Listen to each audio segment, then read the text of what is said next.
Boy, oh boy, oh boys, I don't know that it'll be an 8-hour stream, to be perfectly honest with you. As we move deeper into the league, things will get more casual. Because we're slowly winding down in the league. Trying not to push it too hard.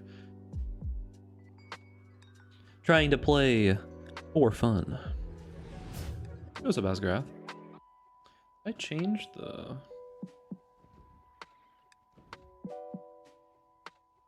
Yeah, I did. Okay. Sorry, I wasn't sure if I changed something. What's up, boys? Why is it not showing... Huh? Why is it not showing... That's weird. There we go. That was strange. What's up, boys? Alright, I don't remember exactly where we were at or what we were doing. What's up, Jaguar? Chuckles Melon? What up, what up, what up? Let me make sure... Okay, yep, so everything should be good now. Alright, boys, I don't remember where we were at, what we were doing, who we are, or how we got here. The links seem okay, I think. Ah, we're in Act 6. Does that mean that my resistances are terrible? Yeah, they're not terrible. I only have 1,000 life, though. This should be good, dude. What could possibly go wrong? Surely nothing could go wrong, right? Listen, at least we move fast, right? That's all that matters at the end of the day.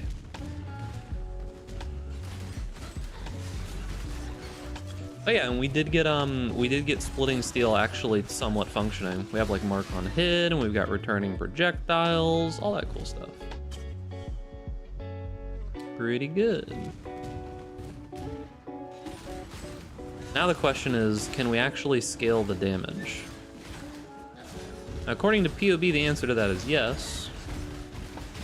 But according to conventional wisdom, the answer might be no. One big thing is we need to stop using chance to poison support. Like, we need to actually get enough poison chance that we don't need to use that anymore.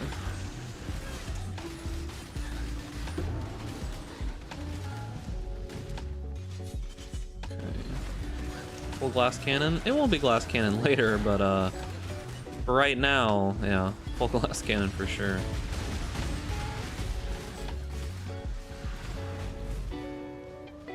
As much glass cannon as possible. The classic leveling strat. Am I still using? Yep, still using the old reliable, like, turtle hide shield, essentially. What is this? No, it's a goat hide, sorry. Goat hide buckler. Yep. The eye level 5 white 3% movement speed shield. Pretty good, if I do say so myself. Don't think I could possibly upgrade this. Alright, let's see. Where was I headed? I think I grabbed life. Do I need hit chance? I'm gonna start to need accuracy soon. But I don't necessarily need it yet. I don't need clever thief. Thanks for answering my question earlier. Yeah, man. Appreciate you, gamer.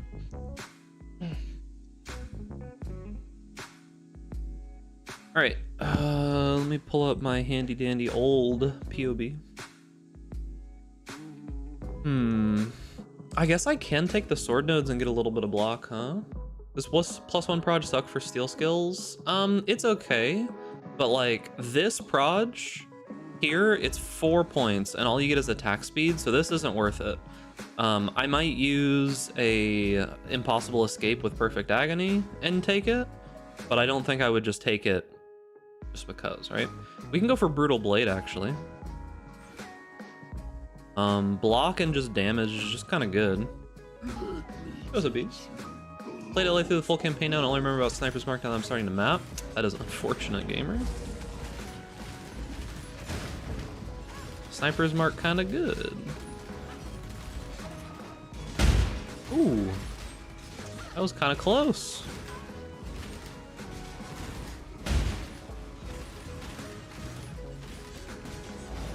Yeah, I can't really get too close to him because of this beam.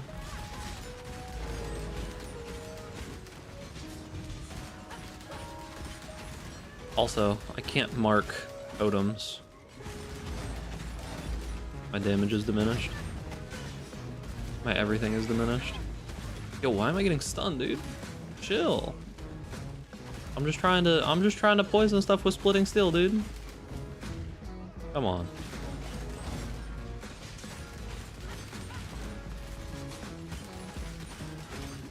Hey, what's up, going?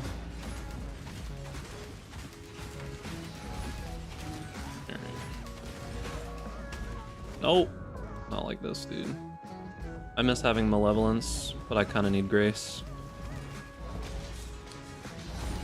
Yo, come on, dude. I don't have resistances. I ain't got shit, brother. Come on. Wait, why is... There it goes. I don't have resistances. I don't have anything, dude. Can't handle this beam. Come on. I ain't got shit, dude. I can't get close enough to you and stand close enough to you to overlap. Let me out, please. I can't move. I'm even running Grace, dude. What's up, boss, dude?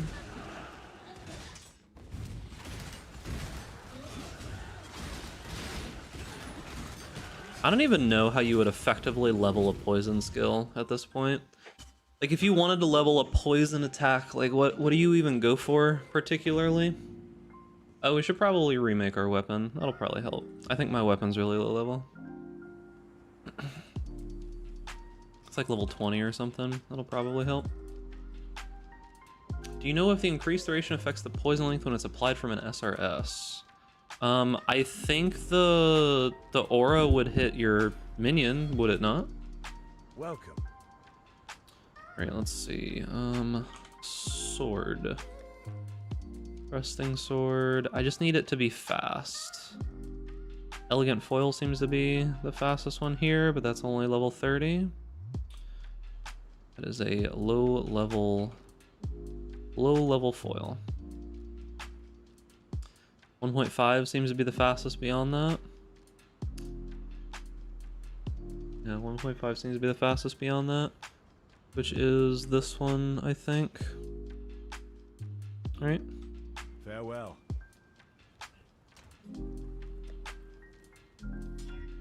All right, so I guess we'll use then S-Stock.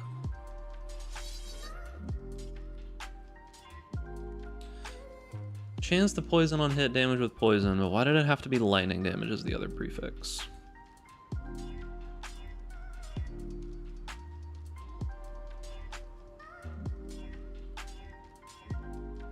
Okay. Come on, dude. Give me like some fizz damage with that poison or something. Okay, there's fizz damage. Life gained. Eh. Fizz damage. Crit strike chance. Lightning damage. It's so nice towards like the end of leagues where you can literally just do whatever you want while leveling. Like, I can just spend infinite money here if I realistically want to, because it just doesn't matter. Just for fun. Fizz damage. Bleeding.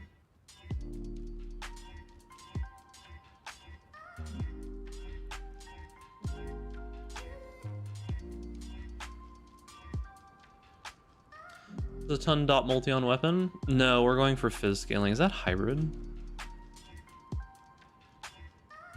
Interesting.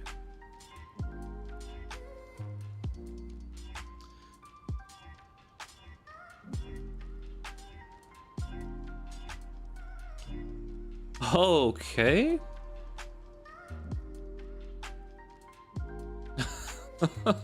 What the fuck? Just hit forehead. Hey, what's up, Noel?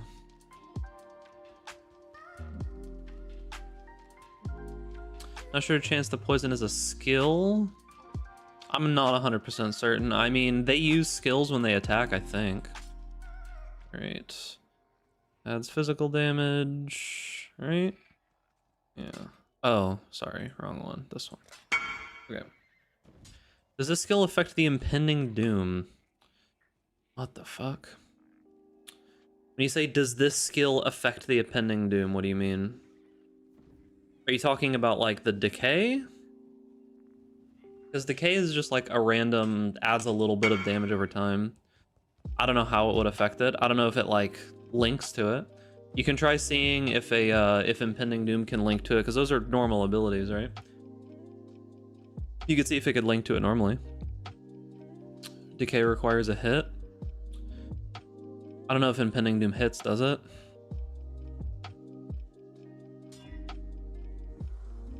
Just for fun. Hey, we got some accuracy, dude, and some hybrid fizz. What the fuck is this sword, actually? Bro.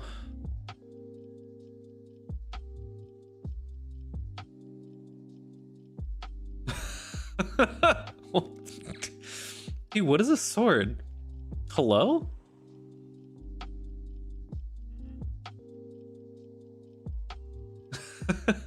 Jesus Christ. Okay, well. Sometimes a game is just like, here you go, dude. Making a meme weapon? By all means, just hit forever. Alright. Interesting. Very weird. Okay, where were we at? Okay.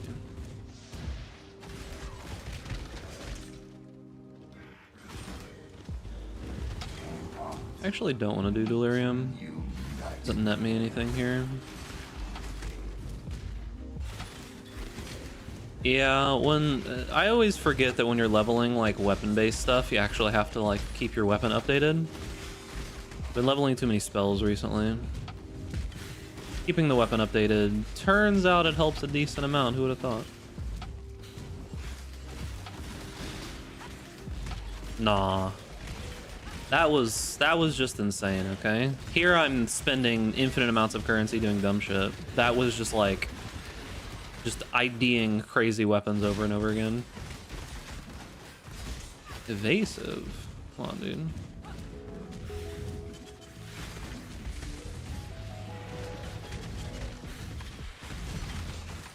Don't worry, we'll have plenty of chances when we get to league start testing for next league to get crazy results. Apparently lightning SRS champion is a thing. Yeah, I mean it kind of makes sense, right? Like conceptually I can see how that would work. Smite is just a busted ass aura. There's a reason why it's been used for so much stuff on champions for so long when you scale aura effect. Makes sense, but aura stacking is not realistic early in the league, and I don't know how useful lightning SRS would be later in the league. Like if you're going to play an aura stack champion, you might as well play something insane. I don't know how crazy lightning SRS ends up being. It sounds cool, but would you not just play like a normal smite based character instead of attaching it to your minions, you know?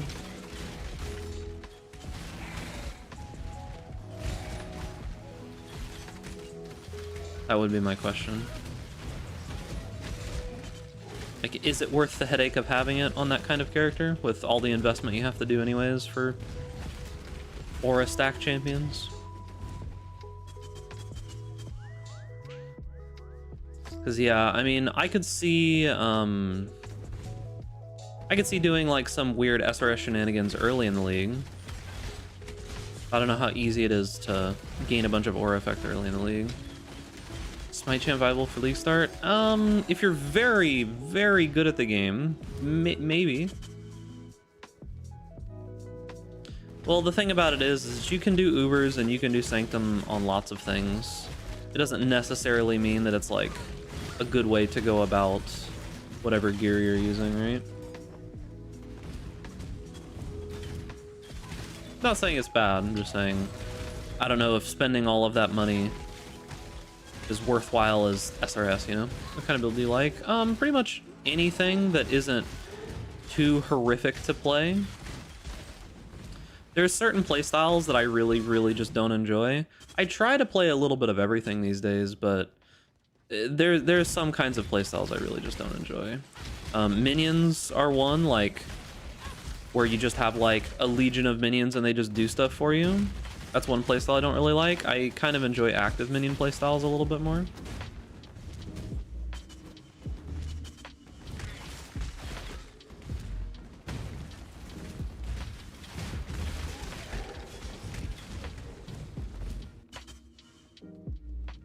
Yeah, Smite's probably pretty rough because you need aura stack stuff. And aura stack stuff tends to be relatively expensive.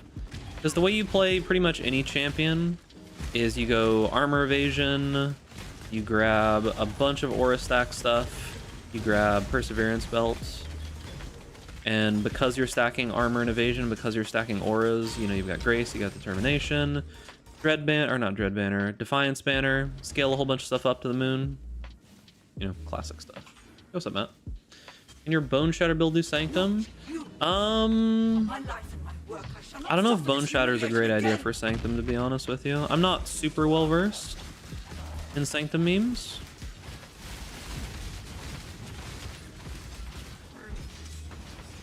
Come on, you're dead, dude. Poisonous Concoction got nerfed pretty hard. I'm pretty sure you could like play it as League Start maybe, but I don't know how effective it's gonna be. Why would you go from Poisonous Concoction into Tornado Shot when you could just go Lightning Arrow into Tornado Shot? Lightning Arrow is like almost the strongest League Start build for softcore that there is. So if you're gonna swap into Tornado Shot, you might as well just play like the strongest build, right? And you can absolutely League Start Lightning Arrow, like no problem.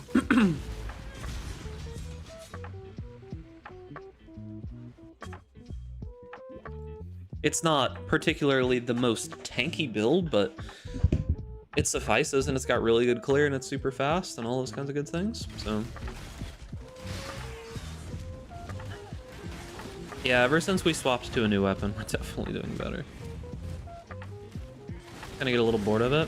I mean, let me just put it this way. You could play Poisonous Concoction, but you're going to have to respec significantly more, and it's just a very not great build compared to Lightning Arrow.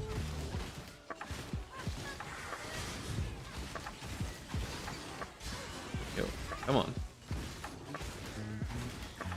Like, you could probably do it, but they put through that nerf to Poisonous Concoction now, which makes it like eat up more flasks when you do more projectiles, which is really rough. So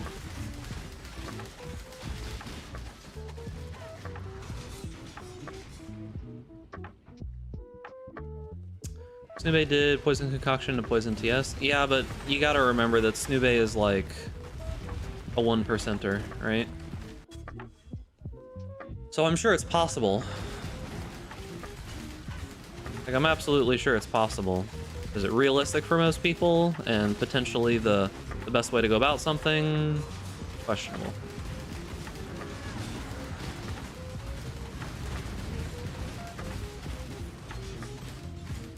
I'm a 0.1%er? Wouldn't be surprised. Honestly, Snube is probably a 0.1%er as well.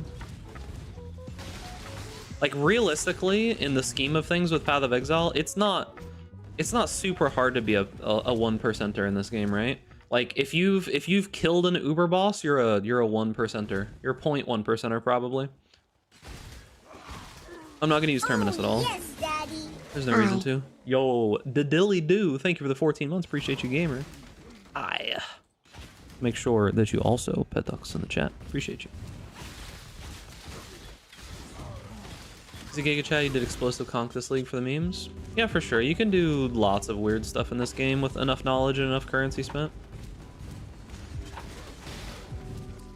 I mean, killing Cirrus, killing any of the pinnacle bosses puts you pretty up there, dude. Nothing to feel bad about.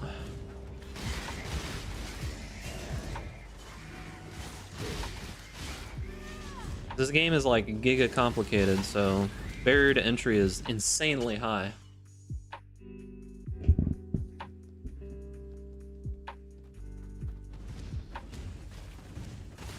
Insanely high.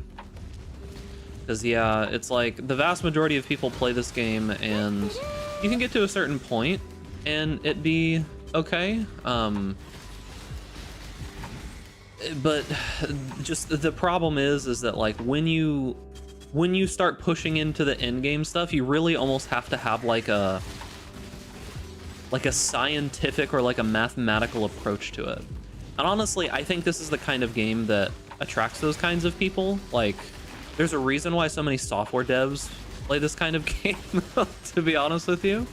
Like, you just get a lot of people who are into coding because it's similar like brain patterns, right? Like, it's similar ideas.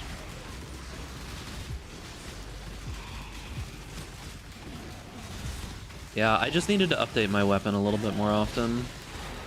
Like, I was just kind of trolling by not updating my weapon since like level 26 or something.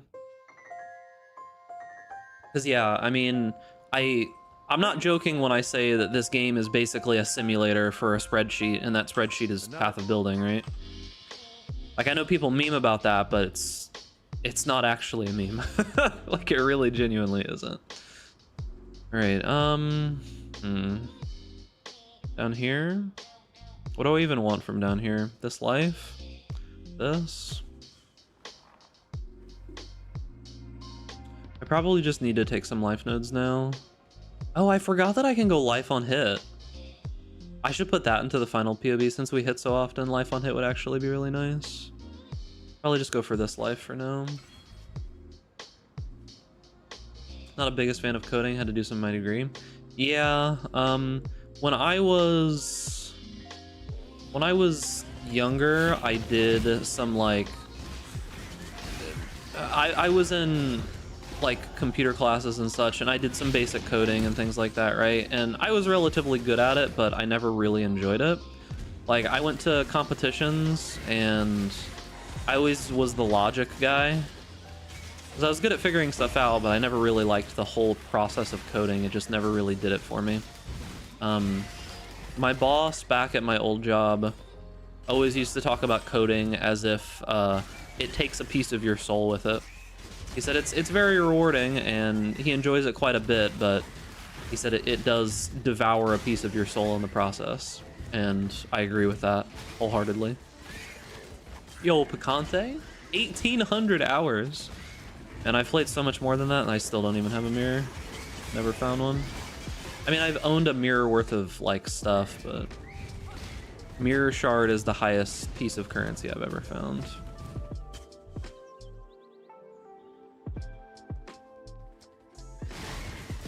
Okay. Factorio and PoE. Yeah, there's some of those style of games that I enjoy. Like, Factorio's okay. I don't mind it. It's not my favorite. Probably my favorite, like, game similar to Factorio, whatever you want to call it, was Dyson Sphere Program, just because I liked how it was set up. That's just how it goes, Jaguar. That is just how it goes. But yeah, the best way to play PoE, if you're like worried about currency and stuff, is always to not try to go for those big drops, because you'll just get disappointed most of the time. It's why a lot of people get disappointed when they're like, the hallmark phrase that I can always tell when someone is a low experience PoE player, meaning that they've made it to endgame but they obviously don't really know what they're doing, is when they say something along the lines of like, yeah, I haven't really been too lucky, my character's not too great, I haven't found very many divines this league, right?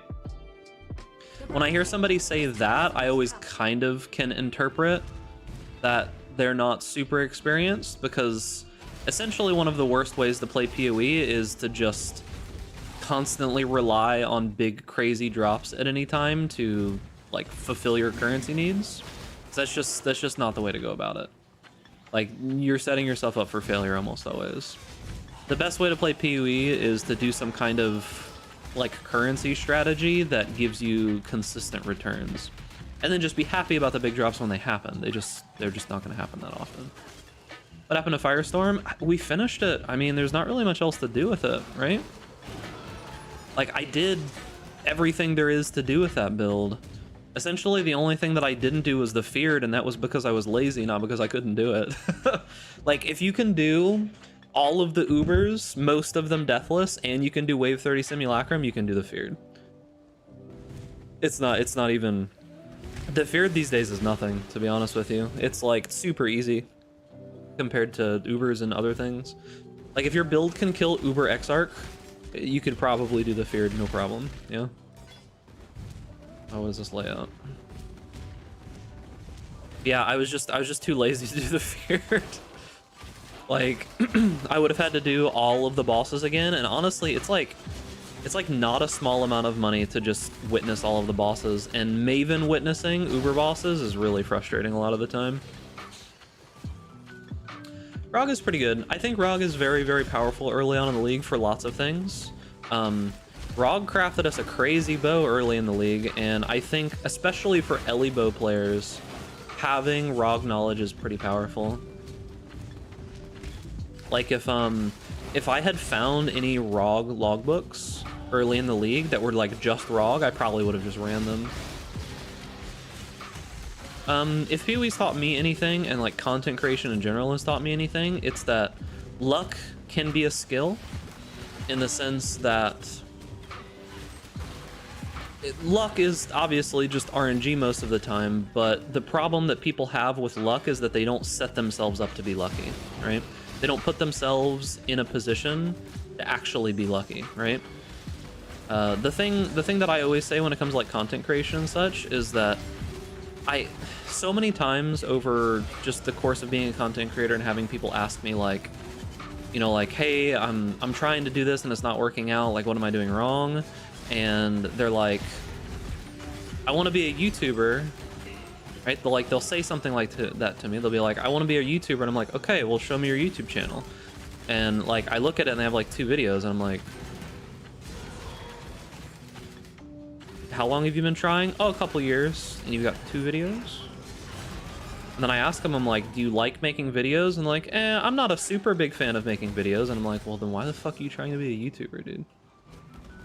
Hey, what are you doing, man? What are the from your Firestone builds that we have good tech and the build is good but has some drawbacks, so I want to go for a build that fixes these things? Yeah, for sure. I think there are a couple methods of using that blueprint, like you've been exploring, right? There's a couple other abilities that I think fixes some of the problems that Firestorm has. You just have to be willing to spend more money.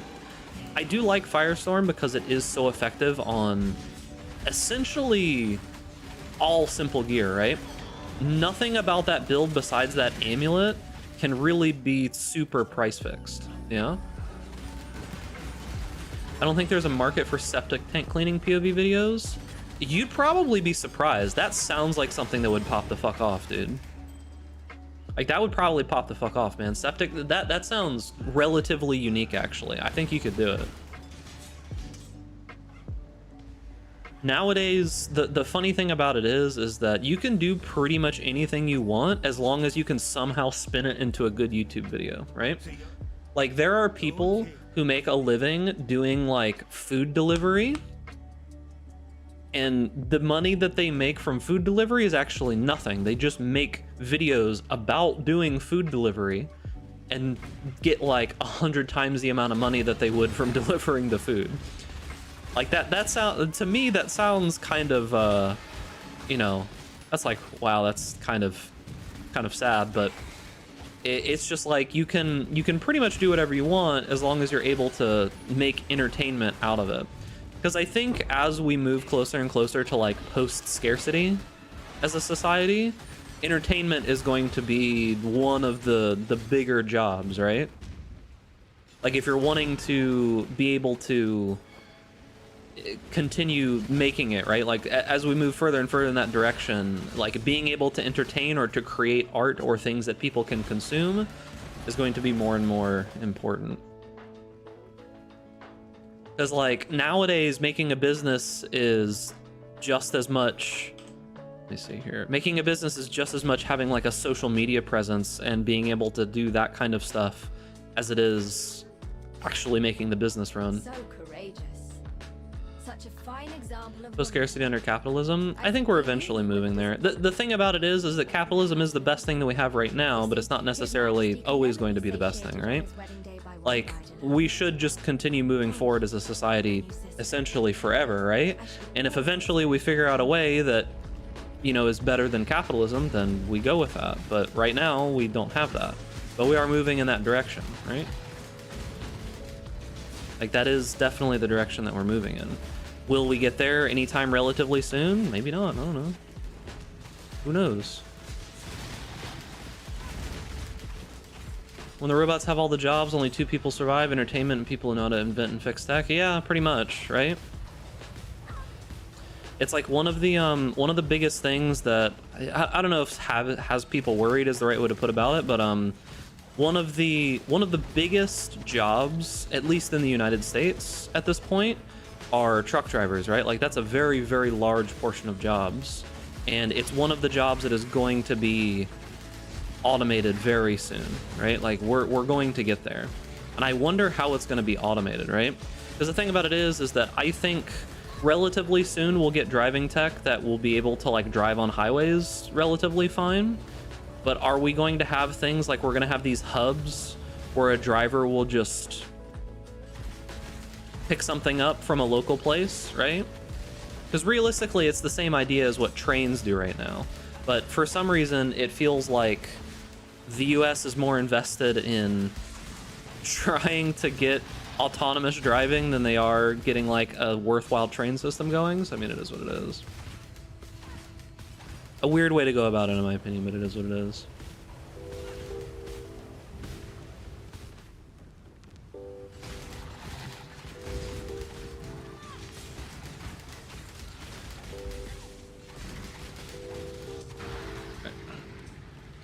Yo, we can be like stun lock immune now. Let's go.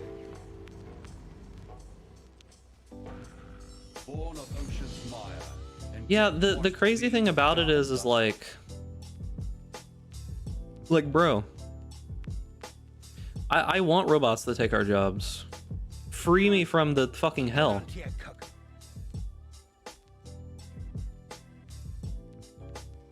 Trains make sense in a small dense continent like Europe and a sparse large continent like North America. Not really. I mean, I kind of disagree, right? Because the thing about it is like, you can still make trains that make sense. They just have to go over those long distances, right? Trains can carry way, way, way more than a truck or a car ever can. You sure there'll not be another hell waiting for you after the robots take the job? I mean, life is a living hell. What do you expect? Maybe that hell will be better than this hell.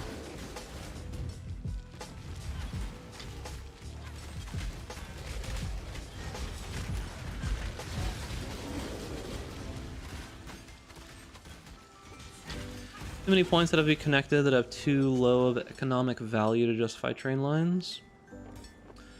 I wonder if that's like a... I wonder if that's one of those things where initially it might be the case, but as soon as reliable transportation actually existed, it wouldn't be the thing anymore. Because that's kind of what it feels like to me. You can share whatever you like as long as it's not, you know, like against TOS or illegal or shit like that. Gotta respect the TOSs. How do we know capitalism is the best system? Because every time a country goes socialist, the US freedoms their ass. Well, is that not a sign of capitalism being better if it has the power to control those other places? That would be my question, right?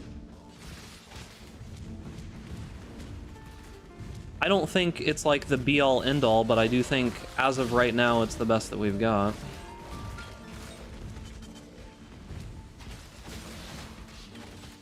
You know?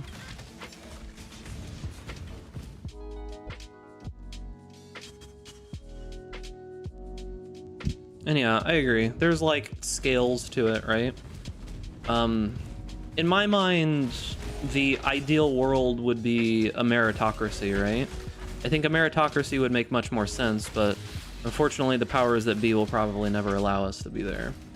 Meritocracy is, in a sense, what the idea of capitalism initially stemmed from, But unfortunately, people with power are always going to use as much of their power as they can to make the system a little bit more rigged. So yeah, like a meritocracy where the people who create the most good and create the most value having more would probably be ideal, and capitalism is sort of like that. But unfortunately, it kind of not really going in that direction. So what can you do?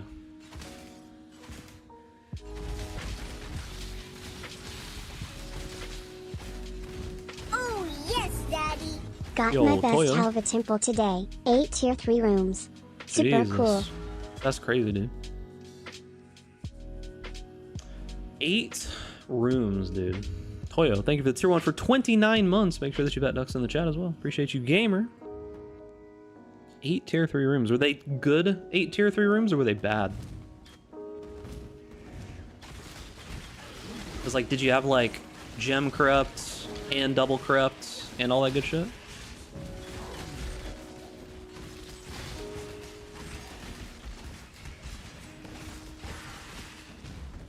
Yeah, one of the best things that you can be is just empathetic to other people's plights, right? Like, I think that it connects us quite a bit more. Like, sure, if you're a heartless fuck and you don't care and you just want to scale yourself, then that's fine. But I feel like humanity as a whole is happier when you actually are able to, like, interact and be with other humans. And one of the best skills that you can possibly have to interact and be with other humans is empathy. Just understand that, you know, sometimes people are going through it.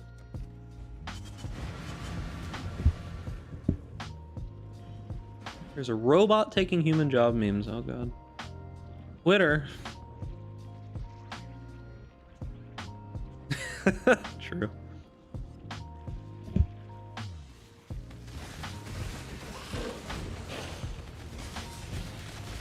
Just waiting for Star Trek. It makes you wonder, right? Because, like, you know all the alien shit that's going on right now? It makes you wonder if the moment that we actually get some kind of interstellar travel, if the big conglomerate of aliens is going to be like, yo, what's up, dude? We've been here. We've been waiting. And you're finally here. Let's go.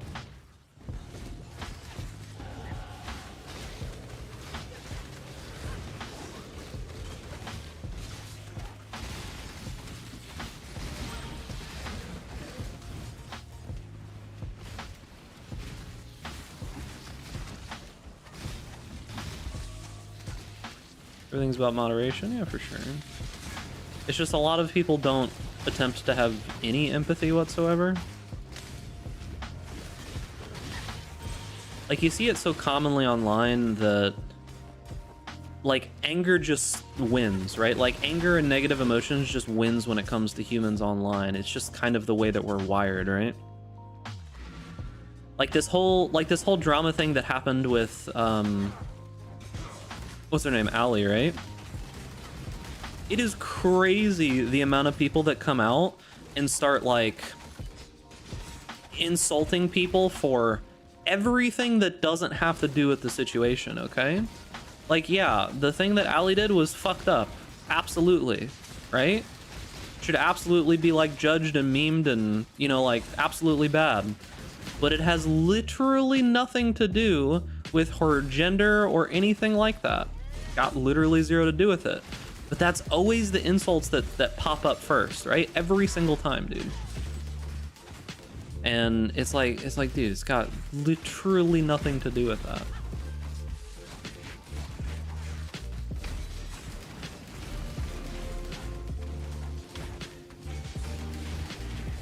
But that's just kind of how online stuff goes, unfortunately.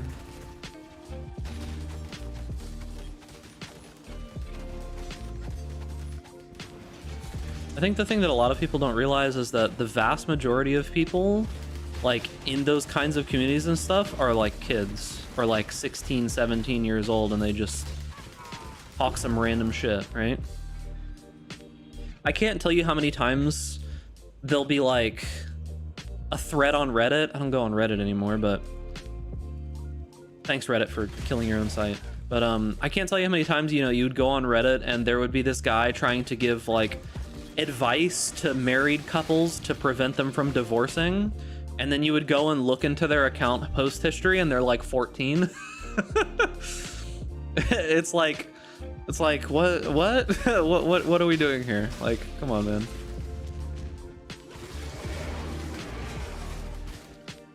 All right, where do we even go? I guess I can take one more life.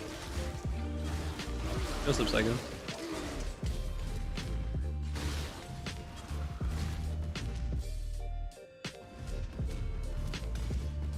Humankind, a hopeful history. Yeah, I mean, I think that there's not really any super good reason to be super nihilistic and, you know, doom and gloom when it comes to the future of mankind and such, because that doesn't really do anything for us, right? Being super doom and gloom about stuff, I don't know. It's the reason why I've always liked constructive criticism and trying to point out flaws with things that I think exist, and not just being like, holy fuck, this sucks. Doesn't it suck, guys? Man, this really sucks. I'm gonna whisper you my temple layout. Yeah, sure. I've always liked the idea of, if I dislike something, I like to voice that opinion, but I like to voice it in a constructive way, right? Like, sure, you can get a bit into hyperbole and you can go, you know, a little hard with it, because, you know, it gets people more invested in the situation itself, which I think is good if you're trying to have, you know, like, meaningful, impactful change. But you'll notice that even on my, like, most, I don't know,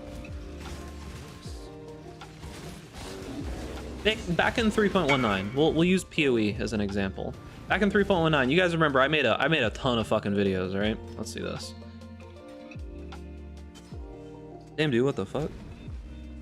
No, it Ziri trash. Yeah, that's good, dude.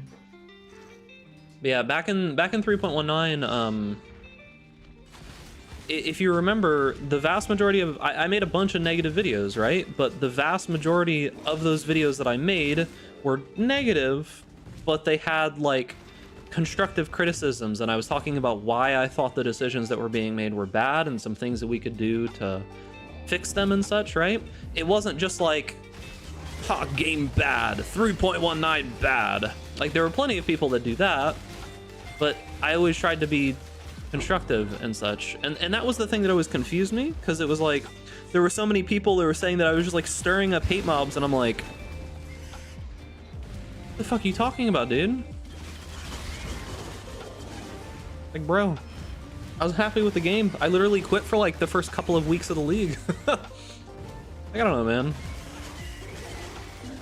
I've said it for quite a long time, is that it's very hard to be negative in the PoE community. It's very hard to be to criticize the PoE community, because it's filled with a bunch of gambling addicts who will do literally anything in their power to justify their addiction. And if you try to say bad things about their addiction, they're going to attack you because you're attacking them, because their entire identity revolves around the fact that they play this game. So it's like, it's very, very tough being negative about Path of Exile at any time.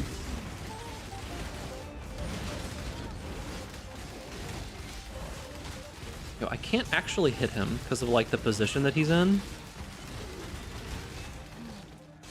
Also, no alternative. The closest thing to an alternative we have at this point is Last Epoch, and it's getting there, but it's not there yet for sure. Like, Last Epoch is definitely the closest thing we've got, I feel. After everything else that has come through, Diablo 4 was obviously a huge failure for hardcore ARPG fans, which we kind of expected that, right? Like, I kind of knew that Diablo 4 would be okay with casuals, it'd probably make a bunch of money, but I didn't expect it to have any real staying power over the course of time. I thought that it could, that it was possible, but it's definitely not there. Things like Grim Dawn and such are just too slow and really just not the same kind of thing. And then, like, what else do we realistically have? I mean, it's basically just Last Epoch, right? Last Epoch's not there yet. I think that Last Epoch is basically, at this point, it's a group of people who didn't like the way that PoE was going, and they're trying to make not PoE, but still good. That's what it kind of feels like.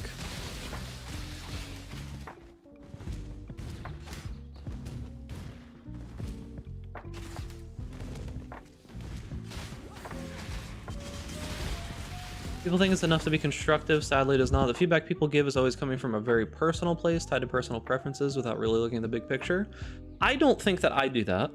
I actually think that most of the time that I do try to have realistic looks, like realistic views on things when I think of like how people can make the game. Because you hear me say a lot, I'll say things like, yeah, but they wouldn't be able to do that. Like the devs need to worry about this, this, and this, and they probably wouldn't be able to do that. I say things like that a lot. So I don't think that I do, but I do agree that a lot of people are just like, I don't like this, change it, right? It's like I get a lot of the time why the devs do the things that they do. It makes sense. I just wonder still if it's the correct decision, right? Because like obviously 3.19 was not a great decision the way they went about it. Maybe with the information that they had at the time, it was the best choice that they could make, but I definitely didn't think that it was. Hindsight's 2020, and maybe that was just the best decision they had, but yeah, I was not a fan of how they went about 3.19. The end result after they got it through and figured everything out, definitely good, but until then, it was very rough.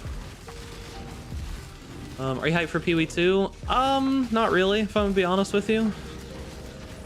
Not at its current stage. Most of what I see in PoE 2 kind of worries me more than like makes me excited, if that makes sense. Because my big issue is that a lot of the stuff that they're doing with PoE 2 looks really good. It looks like it'll be a lot of fun, but not for me. Does that make sense? Like, it looks like it'll be fun. It looks like it'll be really good. It looks like a lot of people will enjoy it. I just might not enjoy it that much. I don't know how stash tabs are going to carry over, but MTX should. I would imagine stash tabs carry over as well. It'd be very strange if they didn't.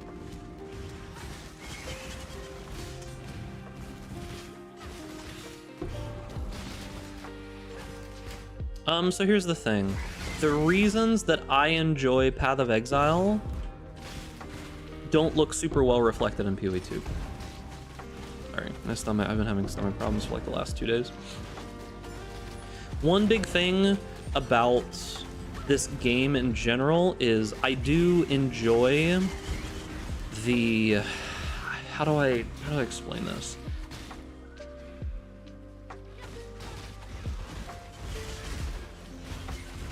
Because it's a very nuanced thing, right? Like it's not like a,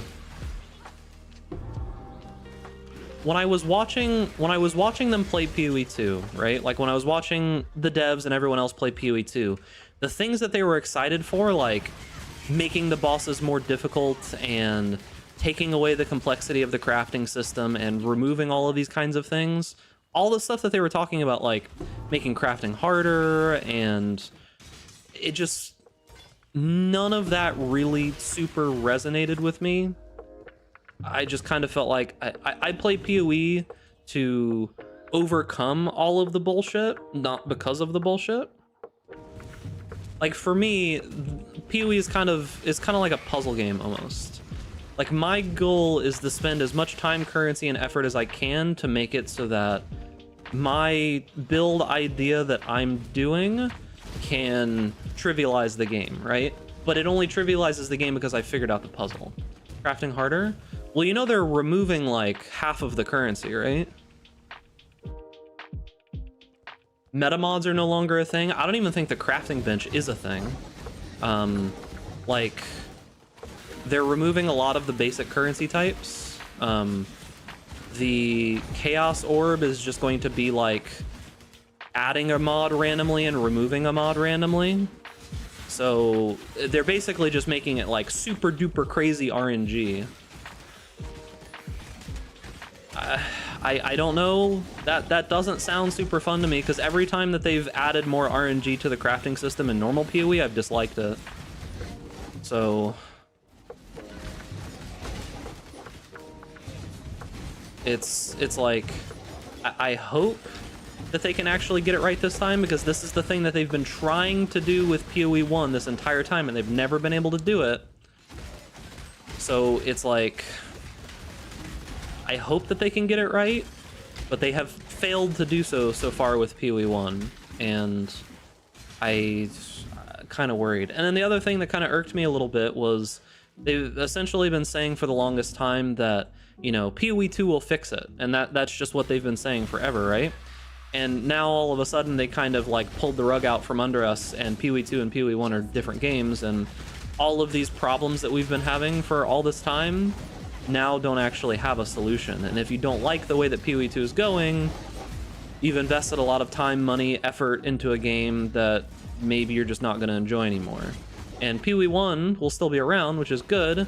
I just worry that if PoE 1 is not as popular as PoE 2, that eventually they will stop supporting it as much, right? They can say that they'll support it forever as long as they want, but if it's just not possible to support it because it's just not as popular anymore because PoE 2 eclipses it, then, you know, all that everything that I spent or that anybody else spent on the game is suddenly, with the thought, with the promise of them saying that PoE 2 will fix it, right?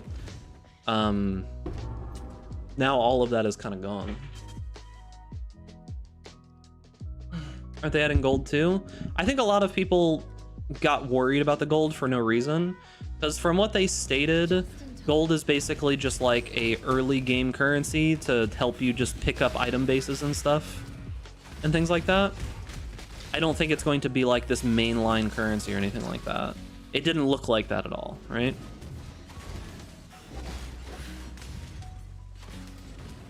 All right, there's resistance here.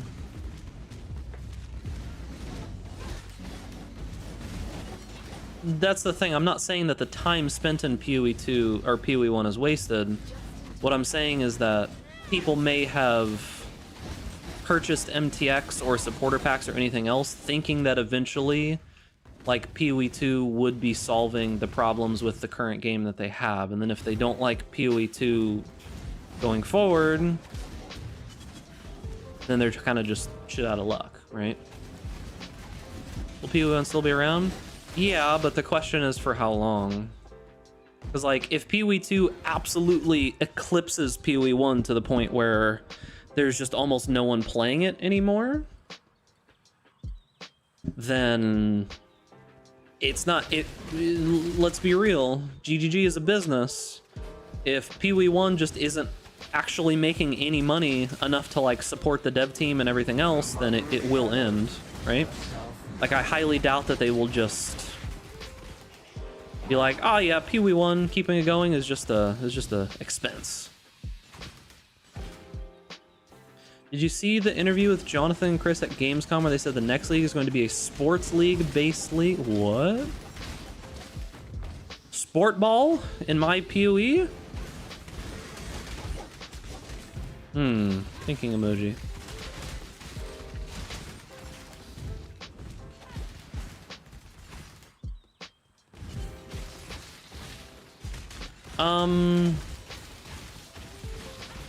I don't really agree with that at all, Phoenixia, because they gave us specific reasons as to why PoE 2 will fix certain problems, right? Like, they've been saying that melee will be fixed for a long time because of the rigs in PoE 2, yeah? They're like, well, we can't really do anything with melee in PoE 1 right now because, you know, we don't have the new updated stuff. And it's like, now that just may never show up. You know, you would have liked the fix. I don't know. How do you know anything?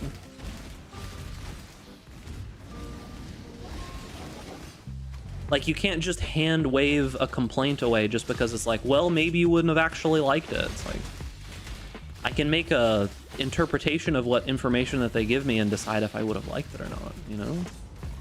Because, like, melee, one of the biggest problems that I have with melee is it needs some kind of, like, actual real mechanical fix to it. And it kind of sounds like PoE 2 is fixing a lot of the problems that I have with melee. But now those fixes to melee are not coming in PoE 1, they're only in PoE 2, right?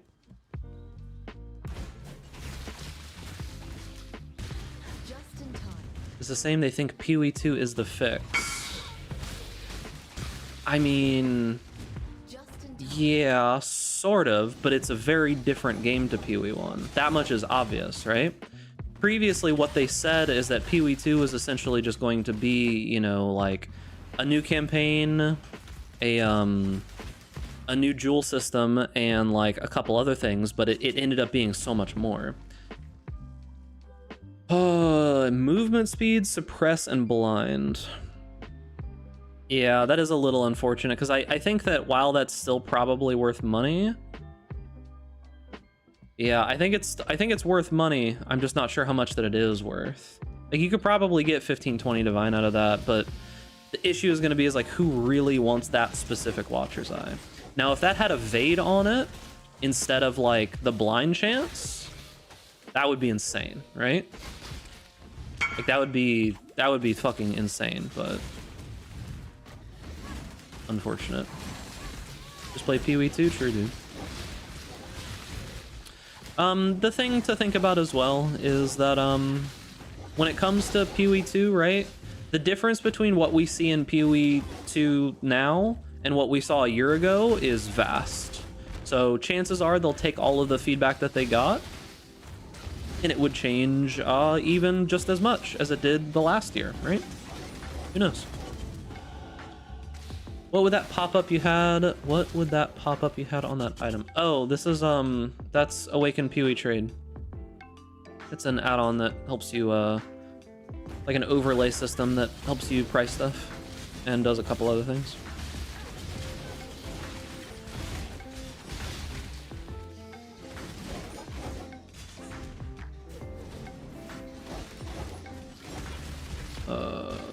This.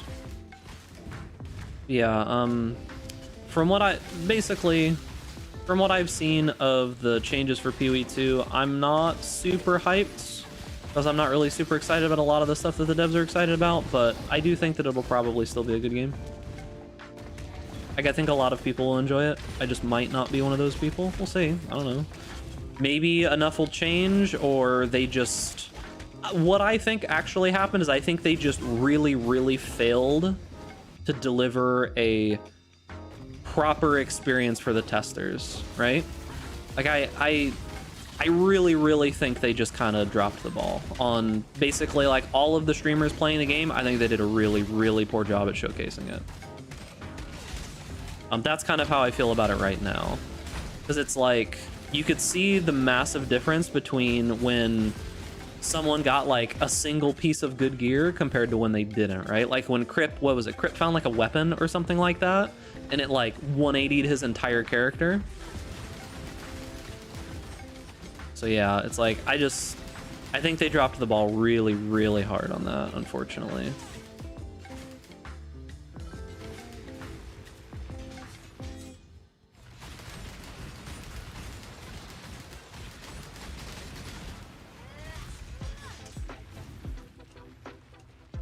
Because yeah, it just looked slow, clunky, and bad, and I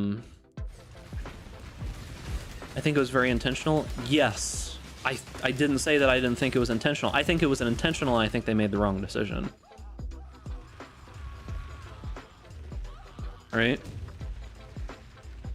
Because like, I think they intentionally wanted it to look hard and difficult and all of that, but I think that was a very wrong decision, right?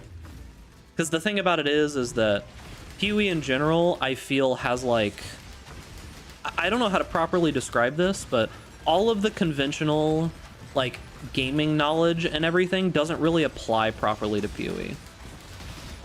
Like, you can't treat PoE like any other random game when it comes to its community, when it comes to, like, making content for it, when it comes to anything, because PoE is this very weird, like, deeply fucking rooted hardcore community of people, right?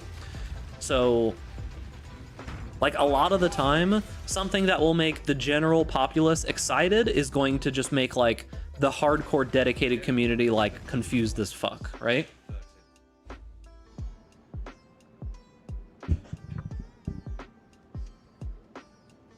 It was intentional because it would be difficult to showcase gameplay in an in-game scenario at the speed of light. You can showcase gameplay that isn't fast that also doesn't look miserable, right? Because like I said, once like Crip got a little bit of gear on that one character that he was playing, it started looking fine, right? And he wasn't going at the speed of light or anything like that. Like, he wasn't. He was just kind of going normal speed. But seeing someone just get overwhelmed and killed multiple times in a row, and this person is supposed to be a professional at playing the previous game, and they're just getting mowed down, would only really make me, like, disinterested in the game. It's like, man, if this guy is like a professional, he plays this for a living, and he's just dying constantly and can't even like survive for a little bit. Yikes, right?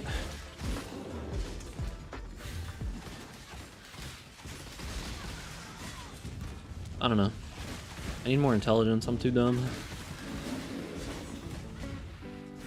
Jonathan said they want to showcase the animation and attacks.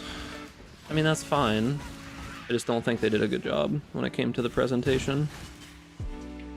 I think presentation, they really dropped the ball.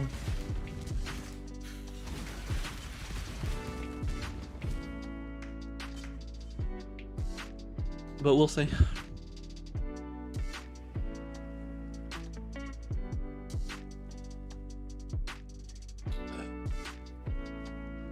We shall see. All right, I need more intelligence. How do I get less dumb, chat? I already took this int node. I took this int node. Just have to get intelligence on a piece of gear.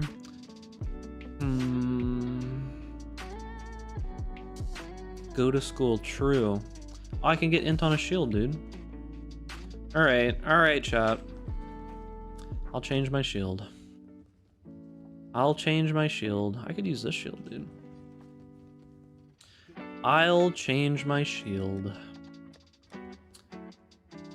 Let's see. Evasion, energy shield. I kind of just want a pure evasion shield. Yo, that's got 6% movement speed? Stay out of the shadow. Yo, let's go. Do I have any low-level essences? Yeah, I've got a decent amount. All right, let's see. Other armor life. 21 dex, doesn't have an open suffix. Or isn't it really? Does this one reroll? Yeah.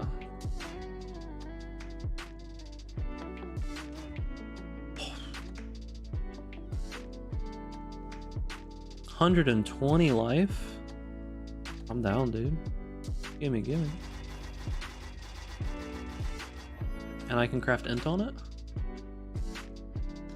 The demo is not that much different from what we get in early access in PoE1 in a league start scenario. I disagree with you, but if you saw it that way, I mean, maybe that's fine.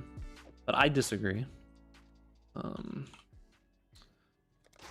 Okay, 30 int. Let's go.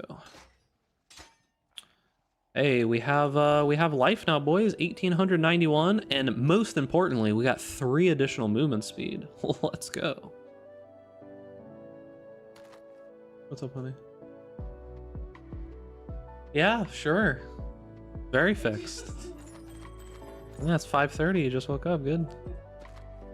Like 20 hours or some shit. Something like that. I don't know.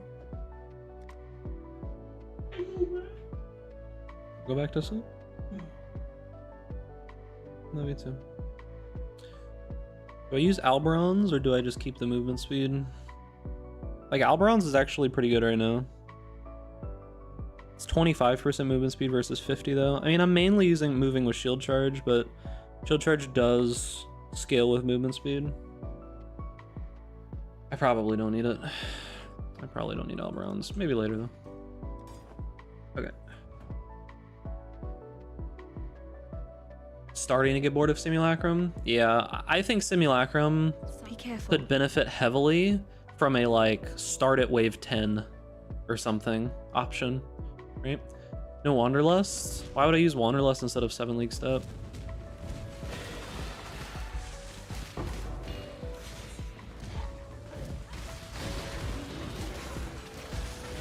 Like, if I've got 7 League Step, I'm gonna use it. I'm hopeful that that's the case. Stromboli Jones, what a name, dude. I'm hopeful that they're just going to push all of their whatever you know, all of their weird ruthless desires into that. That's kind of what they were doing with ruthless mode in the beginning. But we'll see. I mean, like I said, I'm not a huge fan of the direction that they're going. I think that it's not really for me, but it does look like most people will enjoy it. Because whenever I talked to normies, right, people that don't really play PoE very regularly, and they talked to me about, you know, like the PoE 2 showcase and everything that happened, like, yo, dude, that looks so good. Are you excited? And I'm like, yeah, it looks great, dude. Looks great, dude. Yep. Amazing. All right, where are we headed? Okay, I could probably grab some like attack speed and poison duration nodes here. I'm probably gonna need to get accuracy, right? Yeah, I need to go accuracy. Okay. You think the lead mechanic will go core immediately? I think it's kind of a toss-up, to be honest with you. Like, I think this is one of the easiest league mechanics that they would ever have that could just go core, right? I do think it would be super easy for them to just literally implement it as is core and nothing changed, right? However, they might wait one league. Like, we might get the Sanctum experience where next league we don't have it, but then the one after, when they do a little bit of work to it, they put it back in. Which I'll be pretty sad about, because tattoos are really, really, really cool, and they fix so many issues with the game. It's just the method of acquisition is kind of rough.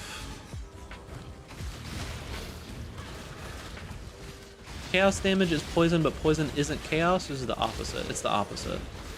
Poison is chaos damage, but chaos damage is just chaos damage, right?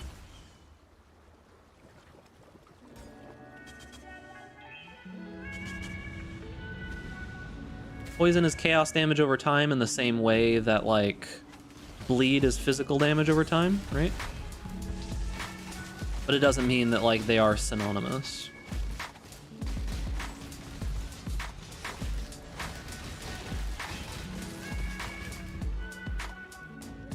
Because, yeah, like, I think that tattoos are amazing. I love tattoos.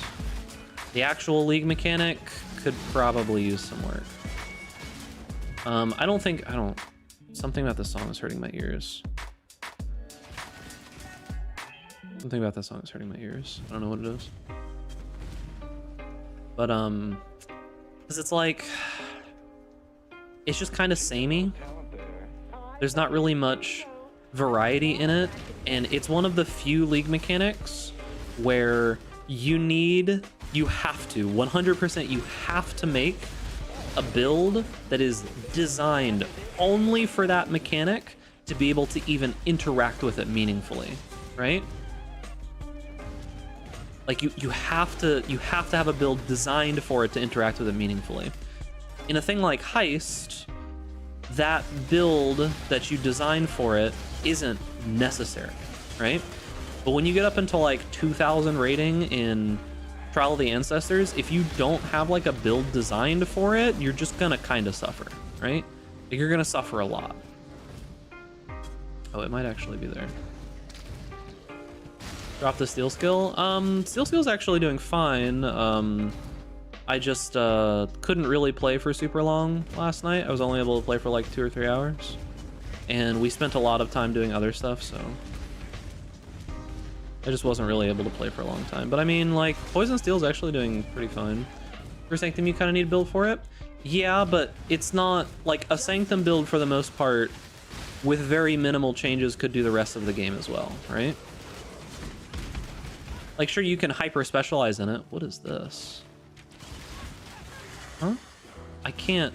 Oh, there we go. That's super strange. I don't think I've ever seen that.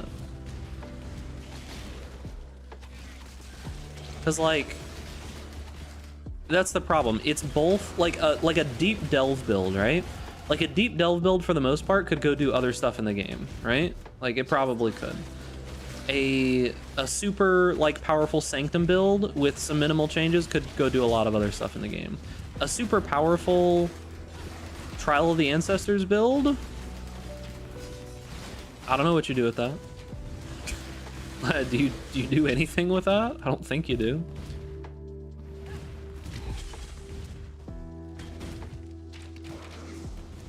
And the difference is that you can still interact with Delve at a meaningful level, right? Like you can go sideways in Delve, right?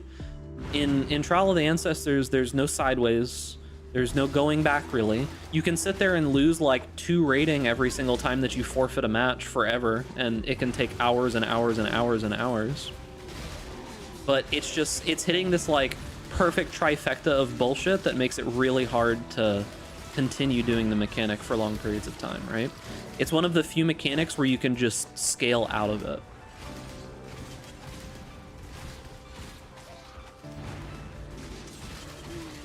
Delve, you could go sideways. Heist, you can do whatever you want, right? Like you could do lower tier stuff, you could do higher tier stuff, you could do blueprints, you could do whatever. There's a few of them. Trial of the Ancestors. Oh, well, you got the 200 rating. Guess you're fucked. Make a new character. That doesn't feel great to me. They need unironically, a way to fix it. You just need to fix one of the things, right? The easiest way to fix it is just make some way to lower your ranking. Like, they need a prestige system. That's probably the easiest implementation that would just fix the whole issue, right? Because Trial of the Ancestor, if you could just go back to like 500 ranking and just start over, and maybe you start over with a little bit more power or something, right?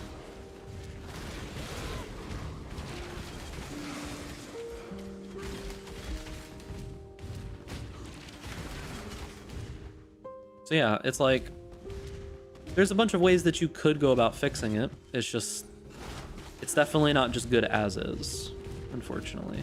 And this whole like shortcut I took is kind of fucking me. What happens at high ranks with trials? If you don't have a build designed around it, the fights take like 30 minutes. Oh, what? Oh, fuck, I really passed it. If you have a build that is designed around it, essentially what you do is you just CC all of the enemies constantly and you go and you click the totems yourself, right? Otherwise, you basically just kind of have to let your minions do the job for you, and that could take forever.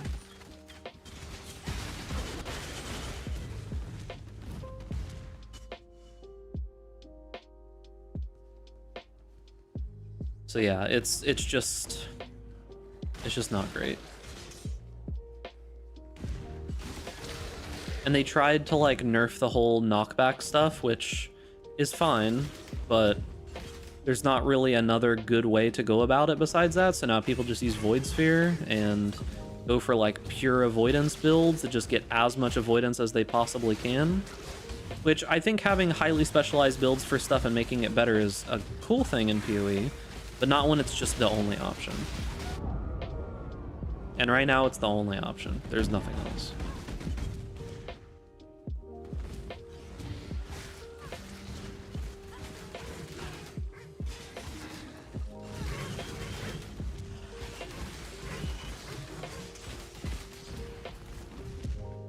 Very few mechanics that just get worse when you go up to like super high difficulty. Make the enemy damage HP stop scaling like 500 rating and rework the big turtle mob. That could work. I'm surprised that they didn't like cap the scaling of the damage and stuff, but I guess they kind of wanted to do something similar to Delve. But like with Delve, the difference there is that you can still do 500 if you want to, you know?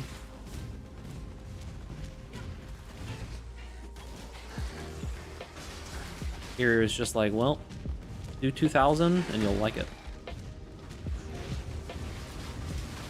Should bring back Lake. The second lowest effort league that they've done in like 3 or 4 years. I don't know. The thing that kind of sucks about Lake of Calandra is that they used one of the coolest lore characters and they did like really good job with art and stuff, and the mechanic was just so bad. It was just so bad.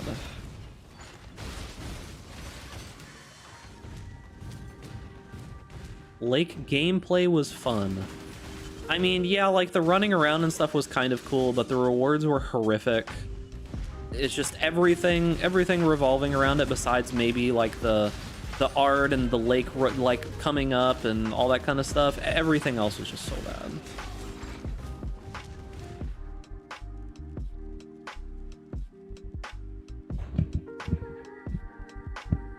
Basically, it's already kind of been figured out, Eric, is that you basically just go this like void sphere pure avoidance build, and you just CC the enemies constantly and click totems and let your minions click totems as well.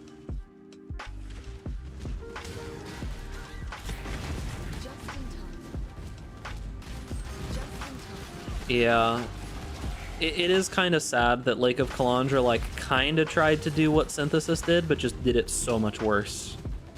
The Synthesis was actually a pretty cool league mechanic. I thought that Synthesis was legitimately, in my opinion, a alternative to mapping. Like, it could have just been a completely separate mapping system and would have worked well, right?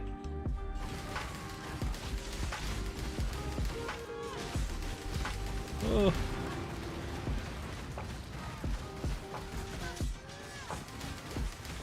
But, yeah.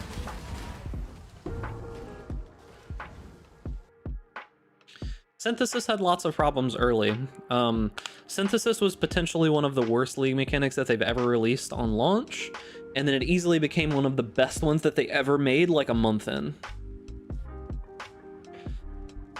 Like, it was crazy how much better that league got, but then because it had such a poor reputation early on, they just completely scrapped it, and that made me really sad.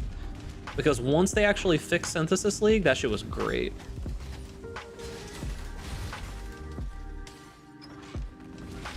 The synthesizer was bad, I agree. Just having the mods drop randomly on items is a much better way to go about it, for sure. I just want the memory nexus back. The music in the memory nexus was so good too. Wasn't a big fan of the level collapsing. Yeah, like the whole collapsing thing was kind of mid, I do agree. But the memory nexus, once you got it all together and everything, was really, really, really cool. Like, essentially just being able to make like one big Uber map that you could go through all at one time. It was basically like similar to how Sanctum runs go, right? Except you like design it piece by piece and you get to like put a whole bunch of cool modifiers and stuff on it. And you could like line it up with like a big boss fight at the end, like basically like the synthesized bosses were, you know, available at the end. Yeah, I mean, I don't know.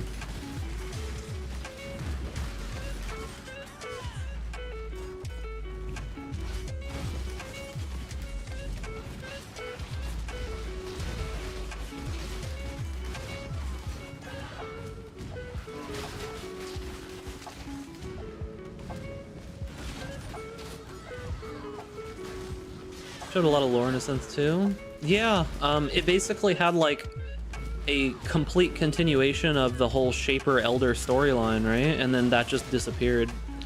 Synth League had like more voice lines. The most voice lines in the game, I think, besides Heist.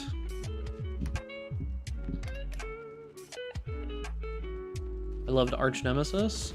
Arch Nemesis League itself, when it first came out, was fine. I don't think it was like loved, but it was fine because you could choose to fight the monsters. The reason why people really disliked Arch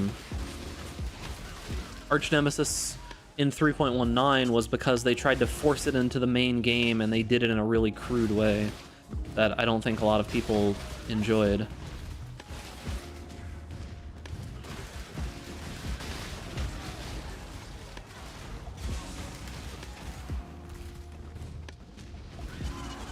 Yeah, I was surprised as well, Phoenixia. It's like they didn't completely give it up because they put you know, they put like the synthesis maps back in and it's like a main part of the Atlas now. But the memory nexus was so cool. I really liked it. Really wish I didn't have to do 10 maps just to do an invitation. You could always do like a Guardian invitations and such, then you only have to do like 4 maps and the maps are way better besides Chimera. Of course. You could also do like other invitations and such. I just don't know how worth it those are.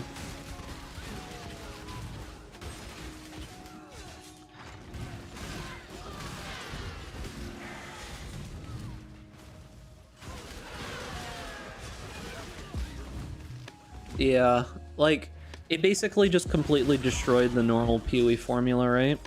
Like, the reward to difficulty ratio was completely off, the fun of it was completely off, the bullshit meter was essentially at like an 11. It was just very, very half-baked and not good. And it was obvious that it was, because everyone almost in the community was like, yeah, this is not it at all.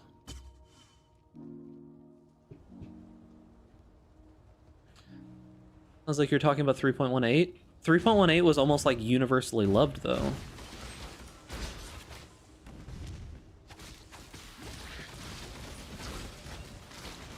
Like, almost, I don't think very many people disliked 3.18. Like, 3.18 just gave you a kind of cool league mechanic where you get some extra loot and you can make the most powerful items that have ever existed in PoE, right? Can't move, dude. I don't know why I was unable to move there. I wasn't getting frozen, I don't think. 3.8 was, what's it called? Sentinel, yeah.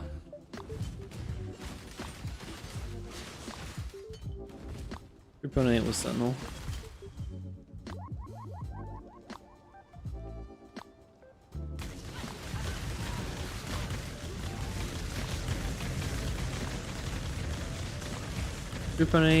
Arch Nemesis, what is in its worst state at 3.8? I don't think the loot changes that happened in 3.8.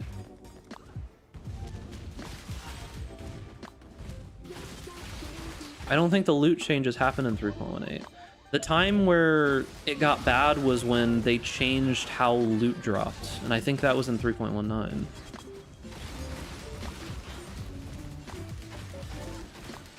For hard monsters with no loot at all? No, that was 3.19. You're getting it backwards. The hard monsters with no loot was 3.19.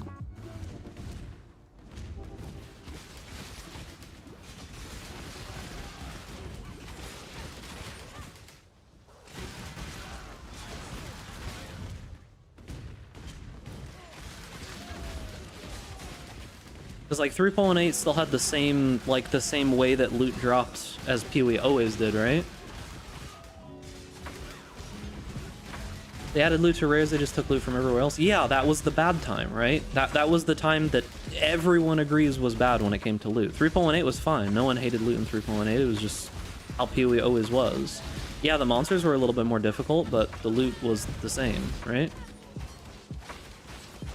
Like, all of the different league mechanics that you could farm still had crazy amounts of, like, you know, buffed loot to them, so everything was fine, right? You're doing the exact thing that you said was a bad idea earlier, which was you're taking your personal criticisms and not looking at, like, the scope of what everybody thought. Base game was not shit. Base game was almost exactly the same as it was in 3.17, and everyone fucking loved 3.17. They just had the rares were a little bit harder in 3.18.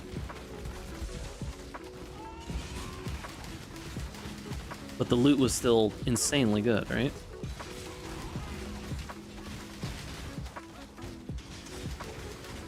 In 3.19, they both made the Arch Nemesis rares harder, and they took all of the loot out of the game, and there was like nothing left to do.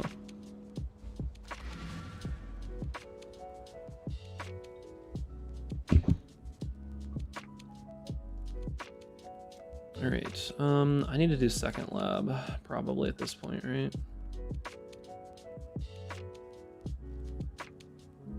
I disagree with you fundamentally, and the entire community, I think, disagrees with you as well, so I'm not exactly sure how to... I don't think you're correct. I don't know. I don't know how to argue that point anymore.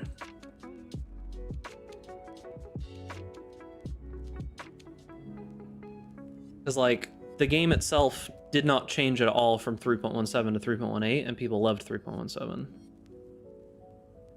The only thing that changed is that the Arch Nemesis mods went core, and they made rares a little bit more difficult, and sometimes you would randomly just get, like, destroyed. But 3.19 buffed the Arch Nemesis mods and made it so that they could...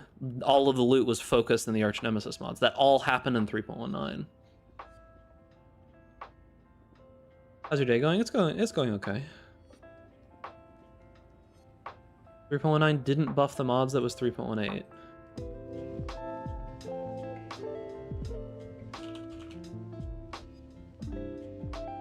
Let's see.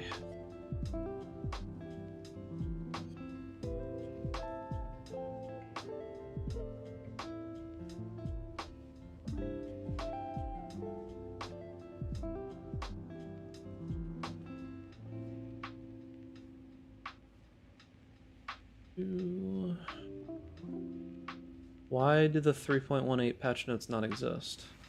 Oh, there it is.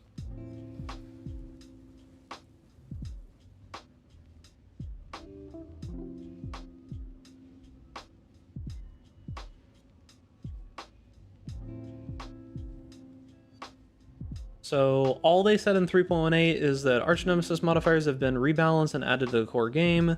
Existing magic and rare monster modifiers have been replaced with Arch Nemesis modifiers. That was when they got more difficult, right? Let me see.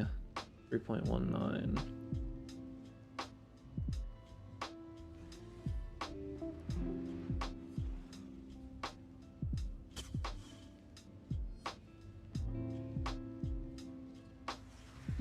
Features.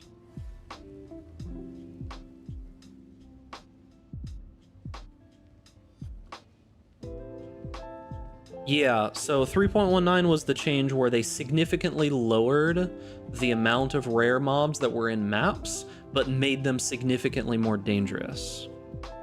That was the change that happened in 3.19. That was the change where, like, you started running into these, like, god tier super influence mobs that would one-shot you all over the place. And there were fewer of them, but they were significantly more dangerous, because I'm looking at it right now. As I said previously, league content made fights hard by spawning a lot of rare monsters. In some cases, 6 to 8 times the normal rate of rare monsters. Now that we have better mods available to make fights against rare monsters individually challenging, we've gone through the whole game and normalized the rate that rare monsters are spawned. Where necessary, we have rebalanced them.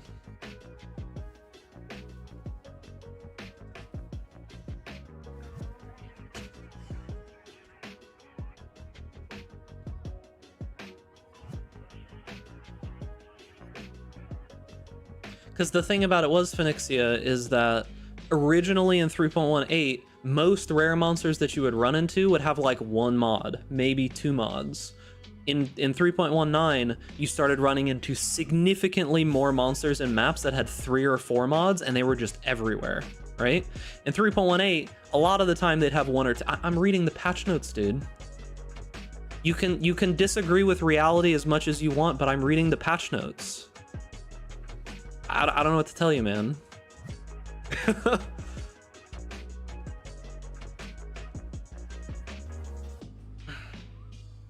I already pick this up? I already picked it up. Which part do you think proves your point? Where I was reading the patch notes to you that was saying the exact things that I was saying?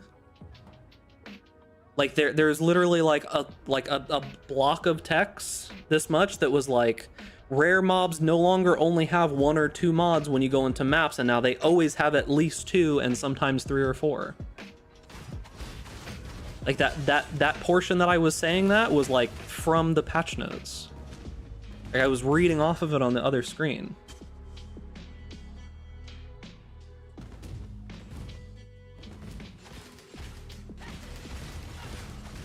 Now Phoenix is a regular. I always argue with him like this.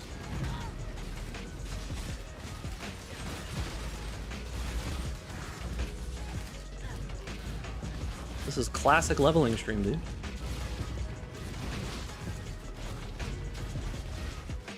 When When I say 3.18, I mean at launch. 3.9 was changing the nerfed state of 3.18. What are you talking about?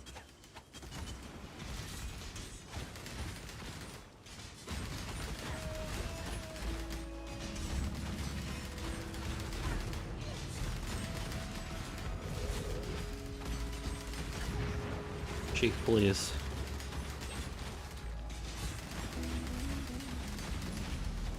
Please.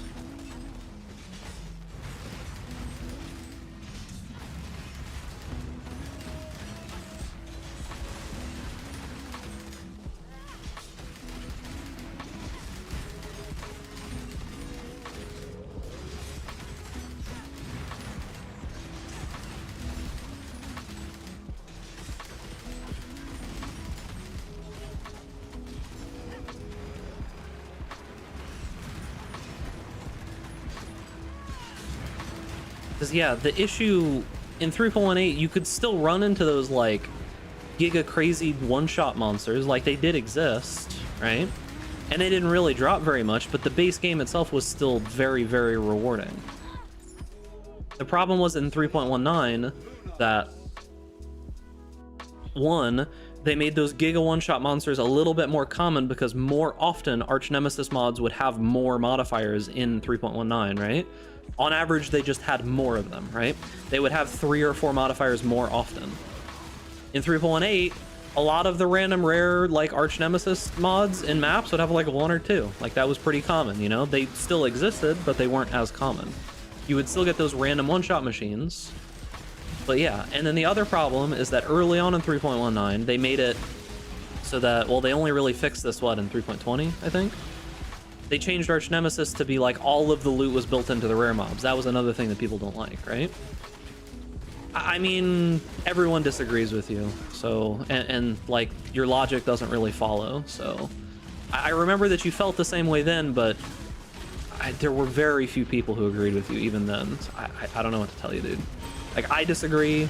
Most everyone else disagrees. You can feel that way, but like, just understand you're in the, like, tiny minority of people who feel that way. Like, the reasoning that you're giving, you're just disagreeing with reality is the problem. I don't know what to tell you.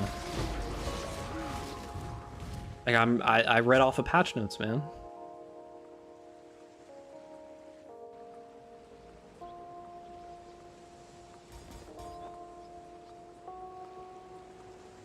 Like, here.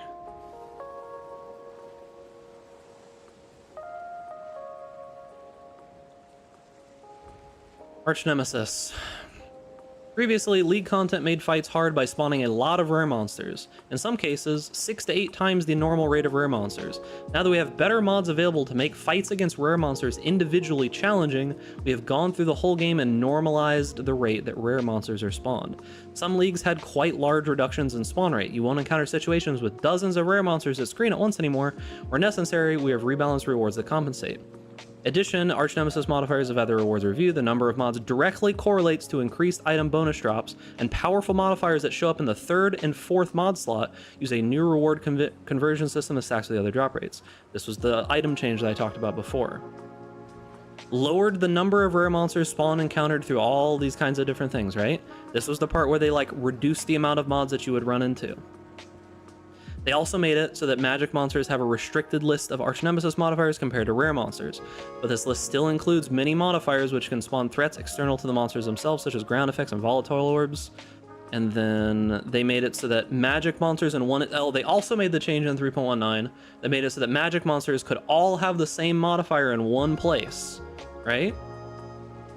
They made it so that magic monsters were not as crazy, but then every single monster in the entire map.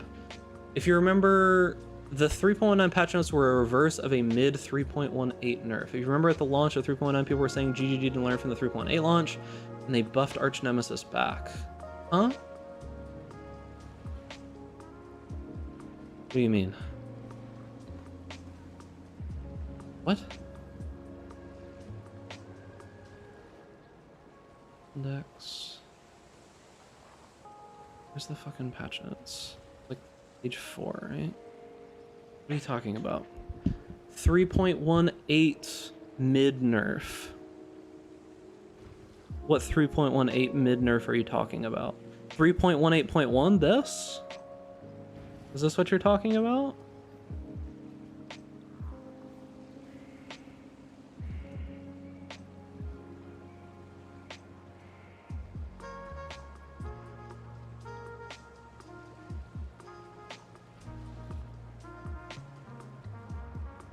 Yeah, I remember this patch where they nerfed a couple of the, like, weird outlier modifiers, like the Trickster thing was annoying.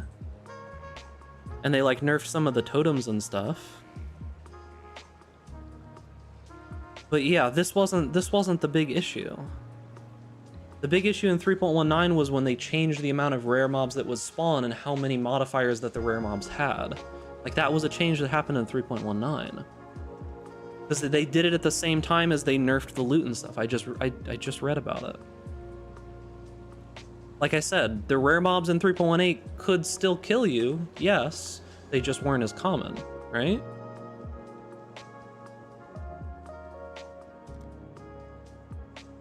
Yeah, 3.18 rares had multiple mods too, they just weren't as common. Because they made it in 3.19 so that the rares in maps always had at least a certain amount of mods, right? The problem in 3.19 or 3.18 was in the campaign. If we're talking about the campaign, sure, I can agree with you there. In 3.8, in the campaign specifically, you could run into rares with like a bunch of different modifiers on them. They nerfed that in the campaign. Yo, carbon-based rainform, thank you for the prime, appreciate you, gamer. Where was I putting points in? I don't remember. Oh, yeah, that. But where do I go from here? This way, I guess, is probably fine.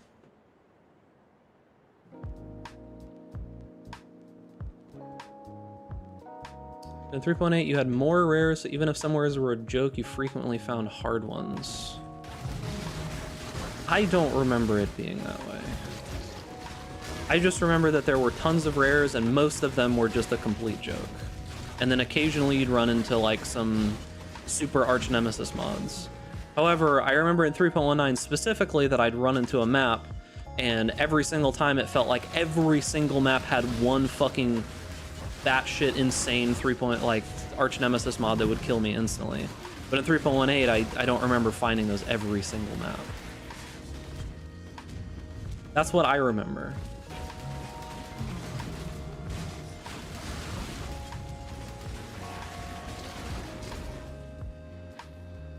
Well, I mean, if you're playing some crazy, insanely powerful build, then it's probably not going to matter regardless, right? Like 3.8, 3.9, sure, if you had some insane fucking build, you didn't die anyways.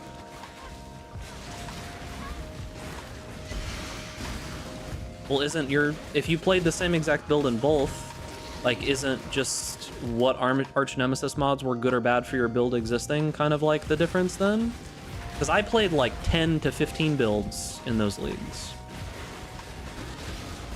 If you played the same one in 3.18 and 3.19, it could have just been that it was the arch nemesis mods that existed were better or worse for your one particular build in 3.8 and 3.19. I played like 10 fucking builds.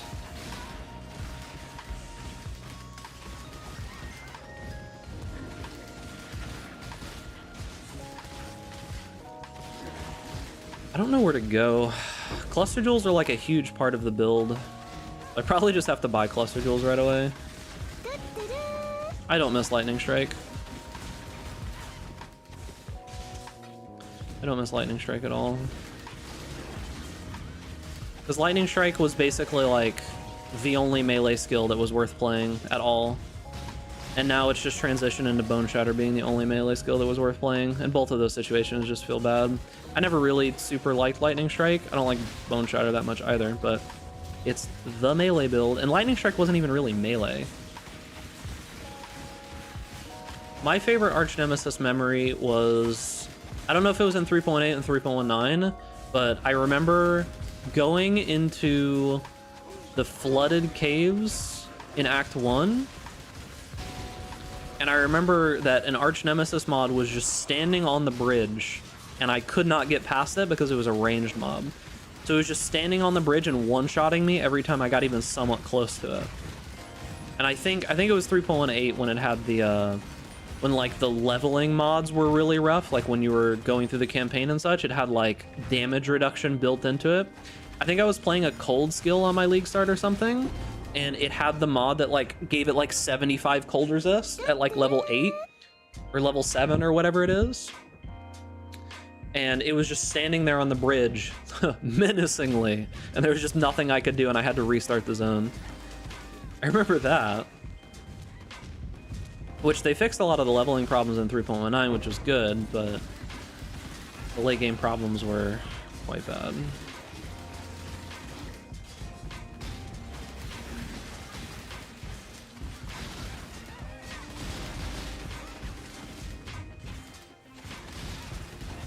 Yeah, I just didn't really like what's Back it called. Massage Yo, Back 64 Massage. gifted a tier 1 sub to Galahad 26. Yo, Galahad, make sure that you pet Duckless in the chat to thank him for the sub. Appreciate you, gamer. Thank you for the one gifted.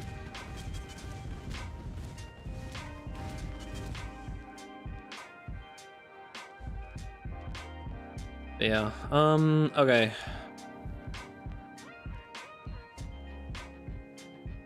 Where do we go? Realistically, I need cluster jewels. I could go get some flask nodes or something.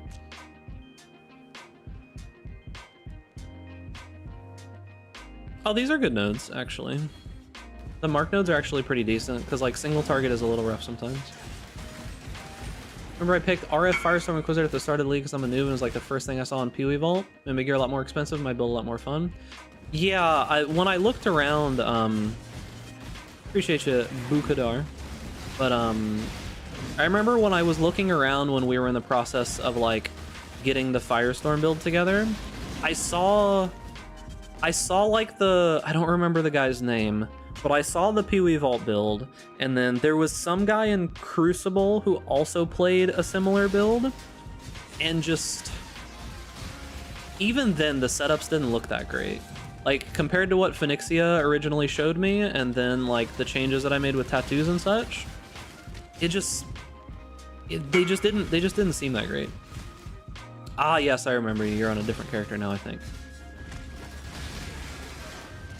But yeah, it seemed like there wasn't. It seemed like there was just a better way to go about it. And the version that we have now, it does rely pretty heavily on tattoos for its defenses. Like you lose 2/3 of the defenses of the build and a decent amount of its damage if you drop the tattoos. But hopefully tattoos just go core, and then that build will just be good in general. Oh fuck, that'll just be nice. But who knows? Oh shit. Yo, I'm behind you, brother.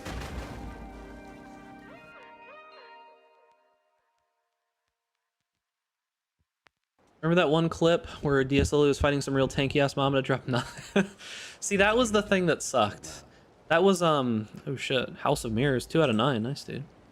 I think the build's in danger of being nerfed because it can tank Ubers too well. No, I don't necessarily think so. I think that probably one of the big issues with that build in particular is just that it relies very heavily on tattoos to get its defenses. The build still costs a decent amount of money, and I would feel bad. I would feel bad if the mechanics around that got nerfed. I don't know. Maybe they make some of the items more rare, because it's a very powerful build when it comes to like the money spent for power, right? But it would be very, very easy to nerf that build in various ways by just changing certain aspects of certain things, right? Like tattoos in general, it relies very heavily on.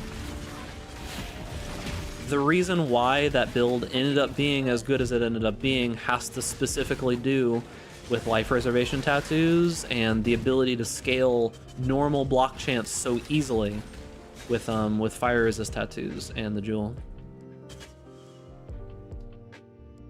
Globe shield danger and being nerfed? Potentially, but I don't know.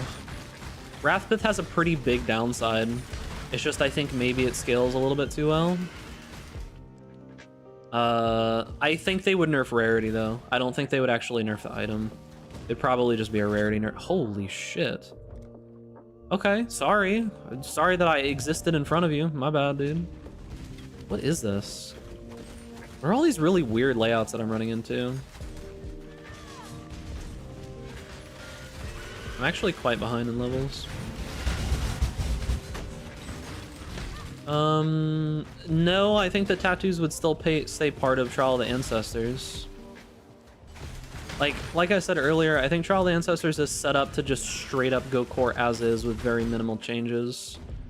I hope that they do make some way to like reset your progress or something, but... Wrathfist dropping you below 1 HP would be the nerf I could see. That wouldn't nerf this interaction with it though. Sure, maybe they might do that where Wrathpith could kill you, but that wouldn't do anything to Righteous Fire. Or not Righteous Fire, but Firestorm. It would nerf other builds, like it would nerf builds that cost more and do less damage. I would take evasion plus spell suppression over block.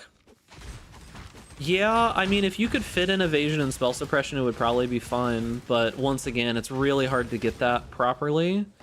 It would take some pretty heavy cooking.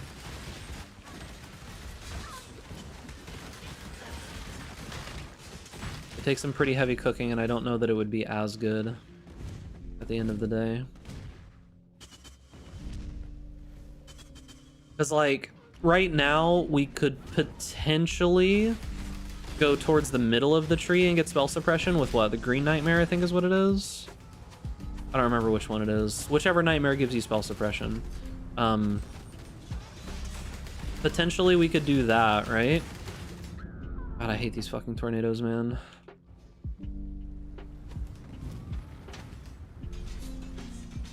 There's just so little life on that side of the tree that it makes it really hard to rationalize. I think that potentially you could get... You'd have to probably anoint Inveterate, but you could maybe... If you used Green Nightmare and Tattoos and the middle portion of the tree, and you pathed a little bit further over to the Energy Shield spell suppression node, you could probably do it. Life tattoos on the big strength node? Yeah, I think you could do it.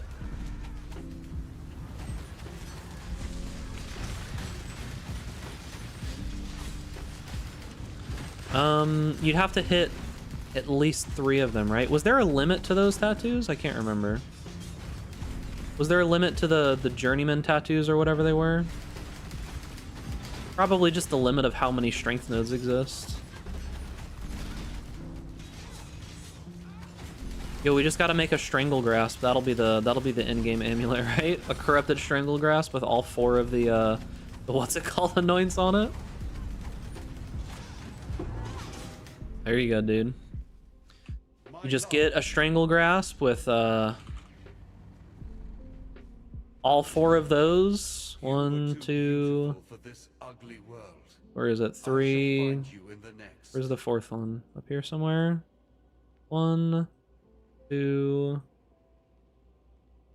3, 4. Yeah, so all 4 of those. All right. Fight's so annoying, dude. Like, I can't really get close and just scale damage, unfortunately. I could probably just put on Mings pretty soon. Range of strength nodes are located on the right side. Help characters there get their stats, but now you can't use them to stack life. I think the intended purpose is to make it so that that is like a method for right side characters to stack life. And then you have to invest into more gear, I guess. I think that's probably the purpose, right? Is like get your strength out of your gear and make your gear a little bit tighter. But then the benefit that you get is the ability to scale your life a little bit more when you had no other option really before. What's up, Remix? We'll do challenges.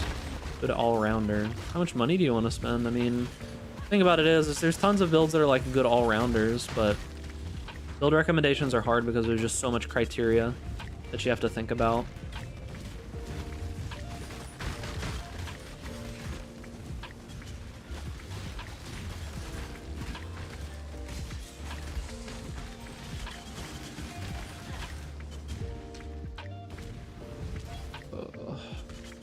God, I hate this layout so much. I could probably swap to Leap Slam at this point, right? And then I can just drop all my movement speed.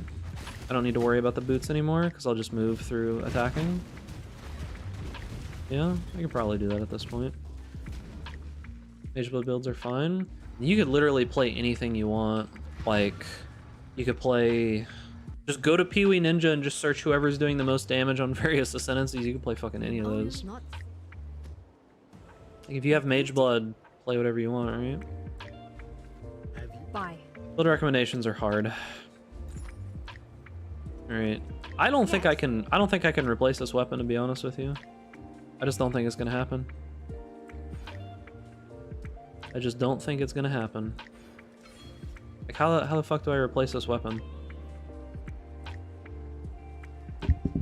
How do I replace this? I just don't think I can. I could put a higher craft on it. I think I can handle the higher craft. How much are you gonna spend on splitting steel? Probably 25-30 divine. That's about what I spend on everything. With a Paradoxica? I don't even know that a Paradoxica is that much better than this. Like, it's probably a little bit better than this for sure, but Paradoxicas, even poison Paradoxicas, are like 3 fucking divine. Yeah, Globe Shield gives a good amount of block. It just kind of makes sense, right? I think if you wanted to, Phoenixia, you could maybe force in spell suppression if you wanted to lose a lot of damage, but I don't think that's super worthwhile. Build already kind of does a good amount of damage and is already relatively tanky. What was I just doing? Oh, I was gonna see if I could replace that. I don't have any raw chaos though. Right. I literally cannot. Items I have, divine, items I want, chaos. I literally, like, cannot craft. I can't craft on my gear because I don't have any raw chaos.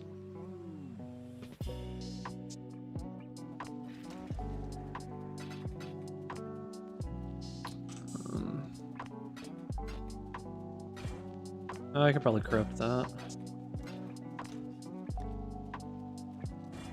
Yep.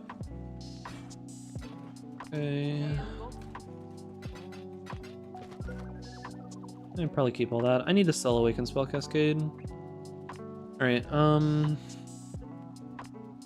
736. I have enough room for that. 1, 2, 3, 4, 5, 6, 7. Yeah, plenty.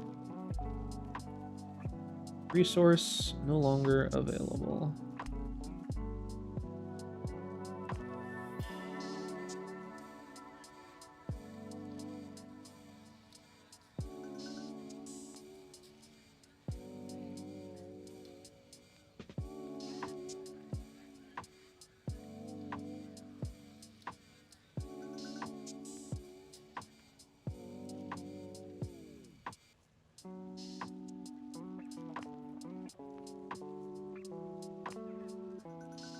Time to get through the price fixers and people who don't want to respond.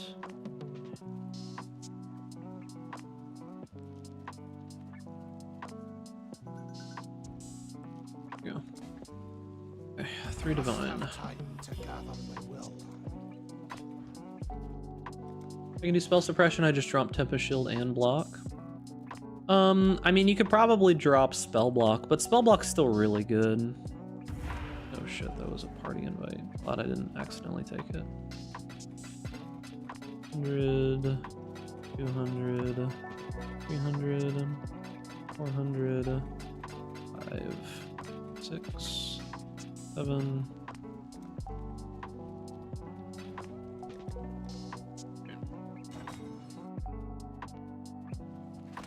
Shifting towards an impending doom, but the damage seems kind of low. You have to scale that build a lot. Takes quite a bit of money to get the damage going to the moon. Alright. Not memes, but dreams.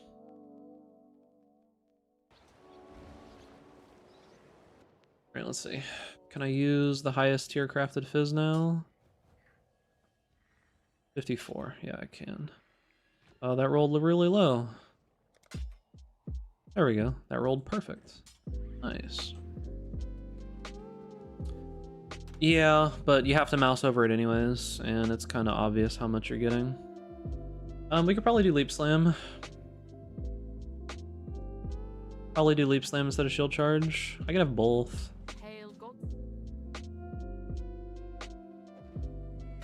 How does Leap Slam feel?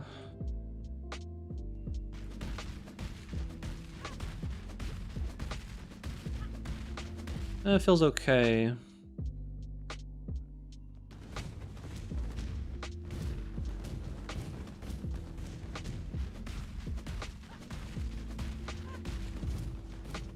No, I really made fun of Hatred Sublime Vision. Actually, that worked really well, the life stacking setup. Yeah, for sure. Yeah, Leap Slam's not as good, but I'll definitely put it here to cross gaps. It's way better than Dash. Hate this ability. Out of my inventory. Great. Yeah, I probably just keep 7 leagues up for now. Continue the trolling. Alright, where are we at, Corey? Yeah, over here.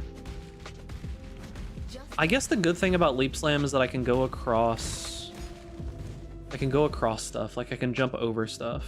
This is with faster attacks and momentum.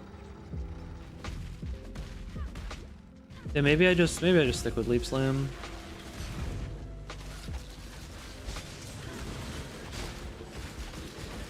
Maybe I just stick with Leap Slam. A little bit slower, but it is what it is. I don't know what to do. Does leveling up Leap Slam give you attack speed? I can't remember.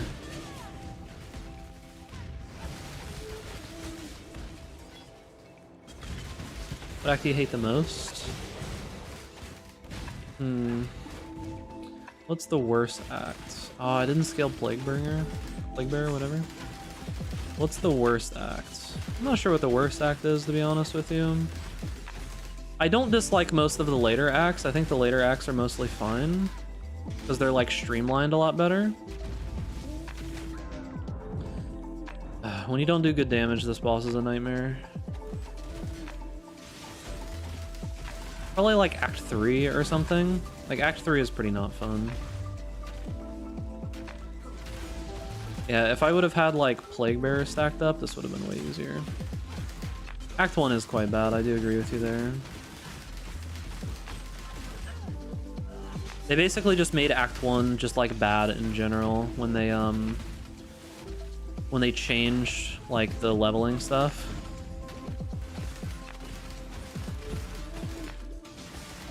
Act 7 has too many mazes. Yeah, but they're all straightforward. There's 2 of them and you can learn how to like get through them, no problem.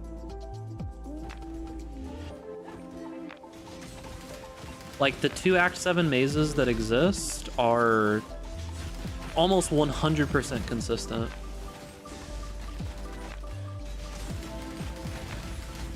God, I hate this fucking boss when you don't do damage, dude. Oh, he's dead. Yeah, I agree, Phoenixia. Like the Act 1 changes made no sense to me. Like you can make the mobs more difficult in maps and just leave Act 1 as is. Like, I know it's not consistent or whatever, and they wanted to, like, make all of the acts more difficult, but, like, bro. Now it's in this super weird spot where Act 1 is more difficult than Act 2, 3, and 4. It's very strange. Alright, are we ready to die to these random mobs in here? Ready for the bleeds to kill us? I might actually just zoom straight through here. I might just, like, completely ignore all of this.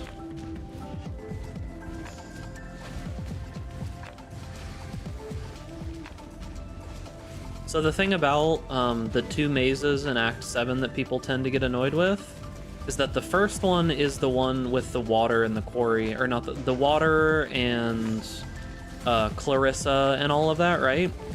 When you enter that zone, walk out to the left and then just follow the water the entire time, you will find the key, you will find Clarissa, and then you keep following around, and then you'll find the other direction and you'll go to the next place. It's consistent every single time, there's no differences, right? When it comes to the Vol part with, what's her name? Where you have to, like, give her the flies or whatever. That's Act 8 though, I thought. Then what mazes are we talking about in X7? What mazes are you talking about in X7? I don't remember which act is which act in the last part of it. What part in Act 7 has mazes?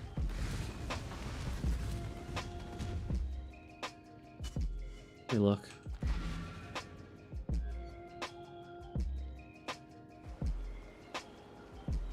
Act 7. You start here. That's pretty straightforward. That's pretty straightforward. That's pretty straightforward. That's pretty straightforward. Straightforward. Straightforward. Straightforward. Dread Thicket's sort of a maze, but you just run around in a circle. It's not really a maze. Causeway. No, Vol City. Yeah, Vol City is Vol City's Act 7. Yeah, Causeway is not really a maze. You just run up and to the right the whole time. Yeah, none of these are mazes. Vol City is the only maze, I guess. And Vol City, all that you do with Vol City is you run up and to the left. If you get resistance, you go around to the left and come back down. If you can just walk through perfectly fine, you just keep going up and left and move to the right slightly. If you start in Vol City and there's a cliff nearby you, like you have to run all the way to the side, you follow the cliff all the way around and then turn left at the very end and it's right there. Like Vol City is consistent every single time. If you're gonna learn any layouts for anything in the game, just those two zones. That one zone is probably the one you want to learn the layout for, but it's consistent every single time. And you can figure it out within 5 seconds of entering the map. There's a lot of other ones that don't have like super consistent tells and patterns and stuff like that, but that one particular has like very obvious tells and patterns, and they're not hard to decipher.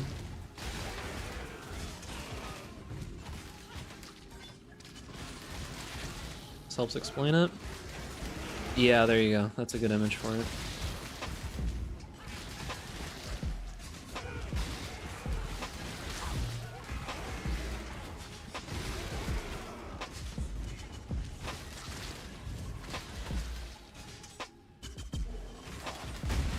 Oh, I didn't have... God damn it. I didn't have Plague Bearer on again.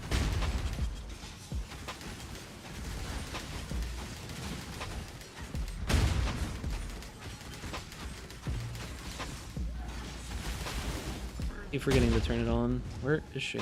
Oh. Ooh. Come on, dude.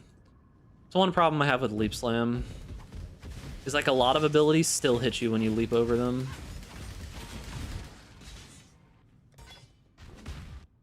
Was it your birthday today, Zulitz?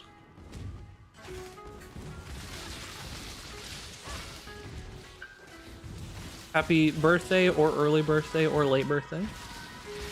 So 37's not old. Nowadays old is like 70.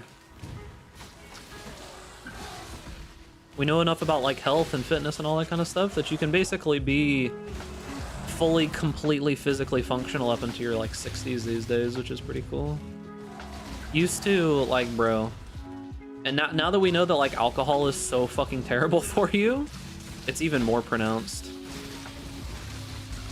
It's like I remember when I was a kid, I would see like family members and stuff and they would be like 55 and they looked like they were on their deathbed, dude. Like, it was fucking crazy, man. This guy corrupted with CB immunity. Did you see the jewel I added to EK? I'm not sure it'll work, but it's interesting. I'm gonna die while I look at this. Spells have increased critical strike per intensity. Spells which have gained intensity recently lose 1 intensity every 5 seconds. Yeah, because you're using pinpoint, right?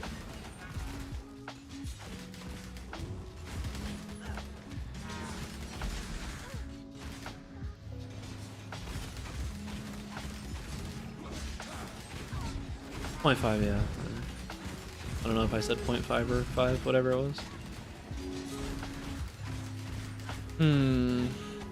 You cast fast enough that that probably doesn't matter.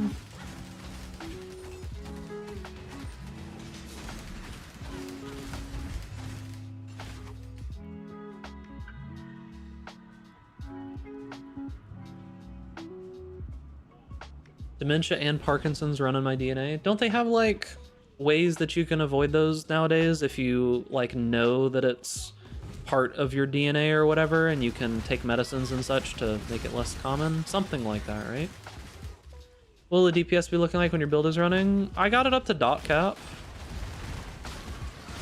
I might have to go over dot cap in POB because of like the build not 100% functioning up to how POB is, but yeah.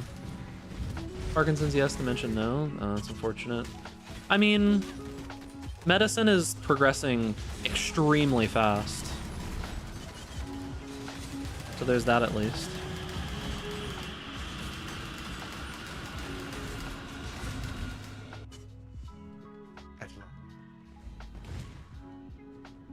Like, medicine has progressed in the last couple of years. Medicine has progressed so much.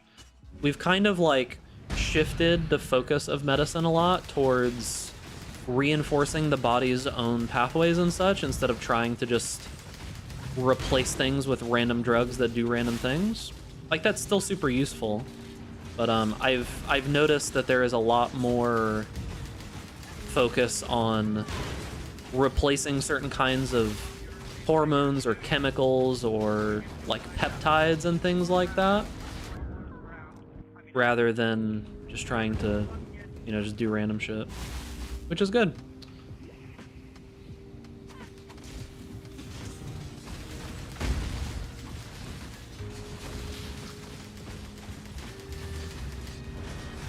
I don't know how true it is, but I read something about like apparently some doctors had some kind of medication that actually mitigated some autism symptoms or some shit like that.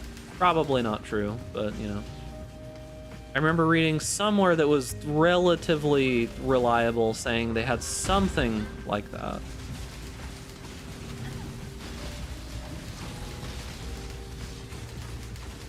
As for how reliable that is, I don't know.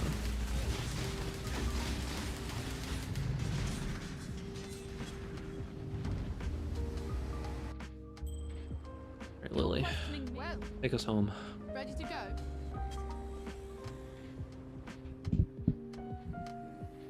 Well, Yeah, a big thing about a lot of psychiatric disorders is that there is like they're learning more and more that these broad generic psychiatric disorder type stuff are not really a good way to go about it, because they're more so combinations of various different things.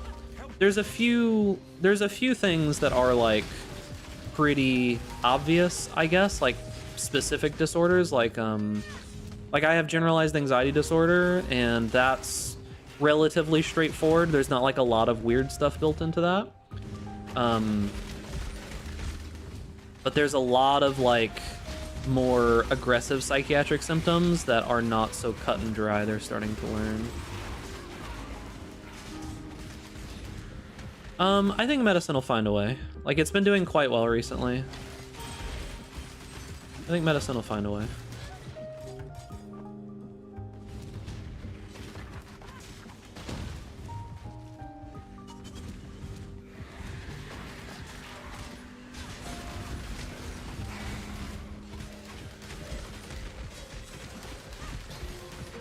It is slightly unfortunate because I do feel like we were potentially born maybe 50 to 100 years too early to be able to like have crazy fucking insane longevity and all kinds of stuff like that.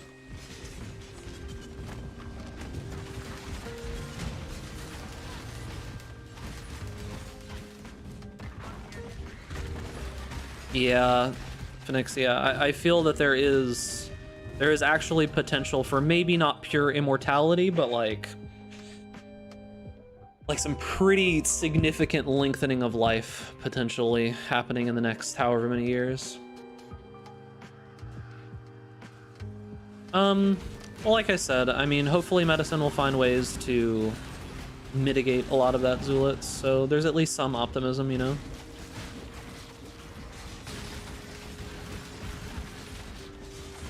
Find that means Elon Musk and Jeff Bezos were born too early.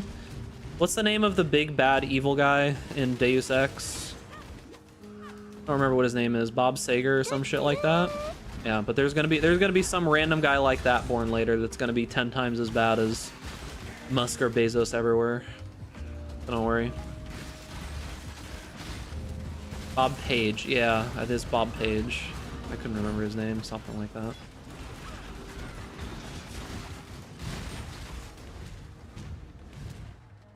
It's always funny to go and just look at all of the things that were predicted in the original Deus Ex and just kind of like laugh a little bit.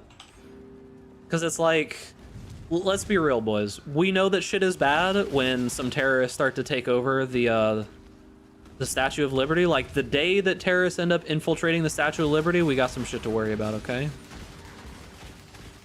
Because the rest of the stuff having to do with Deus Ex was oddly apropos.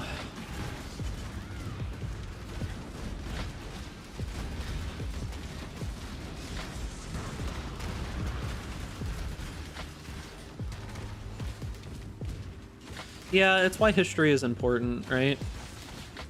Because we're the same humans that they were, you know, 1,000 years ago. They make, while the context of the situation is different, the broad strokes are very similar, right? Like, you can paint a lot of very similar pictures to Rome in its peak to even like current day society, right?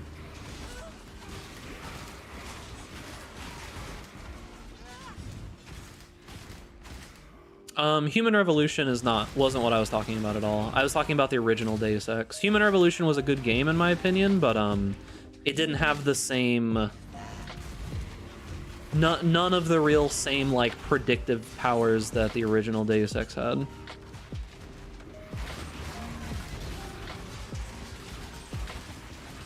My suggestion is you go watch the video on Deus Ex by Ross, the video game dungeon.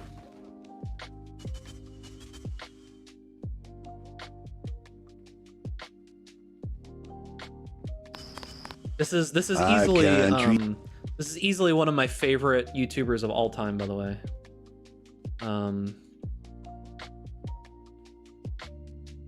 This is easily one of my favorite YouTubers of all time. If you guys remember Freeman's Mind, it's the guy who made that. Yeah, watch that video at some point on Deus Ex if you're interested in it. If you don't plan on playing it, because it's a very old game. But yeah, the guy who made Freeman's Mind is that guy, right? That's him. It's Ross, and he has a game dungeon series which goes over like a lot of just like really old video games and does like deep dives and plays through and talks about all of the like extra stuff alongside it. He's easily one of my favorite YouTubers of all time. Like, it's not even close. Yeah, the story of Human Revolution was definitely not as good as the story of the original Deus Ex, I feel.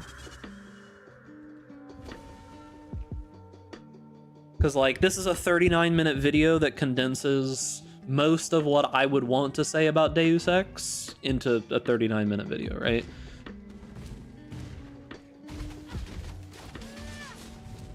I think Human Revolution was okay. It was more fun as a game, but story-wise, it definitely had some issues.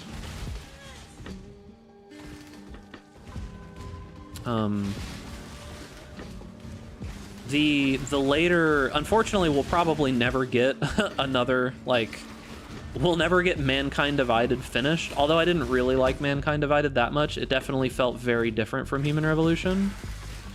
We'll probably never get a continuance of that series at this point. I just don't know that it'll ever happen.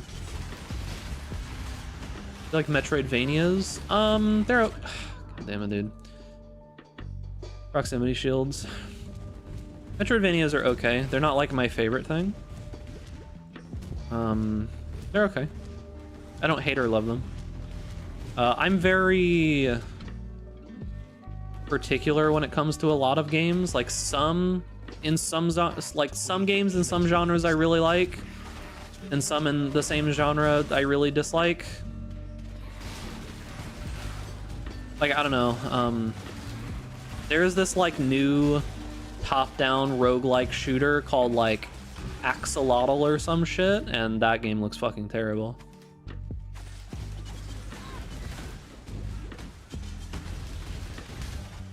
Even though it like has all of the DNA and stuff of, you know, like Gungeon and Isaac and all that stuff, that game looks fucking terrible.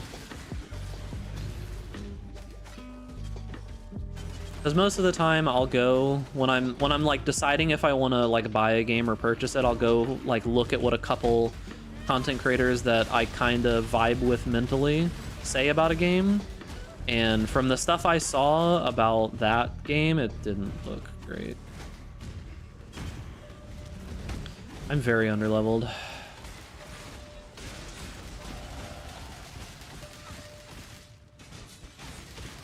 I'm giga underleveled.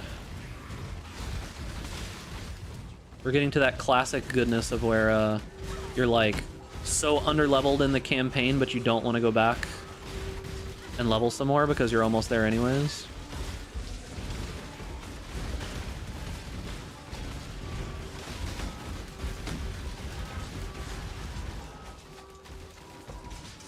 All right, I should build up a little poison here. I should have saved some of it is what I should have done.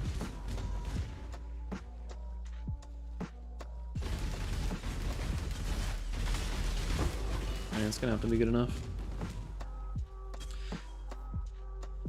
Human Revolution did predict Justin Trudeau as Prime Minister.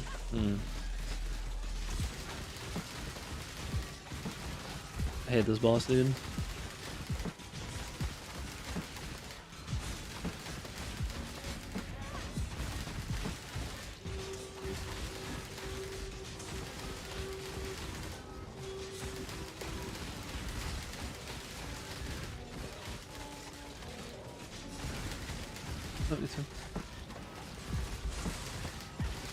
That's a Molast gamer. Molast. Thinking emoji. Alright. Gain a frenzy charge when you hit your marked enemy? Probably, right? We probably need to buy cluster jewels after this. There's a couple more things we can do. Like we can come down here, get this life, get these flask nodes, start grabbing some spell suppression. The Bannon is I don't really care about any of that. for freedom. I hate the sound effect of this skill. It's fine. I don't think the sound effect is that great. I don't think the sound effect is that great. All right, let's see. I'm beginner. This is my first league. I'm playing Lancing Steel. Lancing Steel what? Out of curiosity. Like what Lancing Steel build are you playing? Like champion, just like the standard way? Ascend with precision. I could probably do Cruel Lab, right? You probably shouldn't be that bad.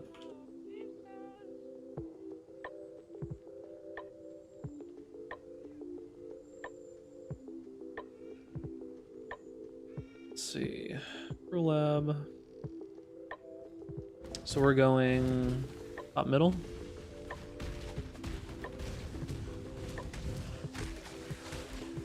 The MTX for the steel skills are so bad.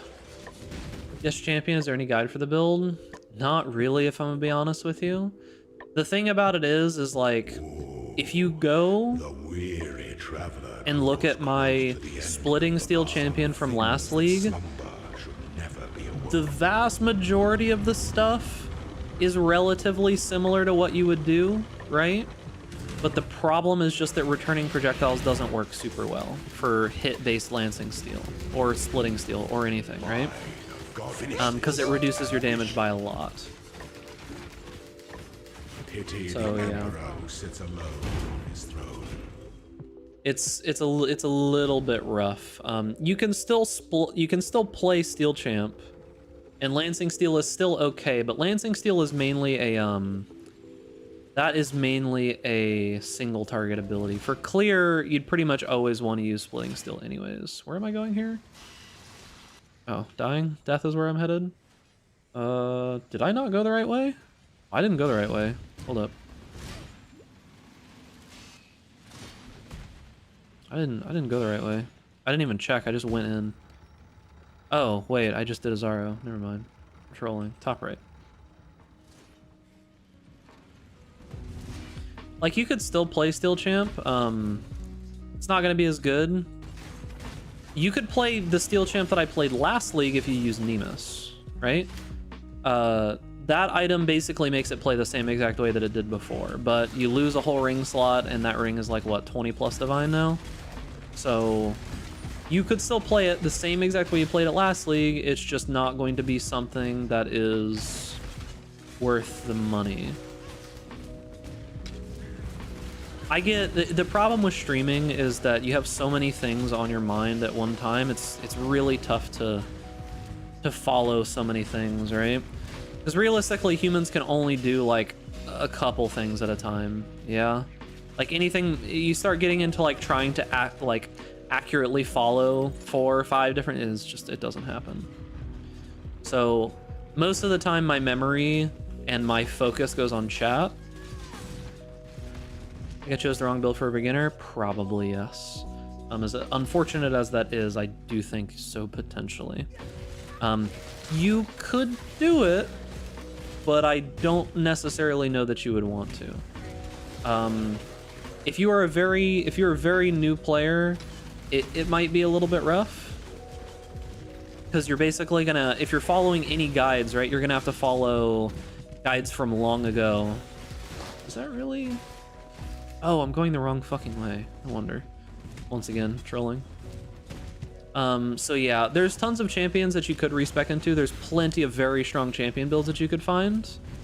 So that is one bonus, right? Champion's a super powerful ascendancy for sure. But yeah. You going to bed, Max? Take care.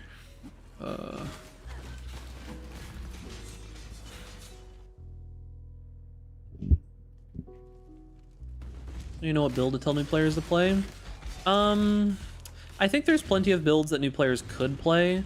I don't like infantilizing new players when it comes to PoE most of the time, when it comes to like build selection, because I feel like most of the time the people that are actually going to enjoy PoE are kind of going to enjoy the complexity of figuring out a build, right?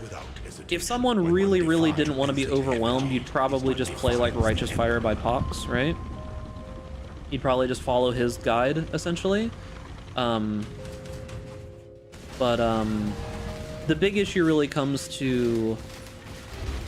Well, there's plenty of builds that work for new players, right? Like, there's plenty of League Start builds that work, like Bone Shatter's perfectly fine, Cold Dot's okay, Hexblast Mines is good this league, various Ballista builds all work perfectly fine, like EA Ballista works fine, Toxic Rain Ballistas works fine,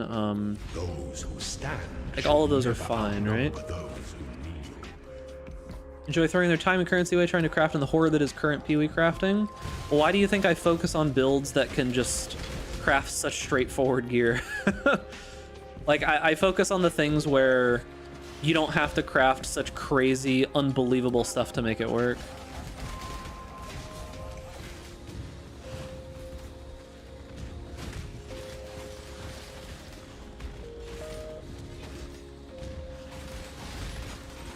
Yeah, I think that Toxic Rain Ballista is quite good for sure. I should probably League Start test that, honestly.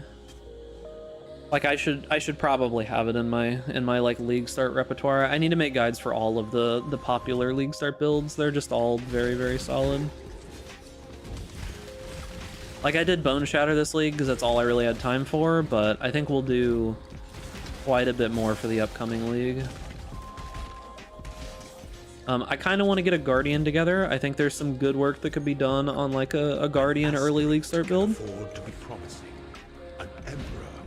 New people should play LA Deadeye. Honestly, Lightning Arrow Deadeye is really good. If you're gonna play in softcore, it's a very good build for sure. Like, absolutely very good. Withstand the siege.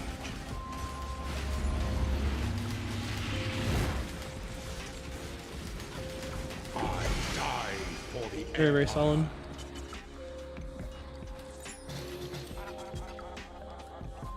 Alright, what do we get? Reduce mana cost if you've been hit recently. Nah.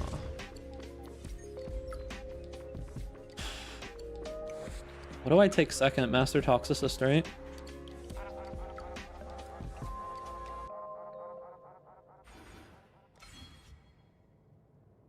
Issue is that the high-end Guardian is just a Forbidden Flesh donor. Not necessarily. I think there's a couple Guardian builds that you could transition into at this point. The one Guardian node is honestly so strong. Like, legit, just this Guardian node by itself is crazy strong, right? It may not be the absolute best build together, but like, this node is crazy strong for a lot of stuff. It's kind of insane how good that node is. Like level 27 Hatred, Aura, and Wrath, or Hatred, Anger, and Wrath. Pretty nuts, dude. Like, absolutely nuts. I need more flasks at this point. Because I need the flasks to just be up.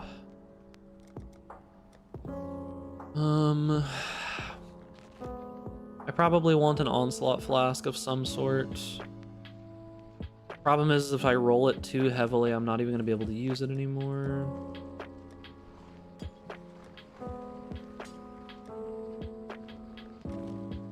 You can't really just steal that node.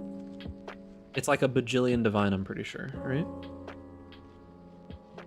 Like, sure, you could also just buy Mage Blood, and that makes anything work, right? So what's that node cost right now? Let me see. What is it? Unwavering Crusade?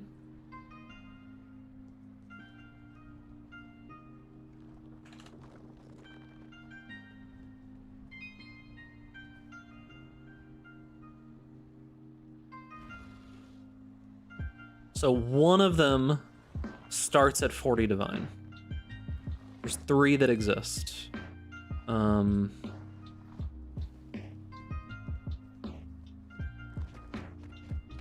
Oh shit.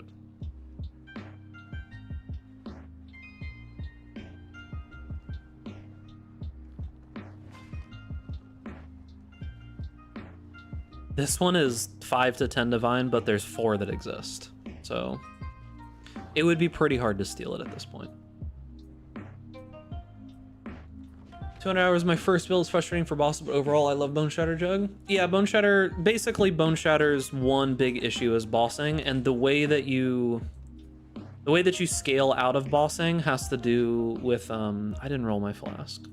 Has to do with going like ashes and scaling duration. Not totally crazy though. I mean, you could spend less than that and still probably kill Ubers on a Guardian. Dagger attack build. Kind of rough at current moment.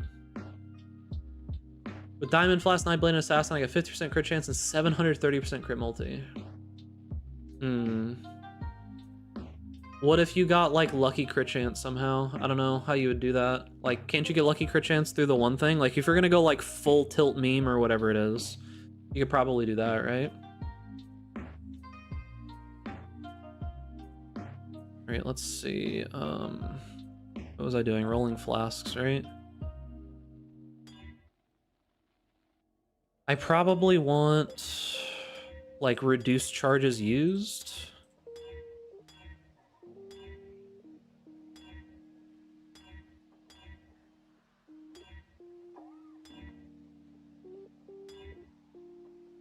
Because I'm not going to be hit that often.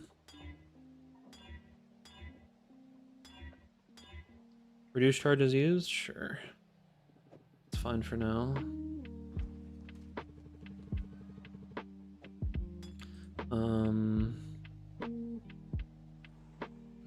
I don't really care about the second mod.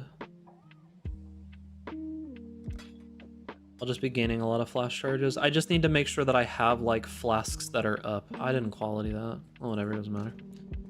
I just need to make sure that I have flasks that are going to be up is the big thing right now.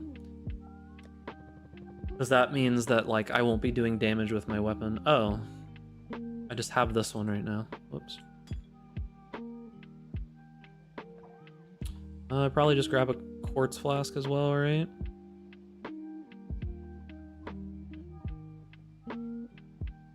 Increase duration. Yeah, that's probably fine too. Whatever, it's fine. I'll just use those. We tried Hex Blast. I'll mess around with it later. Guardian is still sitting at 2% though. That might change. All it would take would be like a good League Star guide, and I don't think anybody really wanted to put out League Star guides for Guardian this early, right? The thing about it is that most of the popularity of stuff is determined by content creators. So just using the end of flask effect instead because you will die to meteors.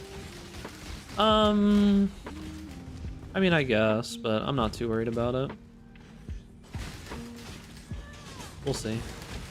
I tend to just not take the meteor nodes most of the time.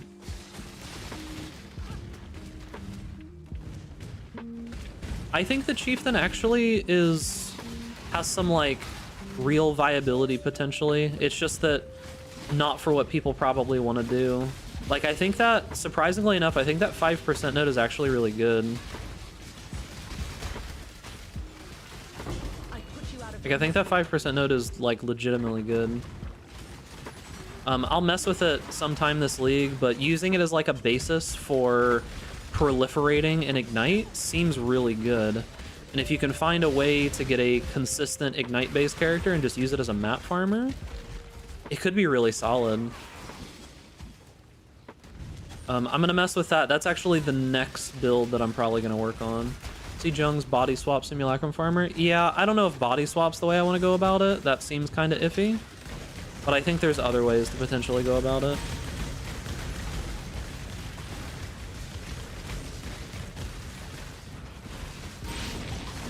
I don't know about body swap. I tried body swap on the life stack build and it worked there too. Like, it's okay. The problem with body swap is that it's just, you can target corpses constantly and you can hit things that aren't near enemies. That's my main like issue with it, I guess. Where I'd rather just focus on getting like one really big fucking massive ignite and just clearing the entire screen and not worrying about it.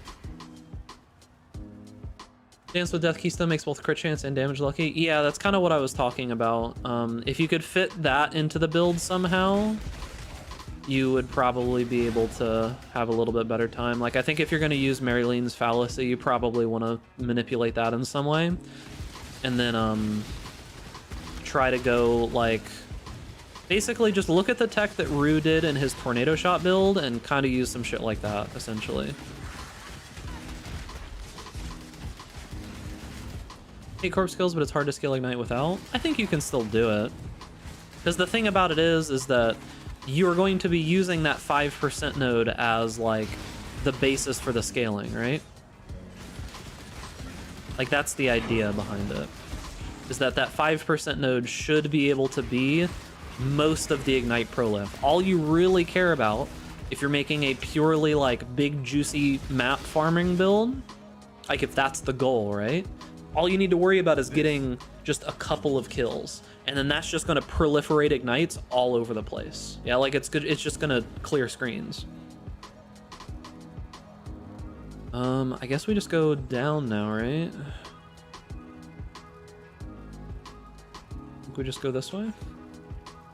I shall strike you. Starforge is okay. It's kind of like fallen out of use recently, though.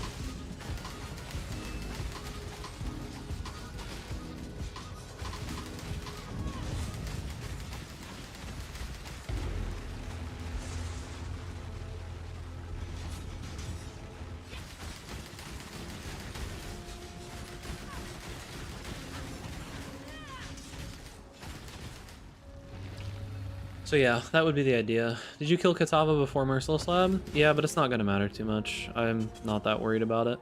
Most of the time, I end up just like leveling a couple of times to be able to equip leveling gear, and then I'll just go and do 5 waves.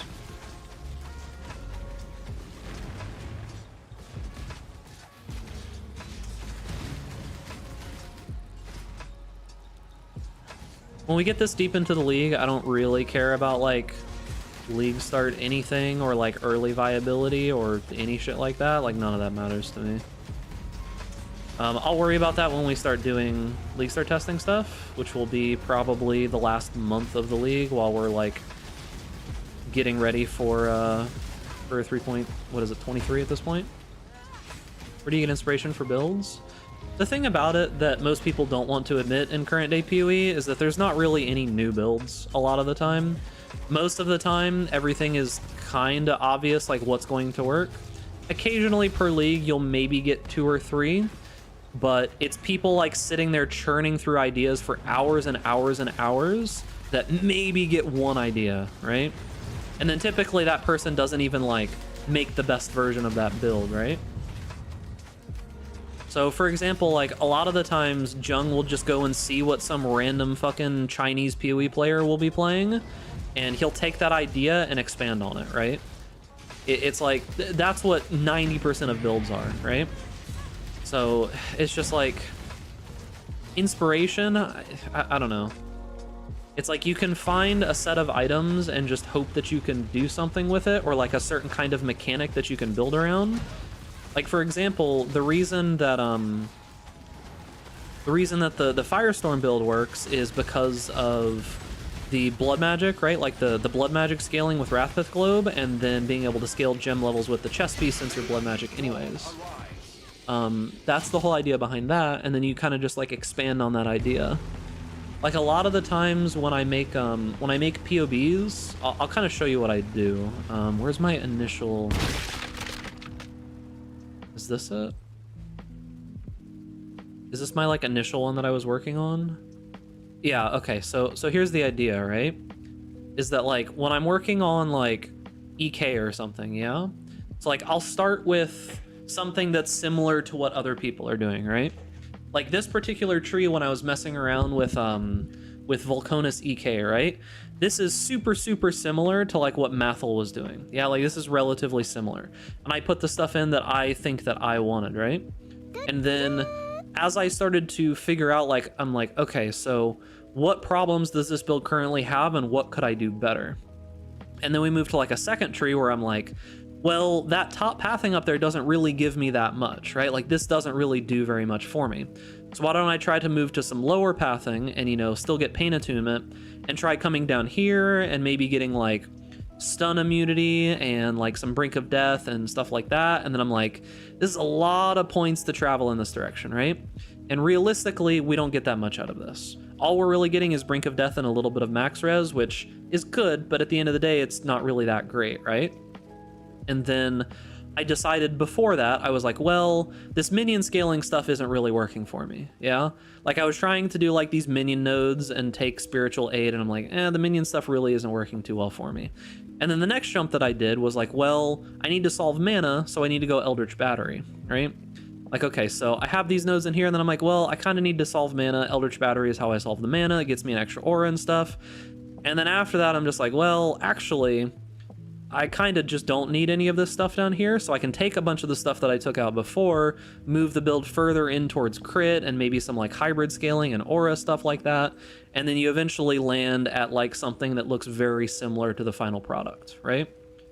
So that's kind of how it goes, right? Like that's kind of my thought process when I'm making a build, is I just iterate through different problems that the build has and just try to like, well, how do I fix this? Does fixing it cause any other problems? If it doesn't cause any other problems, then just like move it towards that. If it does cause a problem, can I like mitigate that problem?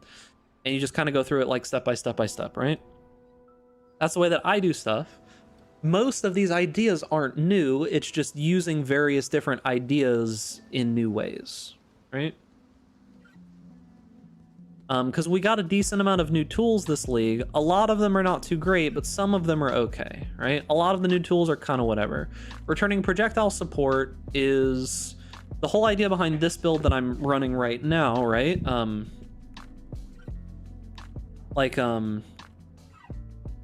The build that I'm running right now, right, is the whole idea behind this is that we're using splitting steel.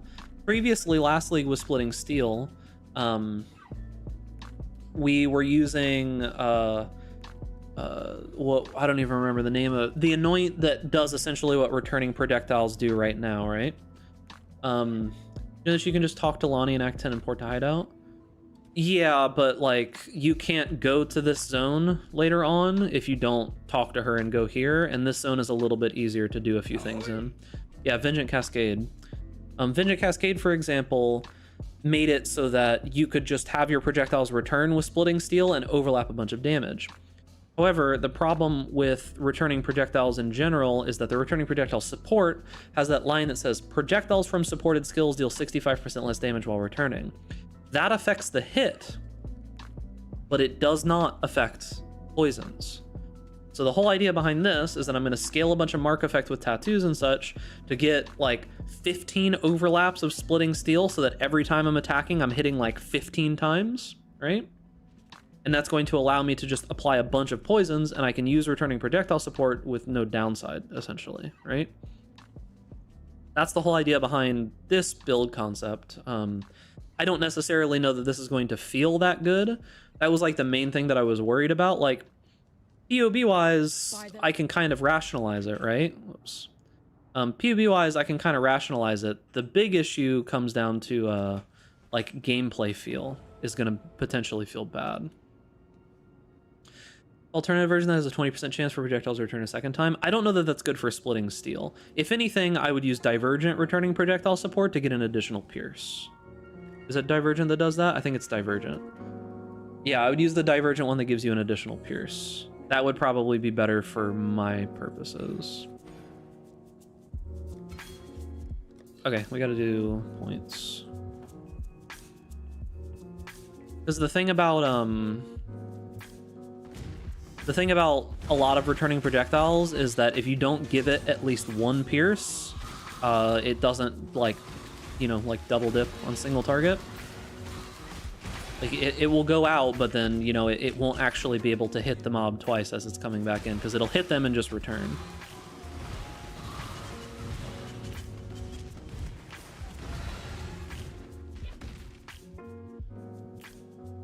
But yeah, that's kind of how I do POB and stuff, right? And there's still this, like, very vocal minority of people that think that once one person does anything with a build, it's like theirs forever. And they will just, like, go and stir up shit, and they'll be like, why are you stealing builds again? It's like, dude, my build is like 40 or 50% similar. Tree is completely different. Uses a ton of different gear. Like, I don't know, man. Like, there's only so many ideas in PoE that can even exist. If you, like, sit there and worry that the only person that can work on something is, like, the first person who ever comes up with it, we're never going to get anything done. Today, what you're trying to do with the character is good offense and good defense. Knowing about the mechanic of the game, you think of a main way to scale your damage, main way to scale your defenses. Yeah, that is essentially a good way to go about it for sure. That's like a good overall point. What I was saying before is more so just like the process of me actually figuring out if those pieces fit together, essentially. But yeah, it's like, I don't know. It gets very tiresome interacting with those people, so I kind of just don't. Because it's like, yeah, I mean, conceptually that Firestorm build is relatively similar to the ones from previous leagues, right? But I think I did a way fucking better job with it. Like, I think that, like, the tree that Phoenixia gave me and the changes that I made with tattoos, just, like, take that build from relatively mediocre to fucking super powerful, right? And I think that Phoenixia and I did a lot of work to get there, you know, like figuring out how to craft all the proper gear, making the guide and all that kind of stuff. It's like, I feel that plenty of work went into that. It was like Legos, very rare that new Legos get added. Builds are just deciding which pieces you put together. Yeah, like PoE is a complicated game, but it's not as complicated as you might think that it actually is. Sure, there are like infinite points on the tree that you can choose, yeah, but like to an experienced PoE player, there are certain points and certain pathways that are just correct, right? Like there's certain things on the PoE like tree, the passive tree, that are just correct, right? When you get better at the game, you can kind of just like passively glance at a tree and know that the person doesn't really know what they're doing a lot of the time.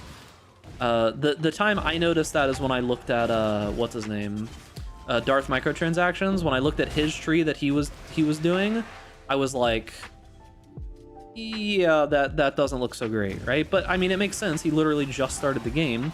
And it looked pretty good for someone who was like literally just starting the game, or like when Preach started playing, right?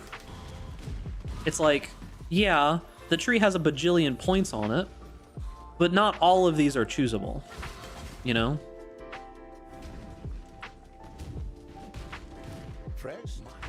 Like, it may feel like there's like so much complexity here, but the vast majority of points that you take on certain builds are all kind of the same.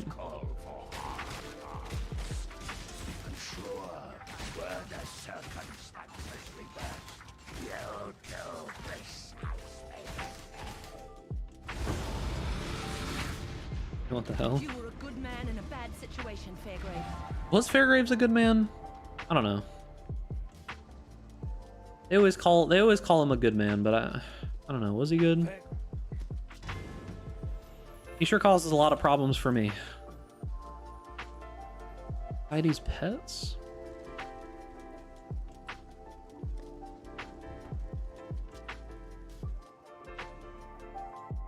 Like, I want to play every build with Eldritch Battery because mana sucks. Watch yourself. I get that. I do think that mana and solving mana in this game is kind of just a chore. I do agree with you there. I'm not really gonna crit that much. Probably just take that.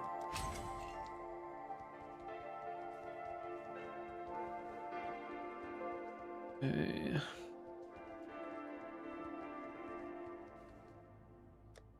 Ava's Torments.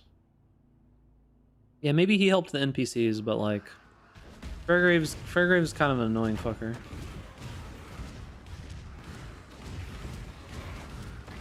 Most of his questline is optional. That's why you don't really know a lot about him. But he's got like 3 quests that involve him.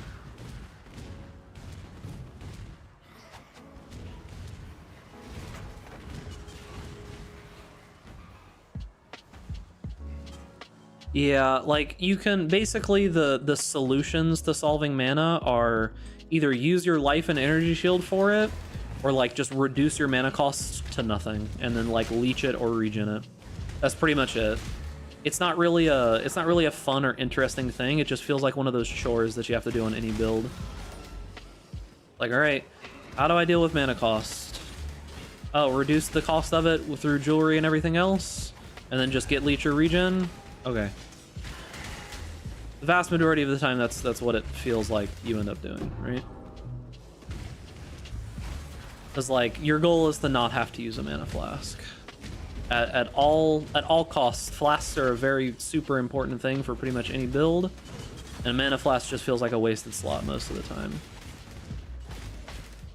Regen? Yeah, you can get a decent amount of mana regen actually. I think mana regen is a slightly underutilized stat in a lot of cases. You can get just enough to be able to do what you need to do.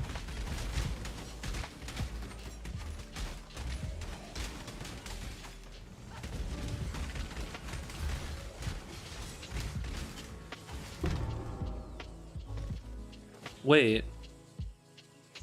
Now that I think about it.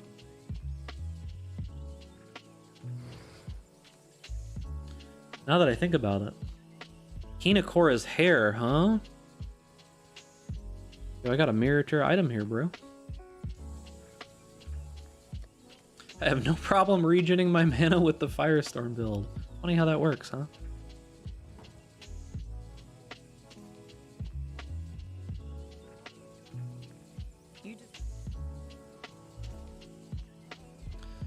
Okay, Radiant Jewel is okay. You're still alive.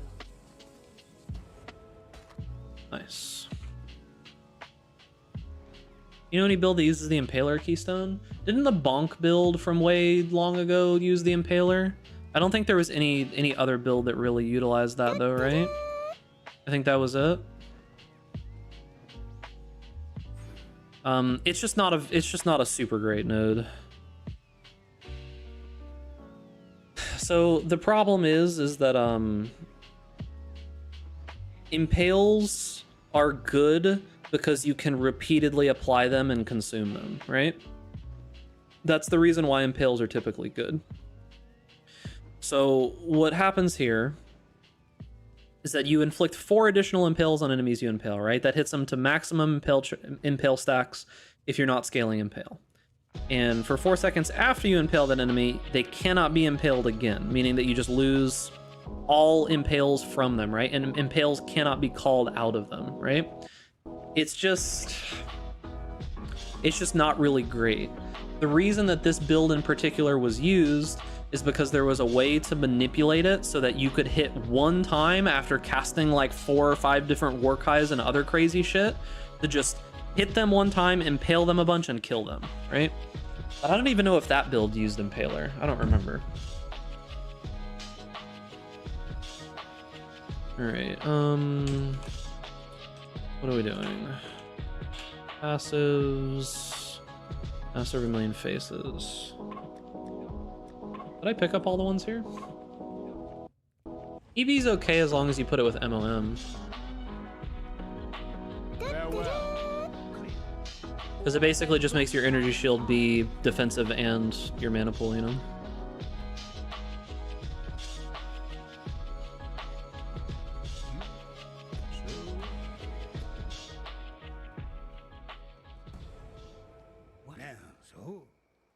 Well, that's why most of the time people who use EV also use Mind Over Matter, you know? Just have it be both.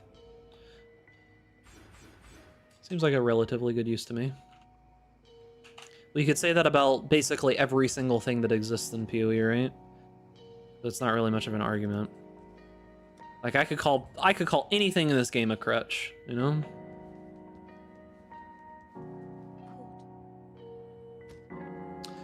What happened to impending doom damage in PoE? I have no idea. Not sure, gamer. You have offered. Go with courage. Not sure. I don't need anything else there. Probably start taking some spell suppression. Reflection of Terror is next. What's your IQ? Easily, like, 3, at least. What's funny is, when I was in high school, I actually had this guy. In my, because I was in an aeronautical like engineer class in high school, because I thought that might be something that I would want to do, but I ended up just really not enjoying math that much. And there was this guy in my class who was a card-carrying Mensa member. He was a card-carrying Mensa member. He's like, yeah, bro, I'm part of Mensa. He was brilliant, right? Like, dude was very smart, but holy shit. Imagine unironically carrying a Mensa fucking card, dude. Like, holy fuck. I was just like, no shot, dude. Like, actually, Mensa is like, it's this like organization of high IQ people. Basically a bunch of like people who sit in a room and like, you know, sniff their own farts about how smart they are, about how high their IQs are, is what Mensa is. God. I feel like IQ is just such a not really super useful metric when it comes to most things.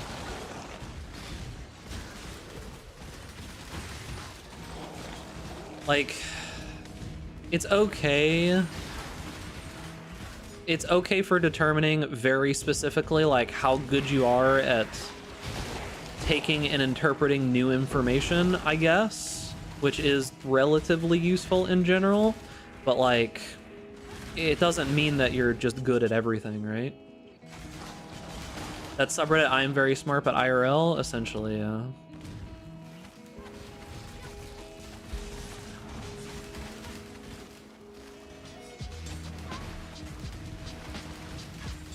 Yeah, I agree. The military portion is probably fine, right? Like them using it to make sure that there won't be like actual combat risk to people inside there. Like you don't want someone who's like literally unable to function going into the military and such, and it's a good way to filter that out. But yeah, I mean, like,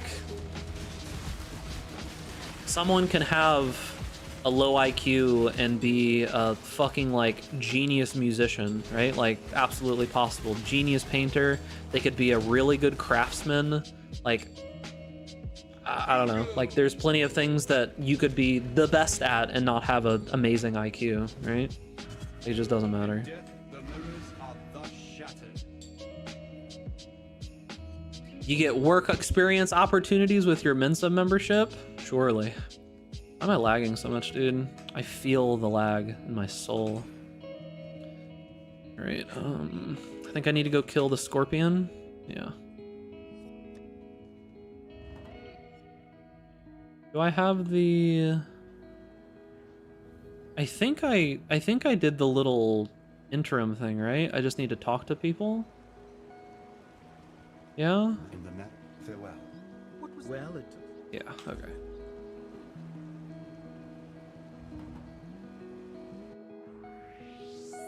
Yeah, it's very strange. And when he showed me that card, I was kind of just like, really, dude? Like, I know you're fucking brilliant. Dude was crazy smart. He used to get a lot of shit because of how he looked. And, like, the teachers obviously treated him different, which was super fucked up. Because he had, like, dreads down to his chest, right? Dude was fucking brilliant, though. Easily one of the smartest people in, like, that entire school. Yeah, like, it was insane how smart and just adaptable his brain was. But, like, I don't know. Mensa membership? Wonka W. Yeah, look at these lag spikes, man. Where are they? Yep.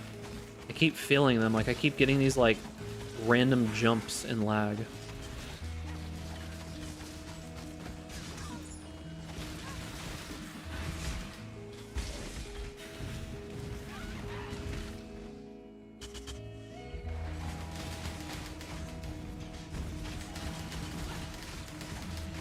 You guys can, like, see it, right? You can see when, like, the game is, like, stuttering a little bit here and there.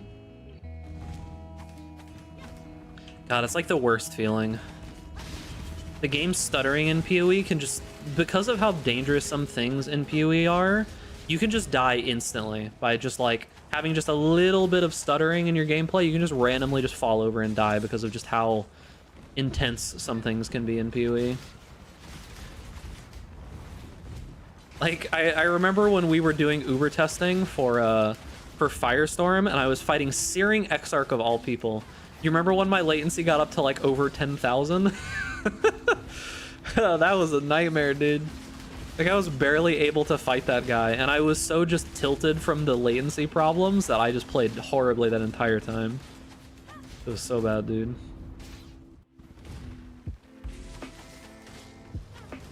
Yo, come on.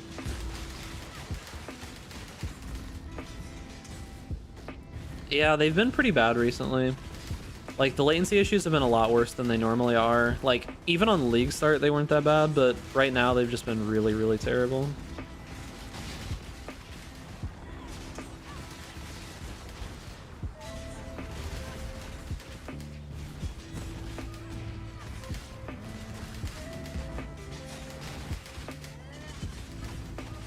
I wish Lockstep didn't feel so good in this game.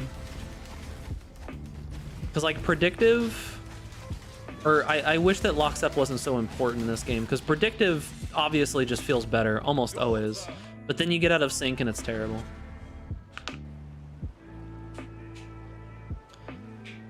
This isn't stuttering, this is latency.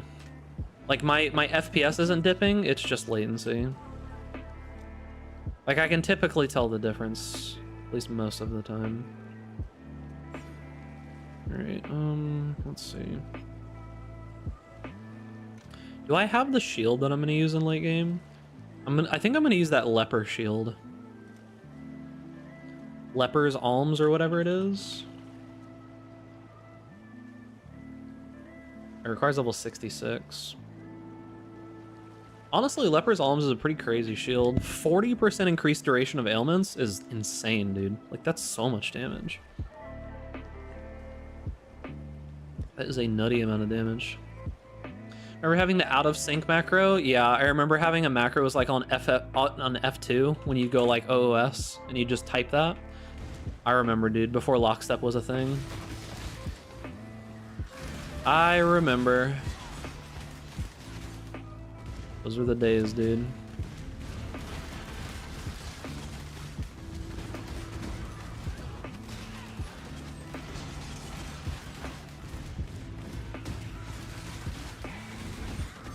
You know what probably is the coolest thing about AI? And I think it's one of the most interesting uses, is that here relatively soon, I could see language barriers no longer being a thing. I think relatively soon we're going to get to the point where language barriers are not a thing anymore. Like, we're getting really, really close, and that's really cool to me.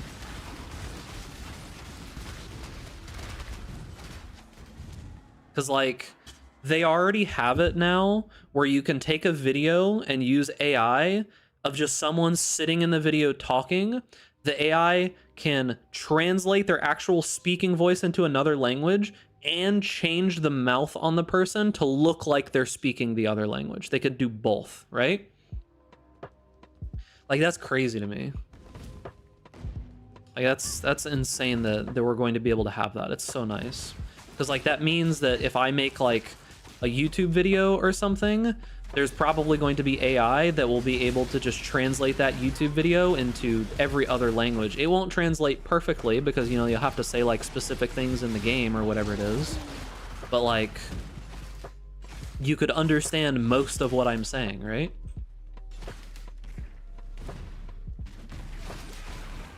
AI will not pick up contextual clues. That's just not true. AI is actually really, really good at picking those kinds of things up because it pulls from humans already speaking, right?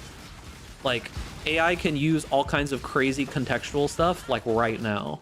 Like, it can use context in general with stuff. But that's only with, like, you know, the higher versions of it. And the language tech has not really been super expanded on yet. Like, that is relatively new, but it is getting there.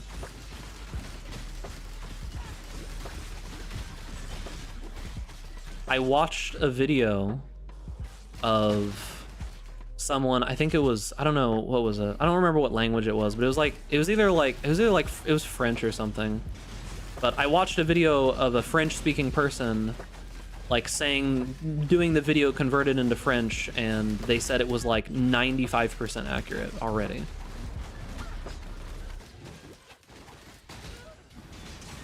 So, like, maybe it doesn't work well for Spanish, I don't know. But yeah. Like I said, it's getting there.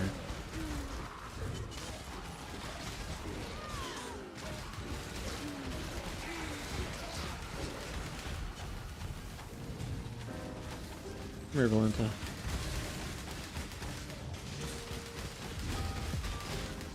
Come on.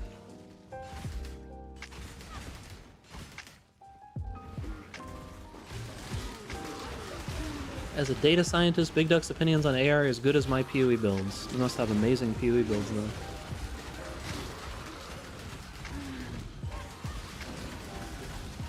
I don't know, dude. I've said this many times, but just because you are a profession does not mean that you're good at it. Like, there are horrifically bad brain surgeons. So when someone always says something like that in my chat, like, I'm just like, okay.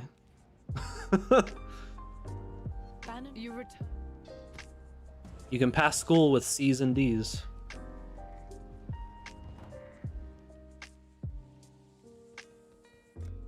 All right, where are we going?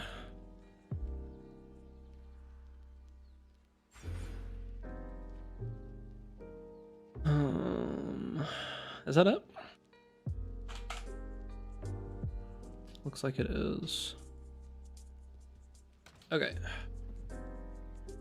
Doesn't mean they wouldn't have a lot more insight into the field of study. Potentially, but I mean, you can argue with, like, the progress that I have physically seen and read with my own eyes. But, I mean, if you want to argue with reality, that's fine. Because, like, what was my claim? That it's starting to get there, and the promise of it is really good? Is that such an outrageous claim? It feels like so many times people just really hate the idea of AI and they're against it. Unfortunately. Because, like, my initial claim was that I'm really excited about the fact that we're going to get to the point where language barriers are not going to be a thing, and right now it's like already starting to get there. Like it's capable of translating relatively well, right? That's not an outrageous claim, and just because you don't like AI doesn't mean that you can say that it's like not true. Like it's such a fucking like bland basic claim.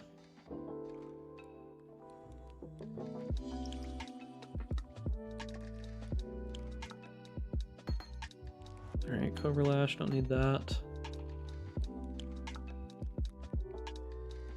The real problem is that most claims about AI are from business and marketing people in pursuit of funding.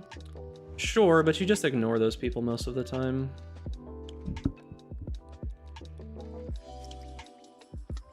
The rate of change right now means that what machines historically do does not inform what machines might do. Yeah, I was saying the same thing about medicine earlier, is that like they're making very, very large leaps and bounds when it comes to certain things with medicine because of just their approach towards it, right? Like just specifically the approach that people have towards medicine nowadays, and like trying to focus more on replacing and like bolstering chemicals that the body already makes instead, and how those like interact with the organs and such. So yeah. All right, let's see here. I don't need these anymore. Do I swap over to Alberons? I need to level up a couple of times probably, because we're just gonna do 5 ways. Can I just do a couple maps? Like, can we just suffer through real quick?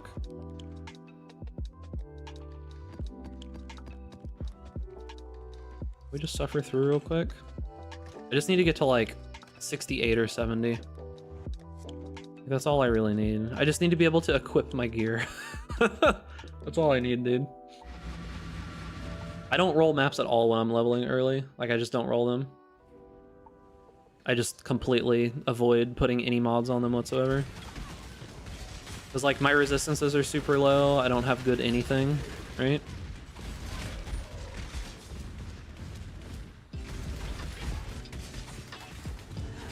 I don't know who... Is that Lane or Ian? I don't know who that is, though.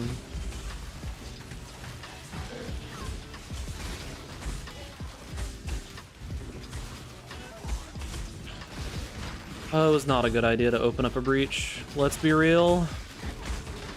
It was not a good idea to open a breach.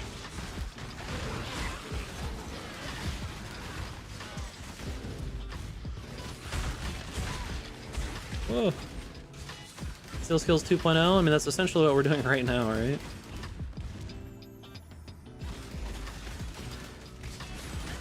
Extra life.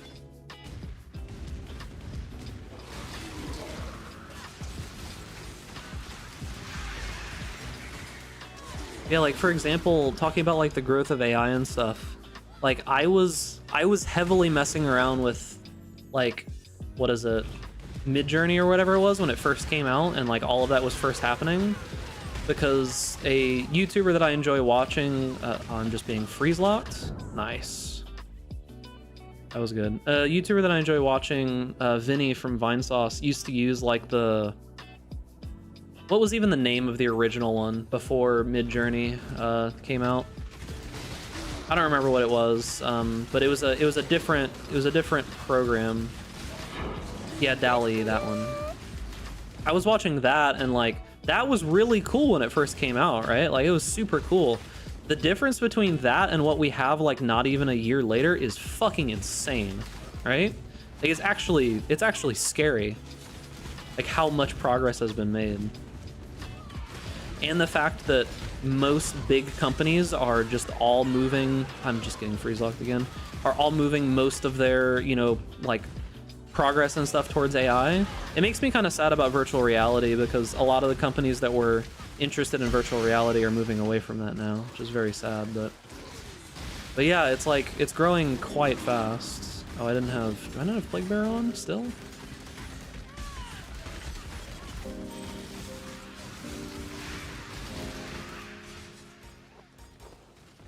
For me, I've never really been the kind of person who's super scared of progress most of the time. It did at first, like, you can always be like worried about something, right? The progress that AI was making here like 6 months ago or whatever it was has kind of petered out a little bit, but it did kind of feel like back when I remember when I was very young, but I remember when my like mom and dad and stuff would travel and they would use, you know, like maps and stuff, and I'd have to help them figure out where to go and all that. And then I remember as it translated into like going onto map quests and you like print it out and then I just like read them the instructions and stuff, right? And then I remember the progress that happened as I started to get a little bit older when it translated into just like your phone just does it for you, right? Like that transition was crazy, dude. That was actually insane. There's a pretty strong argument that generative AI is hitting a plateau right now. Yeah, it is. I agree. That's what I was saying. Is like 6 months ago, that kind of growth was insane. It is plateauing for sure because they're like losing stuff to. If anything, it might actually be getting a little bit worse because it's like generative off of its own work a little bit. But yeah, I agree with that. But yeah, like the transition that was made from having to like take out these little books, like, because I remember I would like sit in the back seat, right? And the back seats have those little like mesh things on it, and you'd pull out the big like giant map like this, right? Yeah, Dacro, that is definitely a pretty big issue. I think potentially I don't know how they overcome that. There's something fundamental they'll probably have to change to be able to overcome that. I'm just not exactly sure what it is.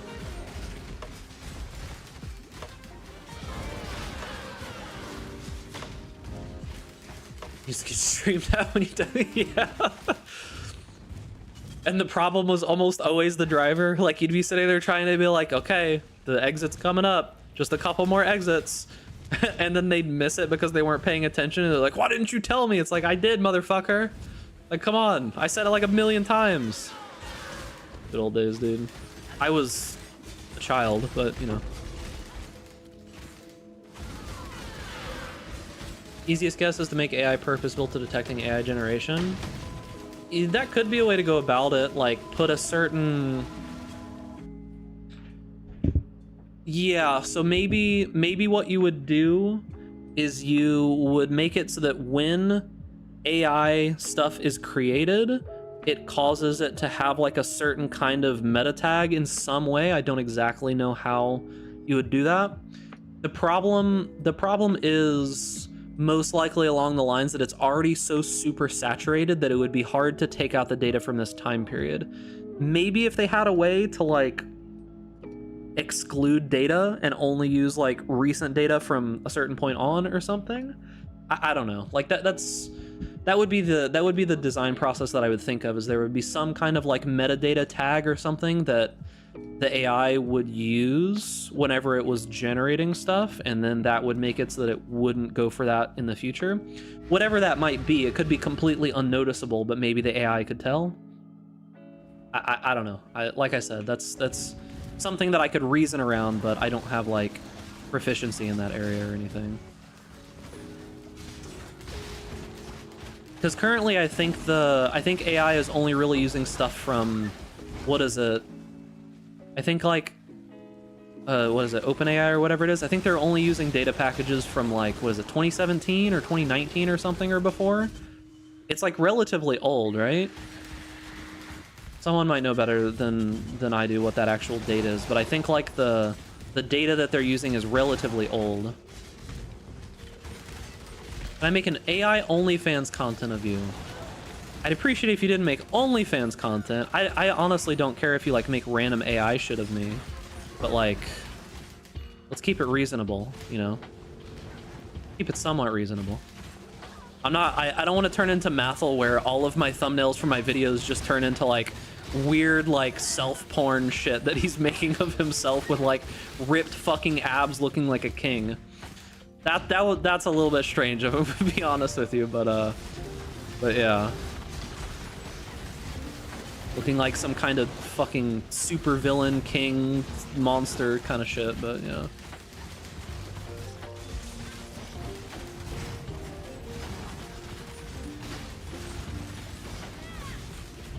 Yeah, like, I genuinely don't really care about that kind of stuff. Just keep it relatively reasonable. Okay, thanks. I'll just not evade it all. Oh, those are those like banshees that have like a spell, right? I think that's what it is. Is there some person who's doing a 100% safe for work channel but putting it on OnlyFans because ease of financials and memes? Probably, I don't know. There's a lot of people that have suitable for work OnlyFans, and it's like, okay, I guess. I don't think that's really why people like OnlyFans is pretty synonymous with just like adult content at this point. But I get the idea, right?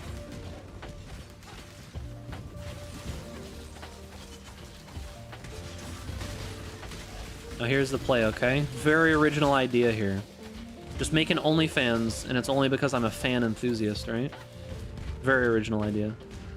Just have me posing with a bunch of different kinds of like ceiling fans, box fans. Easy D. Very original idea. If I looked like Mathel, I would be a massive male e-whore. I mean, why not, right? Like, it's super hard to be able to actually make it when it comes to that. Like, if you're male, it's like super, super difficult. And he has the looks and the body and all of that. So, I mean, more power to him. I don't know that I would do it, but still. I like flamenco. My only problem with flamenco guitar is that, the, like... What was his name? Who's the guy that, like, was, like, super duper popular when it came to flamenco guitar? I can't remember what his name is. He's, like, the guy when you think about it. What was his name? Do you want to be your co-star in the first OnlyFans AI video? I don't know. Aqua de Lu- No, I'm thinking more in the US. Fuck, what was his name? Anyways, from what I remember, when it came to like that that style of guitar, I seem to remember someone. This is from a long time ago, so correct me if I'm wrong. But from what I remember, it was like he used to be so up his own ass that he would that he didn't think that there was literally anyone who was a guitarist that was as good as him. So he used to quote trumpet players as his inspiration. I don't remember who that was. That's like an ancient memory from my brain, so I could be off on that.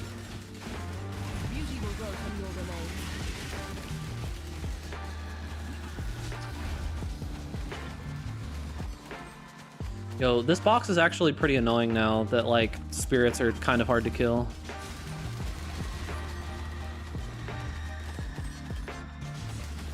Come on, dude. Nice items, dude.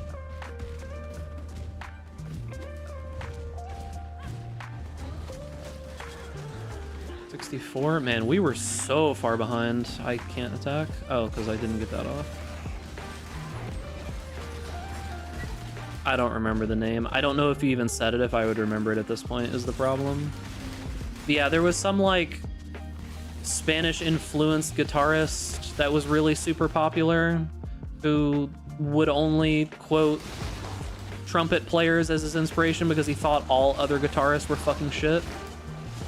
Which is like, come on, dude. There's so many good guitarists. Like, there's so many good ones. Like, I'm gonna be real with you. I actually think if not like one of the best, if not the best guitarist in the world is Guthrie Govens. That dude's a fucking monster. Guthrie Govens is like, if you have like really high skilled professional guitarists, like he's like their favorite guitarist, right? That dude's a fucking monster. Like absolute, like the dude is so just a guitarist, like he can't drive, like he can't do all kinds of basic shit. But man, you put a guitar in his hands.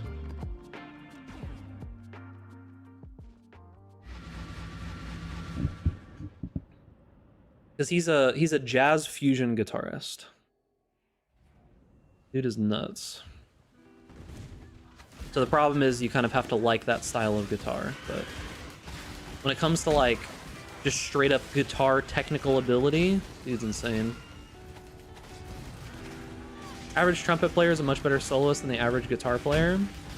Yeah, sure. That's probably because of ease of access to guitars and popularity of guitars over trumpets, or over like trumpets, though. Did you design the hideout yourself? I think I maybe added small things to it over time, but my hideout is just from one of those random PoE hideout sites.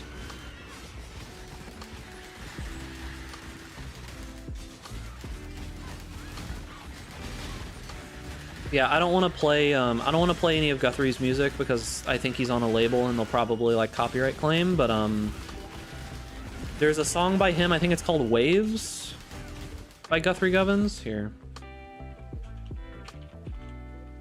There's "Waves," I think is what it's called, and I think it's called like "Wonderful Slippery Thing" or something.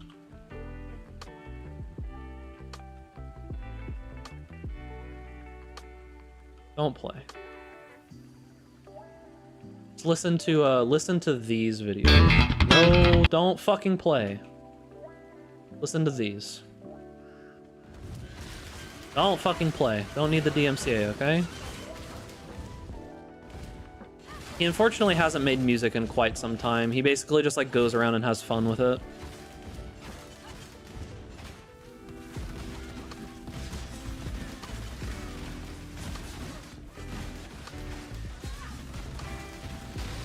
Yeah, he's easily one of the most, like, technically competent and even, like, musically competent guitarists I've ever heard in my life. Dude is, like, actually fucking out there. It's crazy.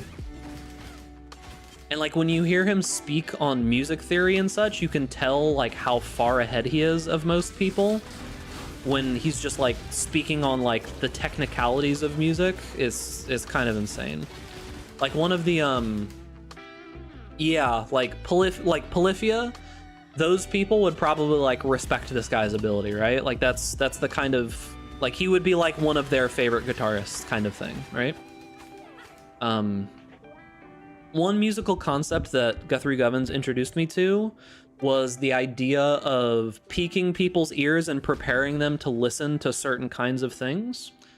And something that he used a lot is that you can use like discord and disharmony to pique people's ears up and make them pay attention for a second before you make them listen to something good. And I think it happens in Waves. It's either Waves or Wonderful Slippery Thing, but there is this little section where he starts playing a lot of like discordant notes over and over again, and it makes you think like, what the fuck is going on? And then he plays like the most ridiculous riff I've heard in my entire life, right? Let me see. Probably need to take some more flask nodes. So yeah, that's one concept that he had like introduced me to, and that was the first person that I had heard speak about that. So it was super interesting. Yeah, if you like things like Polyphia, however you say it, if you like things like that and you're okay with jazz music, you'll probably like Guthrie Govins a lot. Because Guthrie is a very, very talented, like proficiently talented and just musically talented guitarist. Dude is crazy good. What's in the flask? I don't know. I'm trying to find the bottom of it, dude. Maybe there's some happiness in there.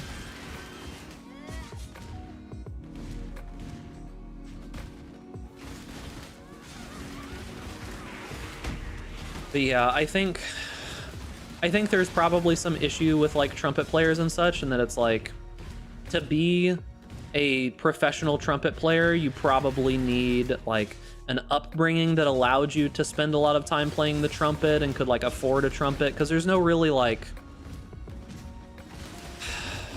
there's no glory in being a trumpet player, if I'm gonna be honest with you, like these days and in the last like 20-30 years.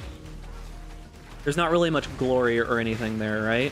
It's not like you have like a trove of professional trumpet players that are making like the masses be like, oh man, I really want to play trumpet, right? Whereas essentially for 30 or 40 years, you know, guitarists and like rock and everything were at the forefront of like culture when it came to music. and then inspired a bunch of people to want to be able to do that, you know? So, I don't know, maybe it could be that. Like, maybe years ago there were more trumpet players and maybe it made sense back then, but I don't know. Historically, you used to be able to make a decent living as a military trumpet player. Yeah, for sure. But the culture has probably moved to this point where that's not really feasible anymore. Does the military even hire trumpet players anymore?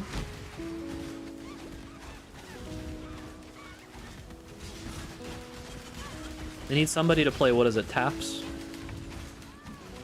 I don't remember the name of that song. You know the one I'm talking about. That one.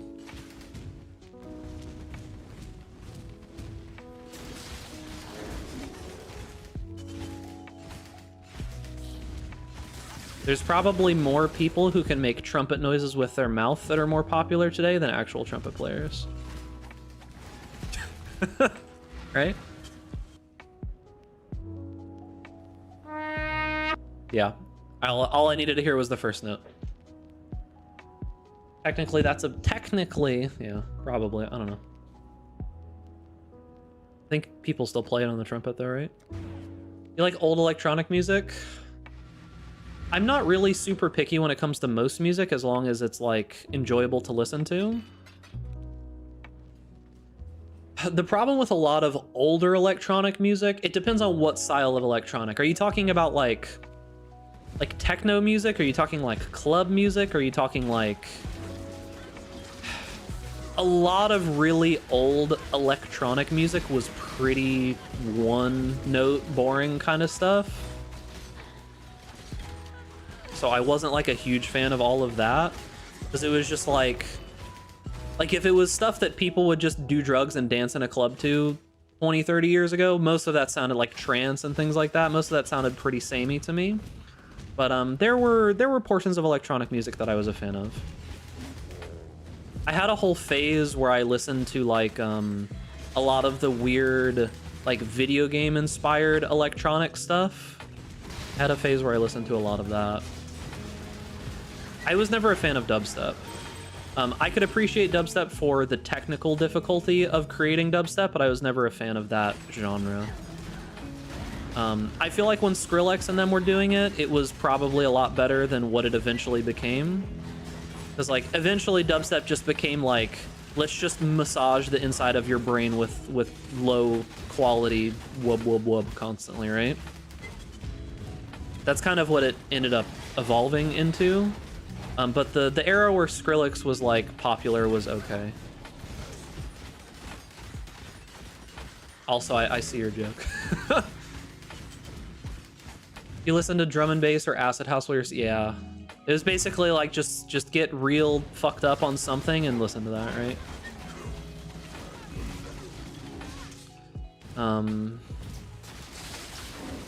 But yeah, like I've listened to a lot of different styles of music.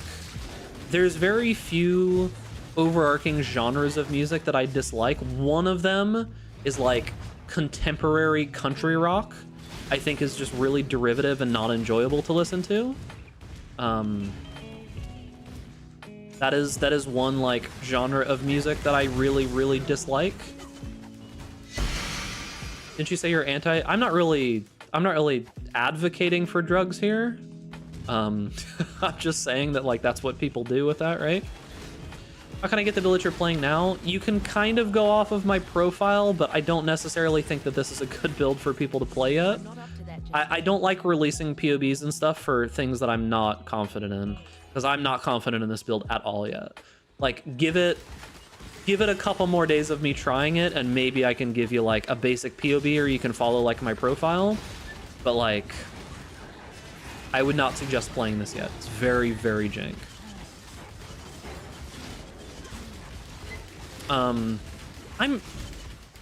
I guess I can give you guys like my full take on addiction.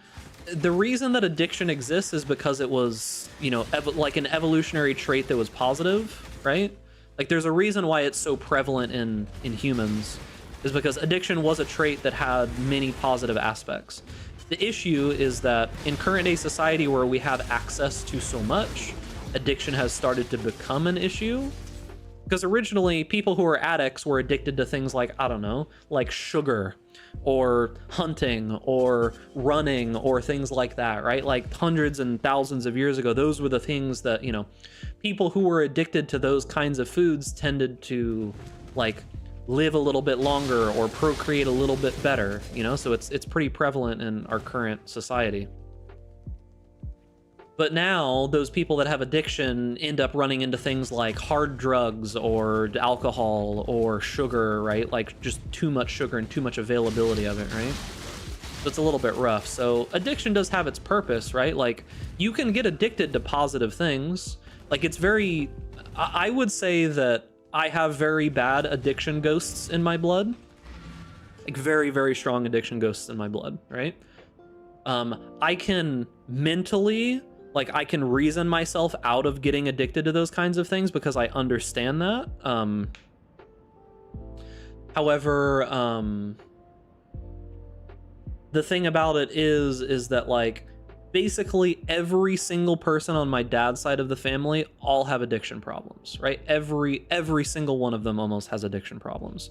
So I know that if I ever interacted with anything having to do with like hardcore physical or even mental addictions, I'd be fucked, right? There's a reason why I always say that I cannot consume short form content. It turns me into a fucking monster, right? Like it completely destroys my brain. Like YouTube shorts and all that kind of stuff, I had to purposefully make myself not watch it because I got so mentally addicted to it so quickly that it was fucking absurd, right? Do I drink? Very, very rarely. Very, very, very rarely. I'll basically drink for, like, I am like a occasion drinker, essentially, and I don't drink a lot. Like, I won't drink enough to even barely get tipsy, right? So, yeah. Our brains are reward centers are not made with synthetic products, and processed shit can shove more dopamine in your brain than what's used to naturally. Yeah, that's the whole idea I was trying to get at. Average man has seen more naked female bodies in a year than a 1900 man would see in their entire lifetime. Yeah, it's the whole reason why porn can cause so many problems. Like, I think that porn conceptually is fine, but I think that the overabundance of it and how much people end up consuming can cause lots of issues for sure. So yeah. But yeah, that's the whole idea behind it. That's what I was trying to get at. Yeah, I don't drink because I know that I would absolutely become like a fucking... I would become an alcoholic so quickly, so easily. So I know that those addiction ghosts run in my blood very, very, very strong. So I avoid it like the plague. However, I can use those addiction ghosts in my blood for good things, right? Like, I am addicted to the feeling that I get when I run, which is a positive thing on my life. I will run happily 4 or 5 times a week. Most of the time, I have to stop myself from running too much. I only haven't really been able to run recently because it's been so fucking miserably hot in Florida, and that's why I've gained so much weight. Like, I've gained like fucking 15, 20 pounds in the last however many months because I just haven't been able to run, right? It's miserable, dude. Like, it sucks. But it's been so hot in Florida. Like, it's been so hot and so humid in Florida this summer that it's like almost physically just painful to even go outside. But yeah, I am like, I don't know if you'd say mentally or physically addicted to running, right? The feeling that you get from running. Literally buy you an indoor bike if you have the space for it. I can't do it. It doesn't work the same way. Like, indoor stuff, I have a like, nowadays the bike that I have would be worth multiples of thousands of dollars. But I bought it a long time ago. But I have like a whole system where I could get on my real bike. Like, I have rollers and stuff for my real bike that I could use inside, and I don't do it because it just doesn't click the dopamine buttons correctly, right?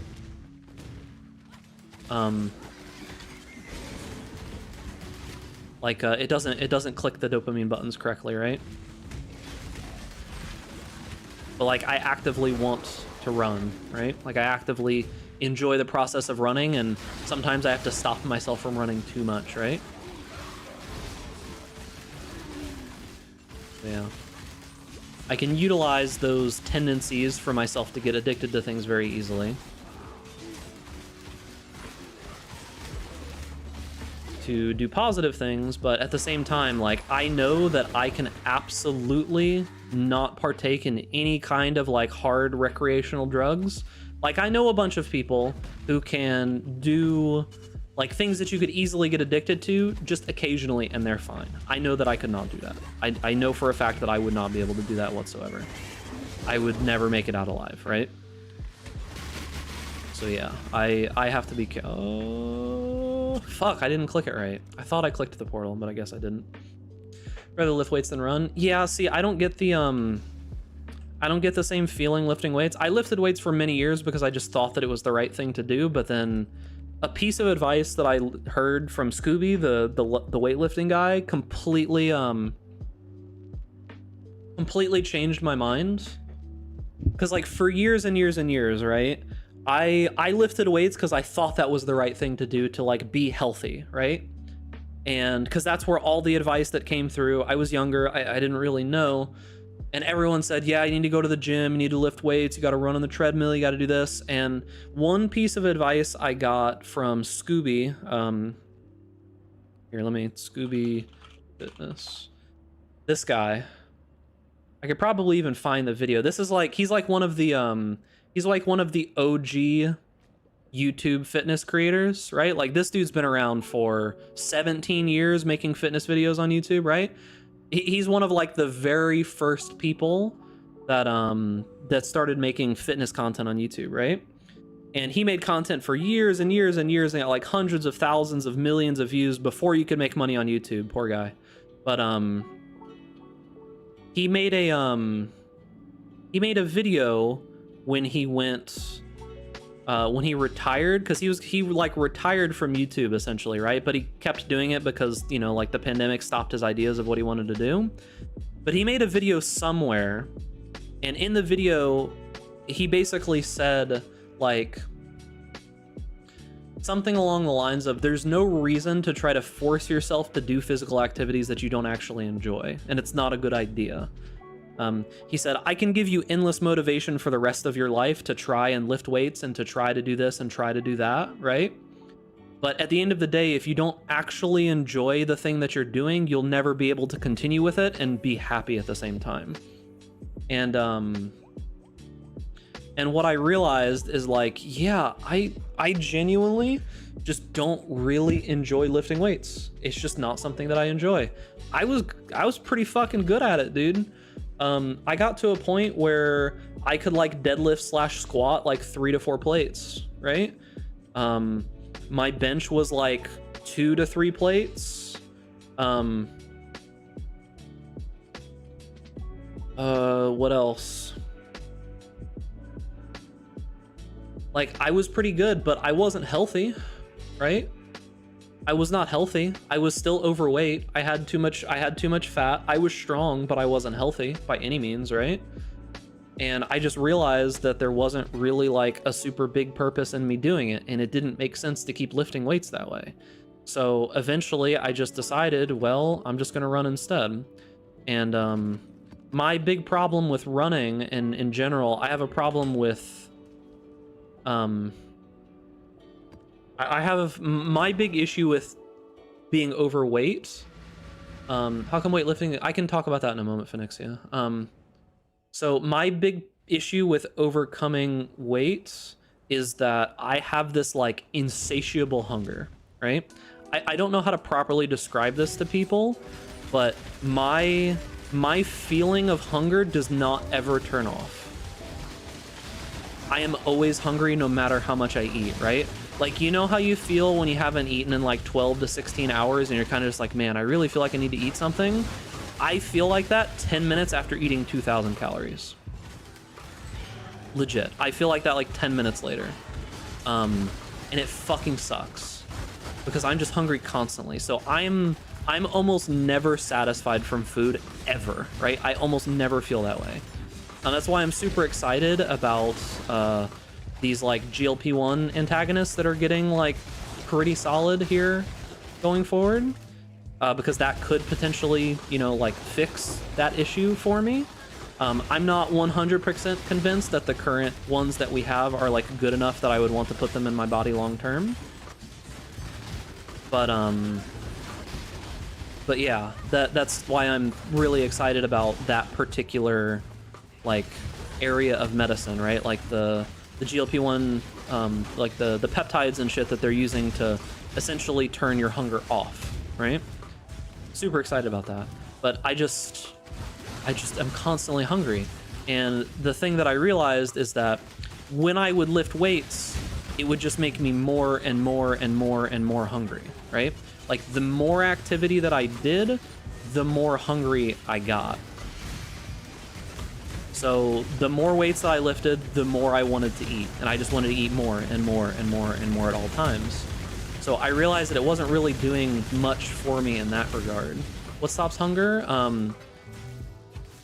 They're called GLP-1 antagonists. You might have heard like Wegovy and they're semaglutides is what they're called. The brand names are like Wegovy and like I think Ozempic, and then there's a new one that's coming out which is called tirzepatide, which looks a lot more like promising than the original ones did. But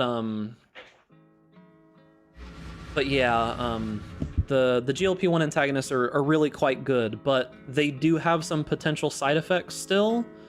The question is like whether or not being overweight is worse than those side effects, and they don't really have like a ton of long-term studies out on them yet.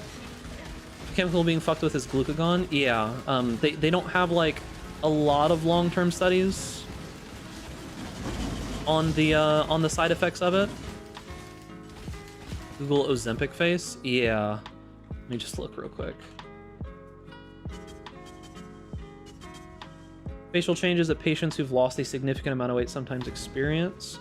So here's the problem with those kinds of drugs, right?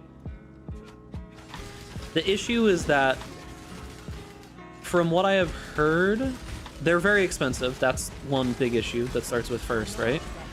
But the thing about it is that it would save me money to even pay probably like $100 or so a week to just turn off most of my hunger, right? It's like I spend way too much fucking money on food. It's like where all of my money goes. But here's the problem is that what those things do is they turn off your hunger. And when you turn off your hunger, that doesn't necessarily mean like it's not some magic thing that just makes you lose weight, right? That's not what it is at all. It's just making you eat less calories, right?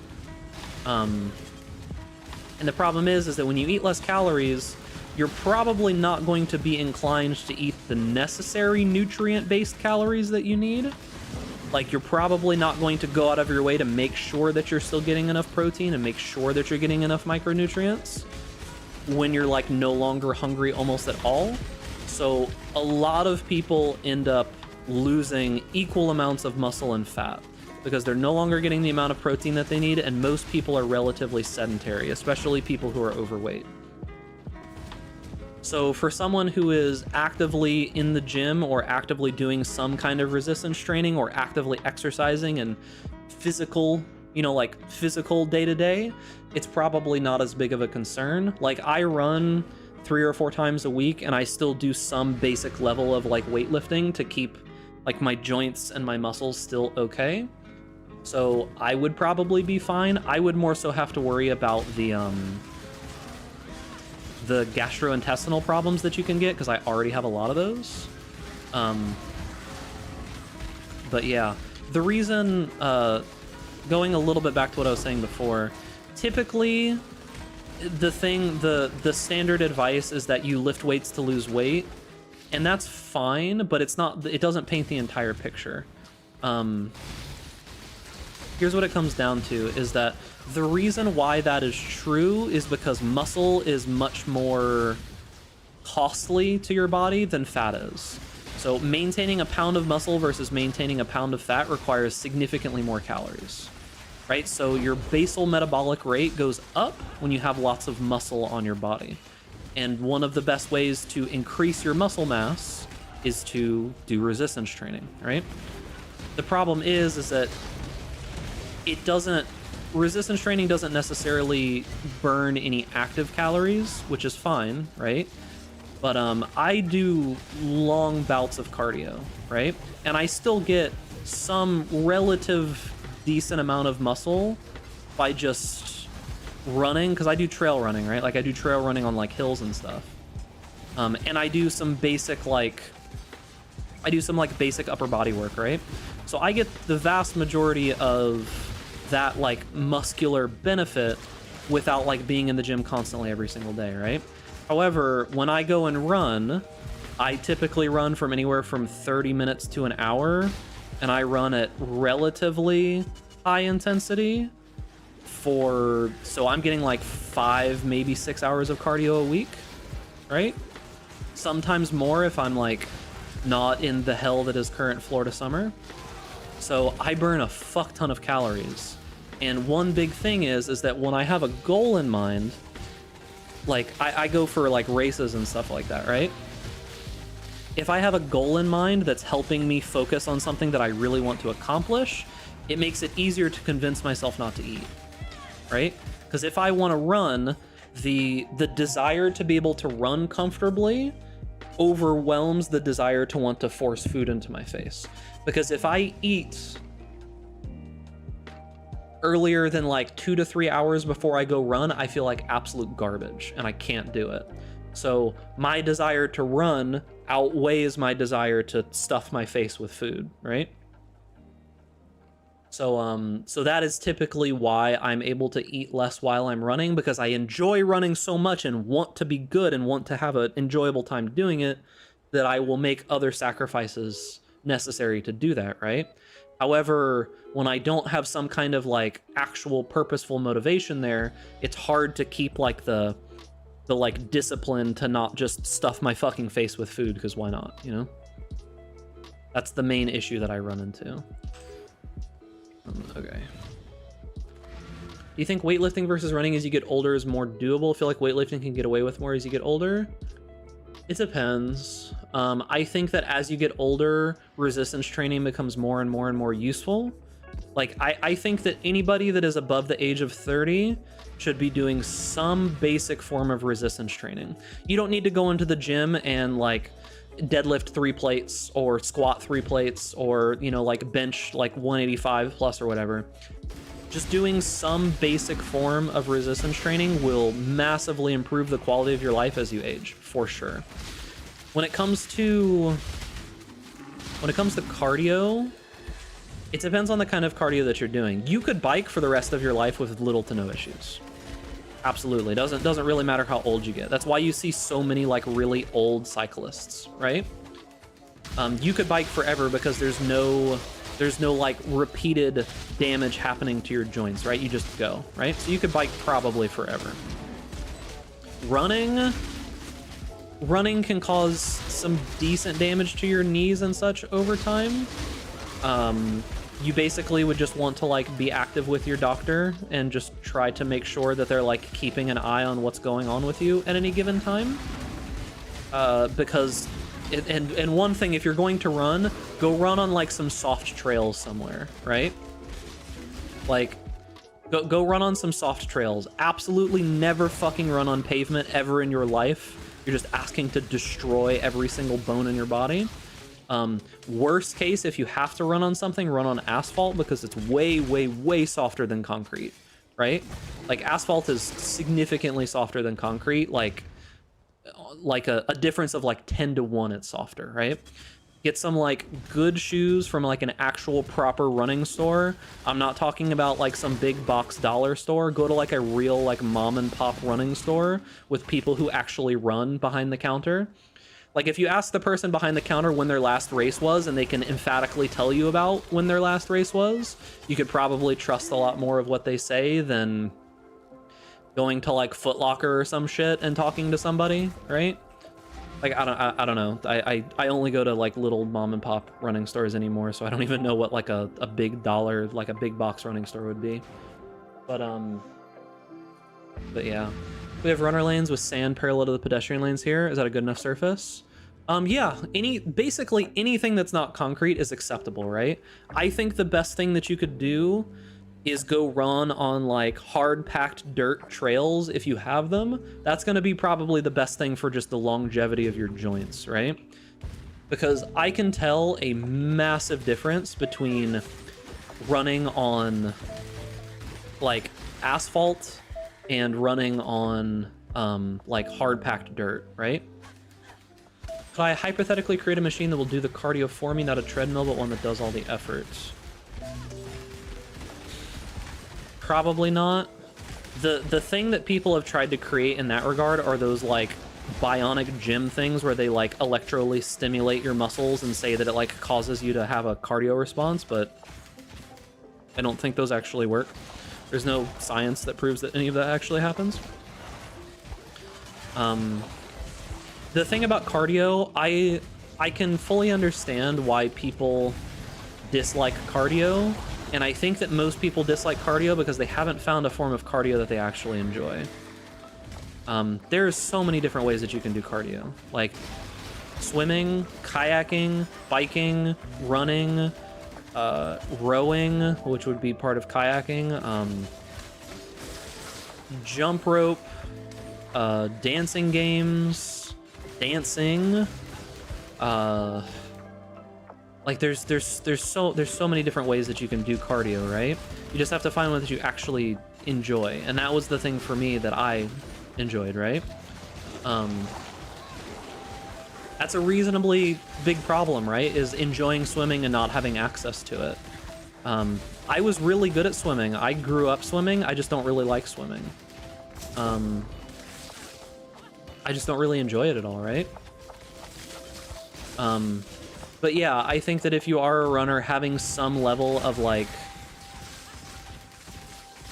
I don't know if I would say doing like big leg days in the gym, but getting some reinforcement to the like secondary or tertiary muscles is typically pretty good if you don't do specific kind of training in that regard.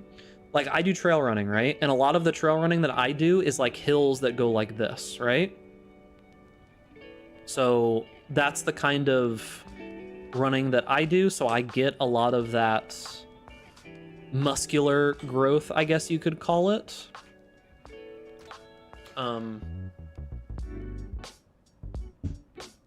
But here's the secret, okay? This is the actual secret to enjoying running, okay? This is the thing that everybody gets wrong when it comes to running. If you hate running, almost assuredly you are pushing too hard. Almost assuredly you're pushing too hard. That is 99 times out of 100 whenever anybody has told me that they dislike running, I take them out and run with them, and they are like beyond winded and dying. And it's like, dude, don't do that. You're pushing yourself too hard. You don't need to do that, right? When you are running, if you need to walk at first, then walk, right? Like absolutely just walk. Like walk fast. Get to the point where you can jog for maybe a minute or two, and then your heart rate starts to get too high, and then just go back to walking. And then maybe jog for a minute or two and go back to walking. When you are running, you should be able, most of the time, to hold like a consistent conversation with somebody comfortably while you're running, right? Now that changes as you get more experienced and you're trying to like particularly go for like goals and stuff. Like obviously if you're trying to push for like a race or something, you don't train that same way. But for the vast majority of people, for just like an enjoyable experience while running, you should be able to like talk on the phone with somebody the entire time, right? So yeah, like for sure you should be able to, right? Like you should start very, very, very slow. But yeah, Couch to 5K is like the typical path that a lot of people take. It's the program that's set up for people to be able to go from a fully sedentary lifestyle to being able to run a 5K race. It's legitimate. I don't personally like it, but it's legitimate, right? But yeah, You're really gonna play Steel Skills? I'm already playing them, dude. We're already there. Yeah, it's definitely much better to go into it slowly. If you overdo it and push super hard, you're just gonna burn yourself out immediately and you're not gonna have fun. Because like, I'll be honest with you, the cool thing about running and cardiovascular stuff. How many times have you been asked about the current PoE drama? You talking about the alley thing? I talked about it extensively yesterday at the beginning of stream. If you want my take on it. The interesting thing about running and getting better at running is that when it comes to competing and running, it never actually gets easier. Like, you get better, but it doesn't actually get easier. If you are trying to do casual running, it's very easy and there's no pain or no anything really involved. But the thing about if you've ran for like 2 years versus running for like 4 years, if you're pushing for like time in like racing, it always feels about the same difficulty no matter what. You just end up going faster, right? That's kind of the weird thing about running, is that like the difficulty just scales like this essentially, and then eventually you get to this point where it goes like this. It just goes straight up and you can't go past it. So it's a very weird feeling when you're trying to like get better and better at running, because it's like essentially you always try to run at the similar heart rate pace and you just get faster as you go, right? Like you just kind of get faster at the same heart rate. A time when it would get easier is if you're running for a certain pace, right?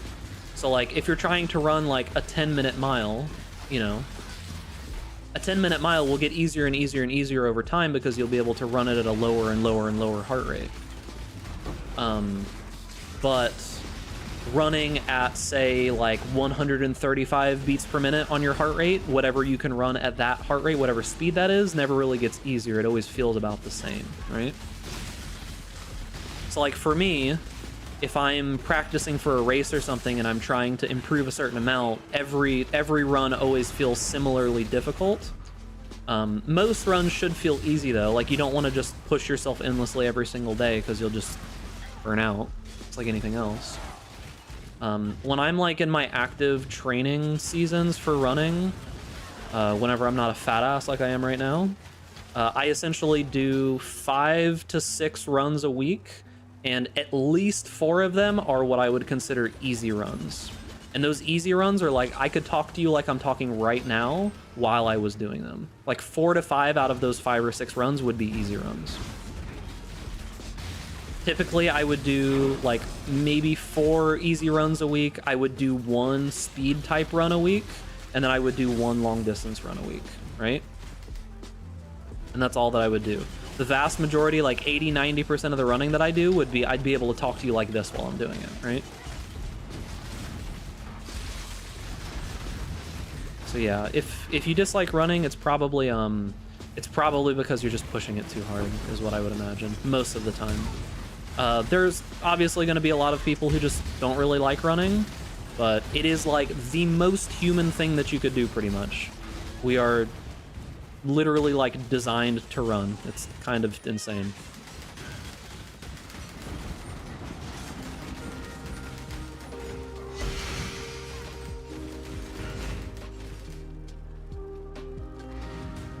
Isn't this worth something right now? No, I guess not. Maybe with a certain corruption. The heart rate jogging is great. Yeah, the vast majority of your running should be like slow stuff, you know? Maybe if you like corrupt it with some kind of implicit. Lightning damage leached his life. With high rolls, it's worth some currency.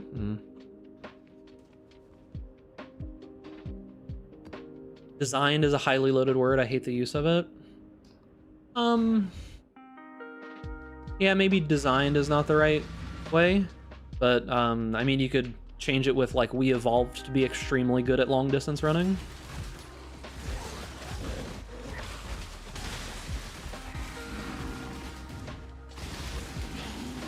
I think people just react a little bit better to the word designed a lot of the time.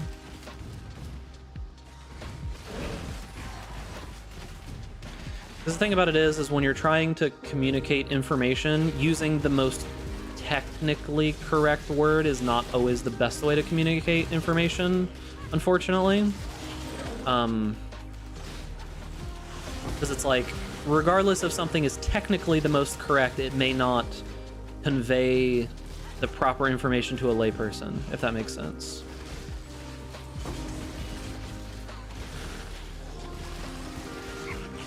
That was something that I had to learn about, like, communicating with people very early, is that if you go way too deep into, like, using the, I don't know, whatever is the theoretically or most technically correct terminology for something, you can lose a lot of ears almost immediately if you try to get, like, too deep in the weeds of stuff, right? So even if I don't say the most technically correct terminology for something, I'm trying to speak in a way that people can understand, if that makes sense. Yeah, if you use like way too much like technical, super crazy jargon and stuff, you lose a lot of ears.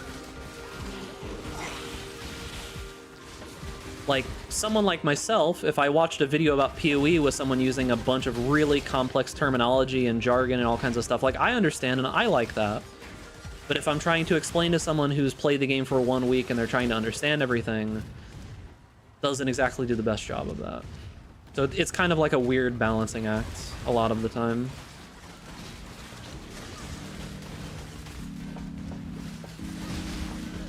Because I'm trying to be an effective communicator, and you can lose a lot of that effectiveness by being more correct, I guess you could say. I don't know exactly how to explain that properly.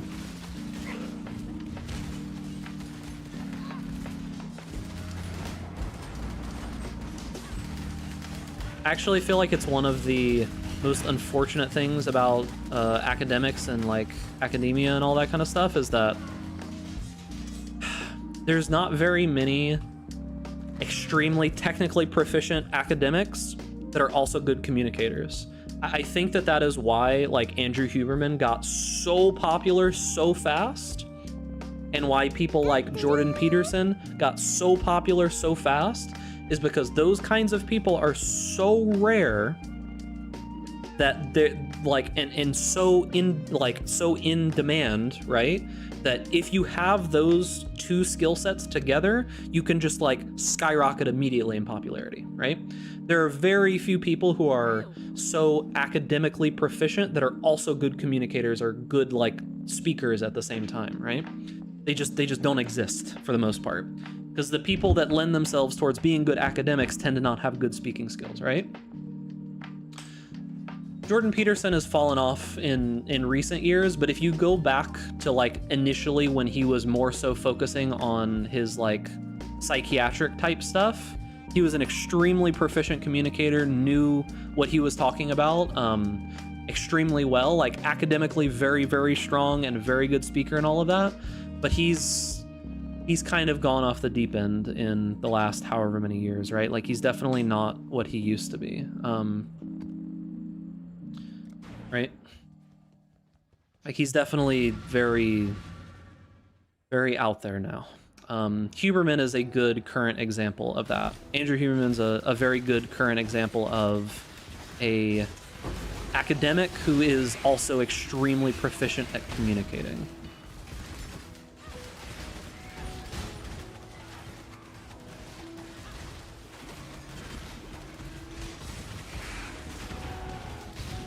Why people like Sagan? Yes, exactly. And it's the reason why I think that, what's his name? The Sagan 2.0 has kind of fallen off because he really likes the smell of his own farts too much. Neil deGrasse Tyson. Because Neil deGrasse Tyson is essentially the continuance of Sagan's legacy. He's just not Sagan. He's just not it.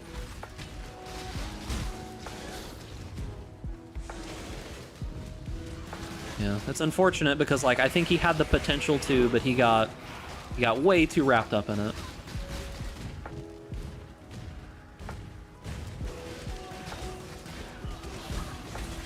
Don't all doctors have to be good communicators as well? Have to? No. Bro, the doctor that I went to as a child was like literally the least effective communicator I've ever met in my entire fucking life, dude. Sometimes he would literally not talk to me the entire time I was there. He would just be like, what's happening with this? Okay. And then he prescribed me medicine and then would leave. That's the doctor that I had as a kid, right? Other times, he would literally just sit there and talk to my grandmother for 45 minutes and then say one word to me and then give me some random fucking drug to take to make me feel better. And that was what he would do, right? So like, no. They don't have to be. Sometimes they can be, but they definitely don't have to be. They definitely do not have to be. All right, we can do a couple more maps here, level up a little bit more. Hence my hatred of dentists now. Yeah, it's unfortunate how much early exposure to certain kinds of negative stuff can completely taint your view of it for the rest of your life. And park in 5 ways? Yeah.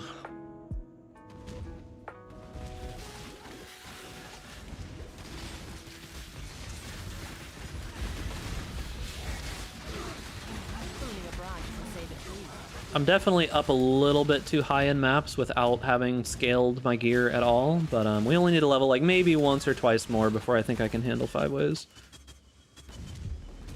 Yeah, the thing you gotta understand is that most of the time, honestly, doctors is such a weird, like doctors in general, medical doctors, let me say that. Medical doctors are such a like, I wish we had more of them, but I can see why we don't, right? Like, I can understand why we don't have more proficient medical doctors because of how frustratingly difficult and inhuman you have to be able to make it through medical school and like residency and all of that properly. And it's like, it's just such an inhuman thing that they deal with. I can see why it's like so miserable and there are so few of them. Like, yes, you do get paid extremely well for that, but like my mother is a nurse and 90% of her life is her job. And it's like, I don't know. It's like her entire life just revolves around her job, and like that's fine. She loves it and that's great. But I feel like most people cannot really do that. You have to really, really, really love the idea of being a doctor and like doing the things that doctors do to be able to survive it. You know? Because like, she's on call almost every single weekend. She works absurdly long hours. She's not paid well enough for it, to be honest with you, because lots of hospitals are basically being all bought by random corporations that only care about money. And nurses and such, and even doctors are getting paid less and less and less and less every year. So yeah, it's...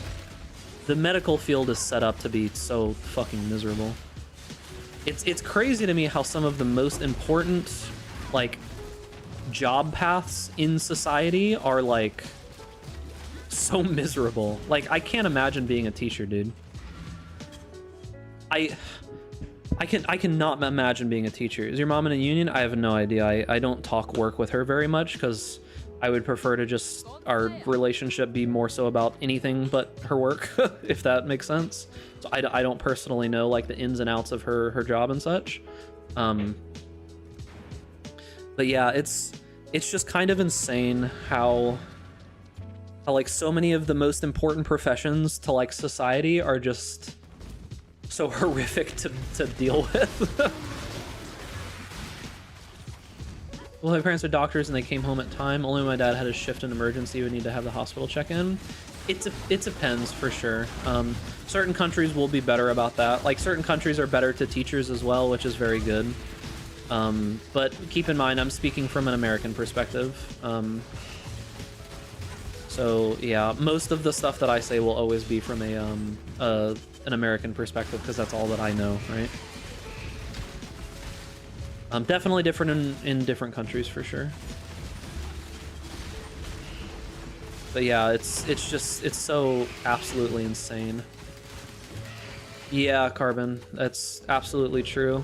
Because my mom has been a nurse for a long time, and whenever she talks about being a nurse, she's like, yeah, the hospital that I work at got bought out by such and such company, and they've like reduced the amount of nurses total that we have by like 3 times.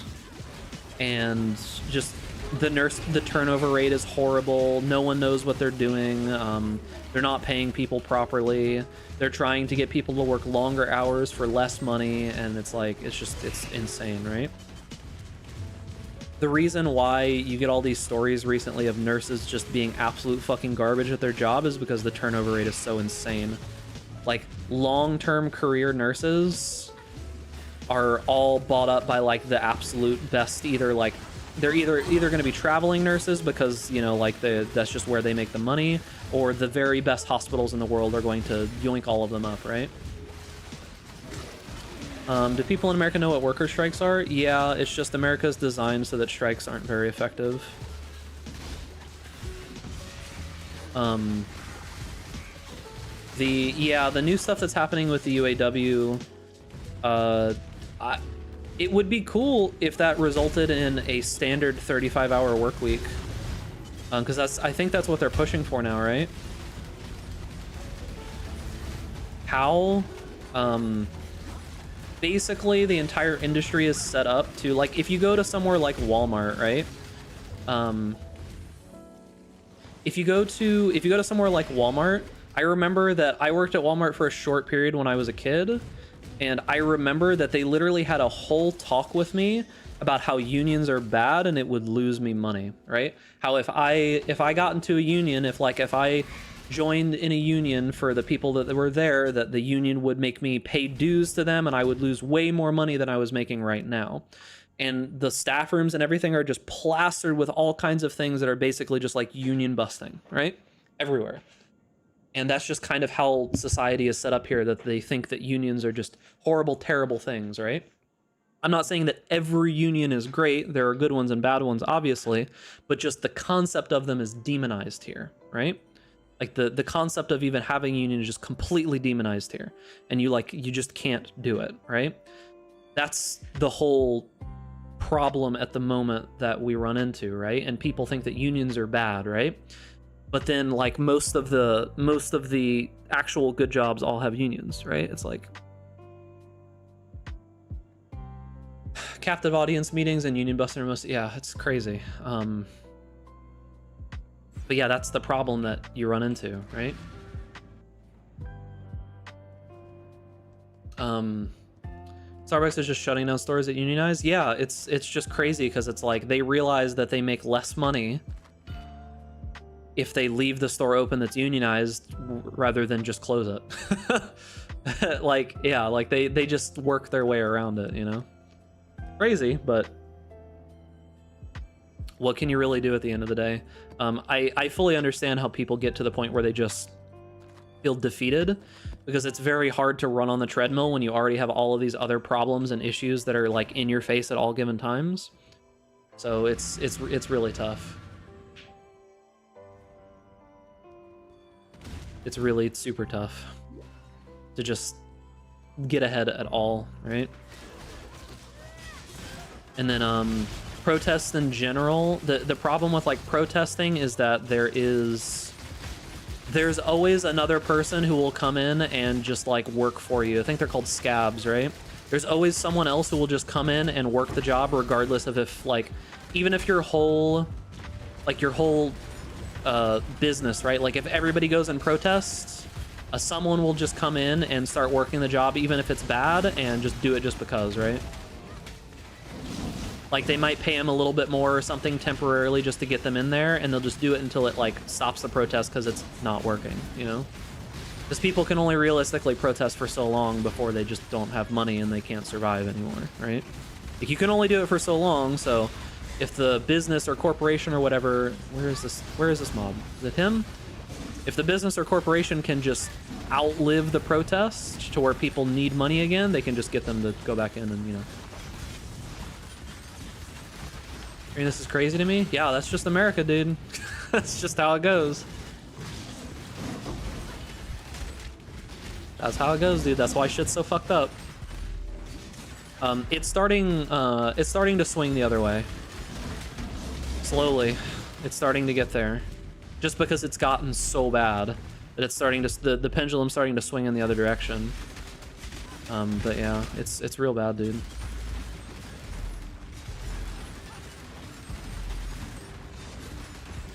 Like, my sister decided to become a cop, right? Because cops still have, like, somewhat functioning unions, and they pay extremely well, and there was that whole old guard of cops that quit during the pandemic, so the need was super high, so she was able to, like, triple the amount of money that she had just by becoming a cop, right?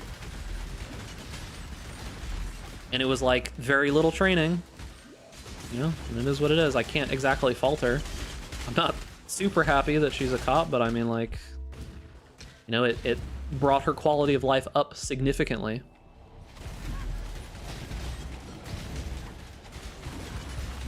I think she said her first year as a cop, she was making $60,000 a year, maybe more.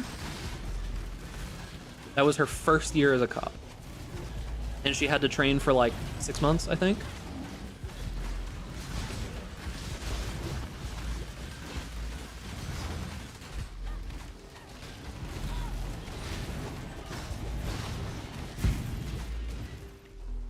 Yeah, but that line of thinking though, Clint, is like just anti-union propaganda. That whole line of thinking is like the propaganda that you've been fed forever, right? Like, sure, in very, very limited circumstances, there will be people that abuse unions, but the idea is that even if you have to pay some small amount of union fees, whatever they might be, the union itself is going to make it so that your total amount of money is significantly higher. Yeah, there's going to be bad apples. It will happen, but it's not always the case, right? Like, I would say it would be the exception to the rule, essentially.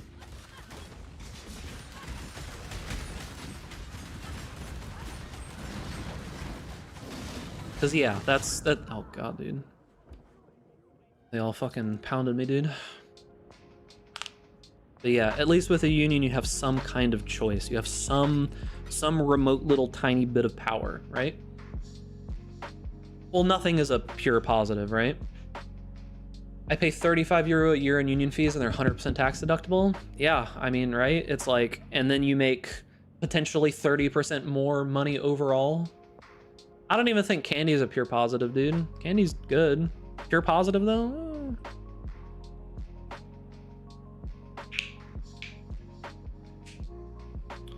Honestly, let's be real, okay? Like, candy, kind of overrated. Candy's kind of overrated, let's be real. There are so many other kinds of foods that are just so much better than candy that you could eat. Like, there's so many other things that are available to you that are better than candy, right? Like, I think that candy has its place. I probably eat candy maybe once or twice a month.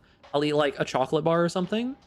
But, I mean, like, I just recently, for my birthday, my birthday's not here yet. I'll go grab it, actually. Be right back.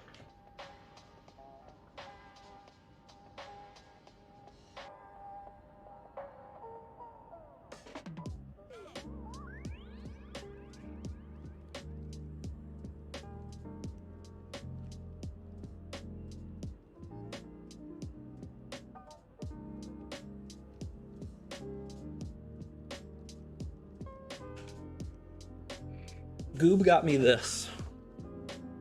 Goob got me this.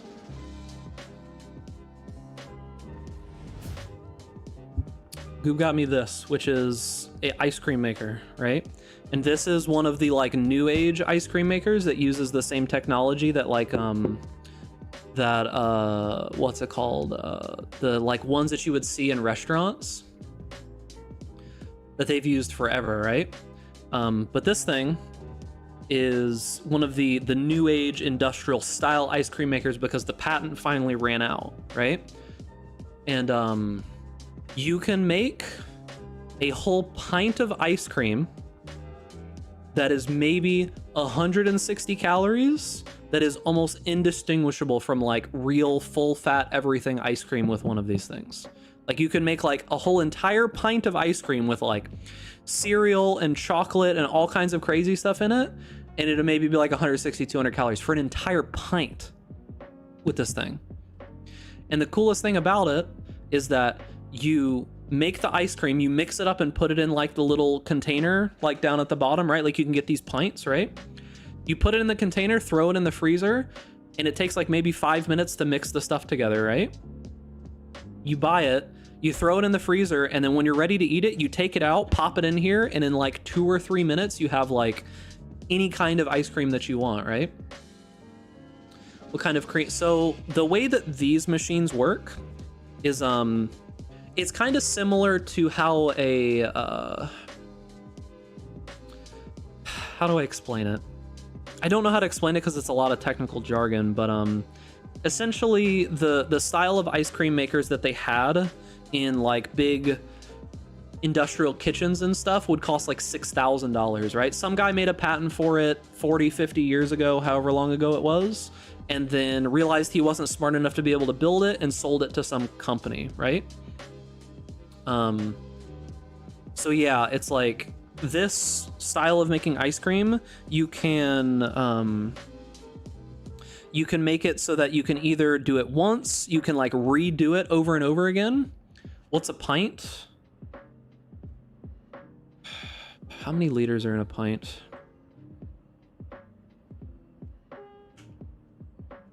A pint is half a liter. How about that? It's half a liter. Yeah, 473 milliliters. So you can make an entire pint of ice cream, and it's like maybe 200 calories. But the idea here is that you can have it ready for you whenever you want, and it's got these settings that you can choose, right? Where you can mix it like you can mix it once, and it has the consistency of normal ice cream, and then you can like remix it or mix it multiple times, and it'll go to the consistency of like soft serve with the way that this thing is set up. That's fucking insane to me, dude. Like I can have soft serve ice cream now whenever I want of any kind. What's the cream base? High protein milk. High protein milk, and you just use you can use either emulsifiers like egg yolk, or you can use other things like xanthan gum. And because of the way that this is designed, the consistency and the mouthfeel is almost exactly the same, which is crazy, dude. I fucking love technology, man.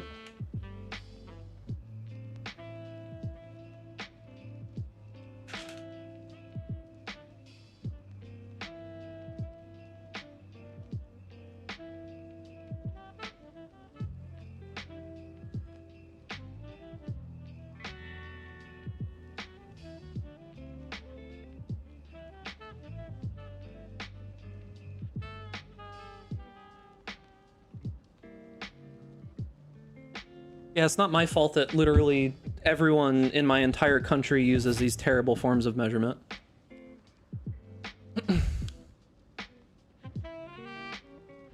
I'm gonna need new... Damn, my earphone pads are getting kind of worn out. That sucks. I'm gonna have to get new earphone pads. Yeah, they're getting kind of worn out. I expected a pint to be much bigger. No, they're not that big. But yeah, I mean like 200 something, like 210 calories for like what feels like a full fat ice cream, and it's like this big and like this big around is like pretty good, dude. Like that's, you go to the store and buy like actual full fat ice cream and it'll be 1,000 calories, right? Like it would be 1,000 for like good full fat, like full cream ice cream. The problem is that the issue with like Halo Top and all of those lower calorie style ice creams is that they don't stay very well. Like they don't preserve very well. That's the biggest problem with them, right? The problem is that when they sit in that freezer for long periods of time, they just degrade so quickly. They work super well. My mate is really into ducks. Do you have a link to a high-res version of your PFP I can send to them? I mean, technically I do. But I literally made this PFP with AI. Like, why did my Discord come up on my main fucking screen? What the hell? Why is that on my main screen? Hold up.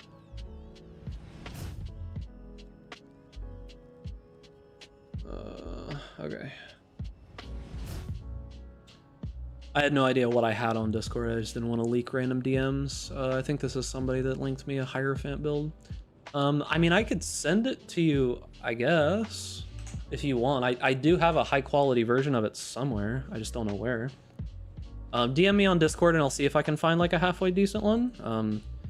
But like, it's literally just an AI picture. Unless they want to steal my image to pretend to be me. Yeah, message me on Discord and I'll see if I can find something. I don't know. I can show you what it's based off of. The original inspiration for the original inspiration for the character is it's a character from Leafy, A Hen to the Wild. This is the original inspiration for my PFB. This is this character. It's an anime duck. You can see the similarities, right? Like it's heavily based off of this character here. He's a gamer, dude.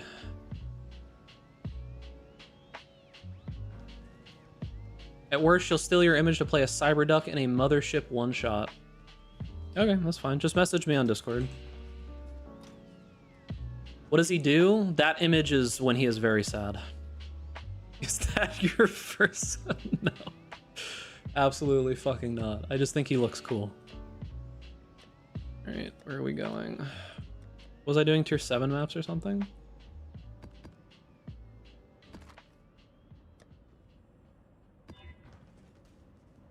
Yeah, what would it be? Because I've heard like furries, scalies. If you have feathers, what would you be considered? I would be fine with metric, right? Like if metric became the main system that was used here, that would be fine.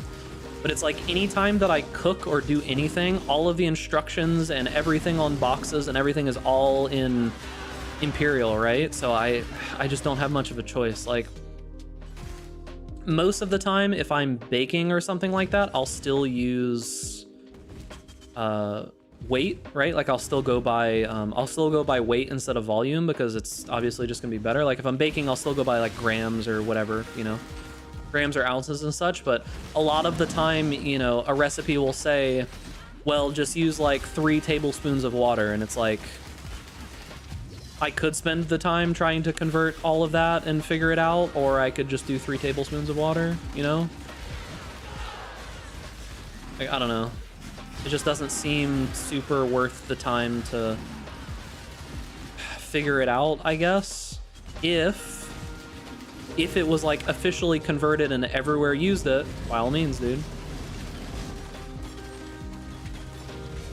We'll see, Zulitz, there's teaspoons and tablespoons, okay? The teaspoon is smaller. I think is it 2 teaspoons and 1 tablespoon? And then there's cups, pints, ounces.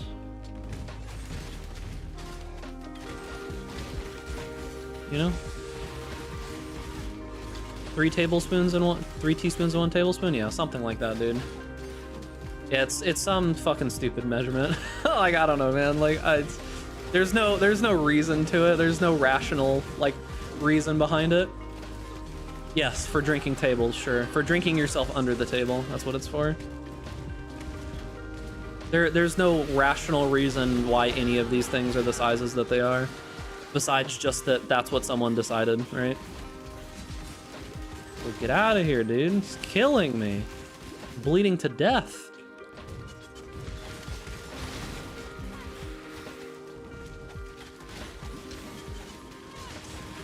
Yeah, it's all shit, dude. I can't move. Oh, my character has no resists, dude. What are my resists? 36, 49, 36, negative 33.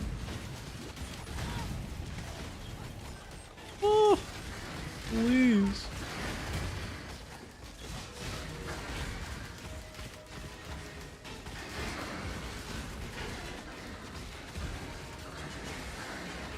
Yeah,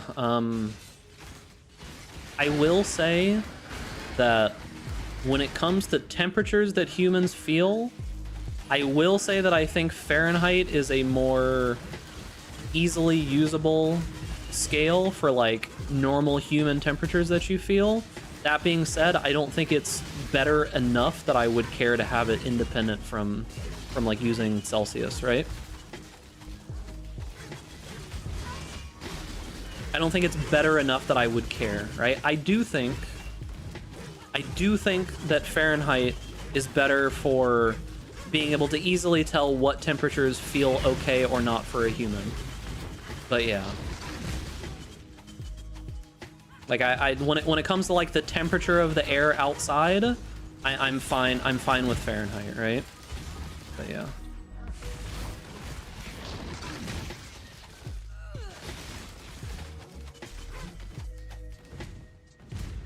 Because for normal human temperatures, when it comes to Fahrenheit, 100 is very hot and 0 is very cold, right?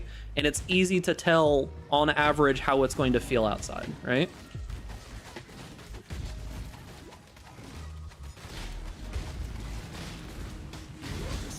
But it's like the only... I can't move.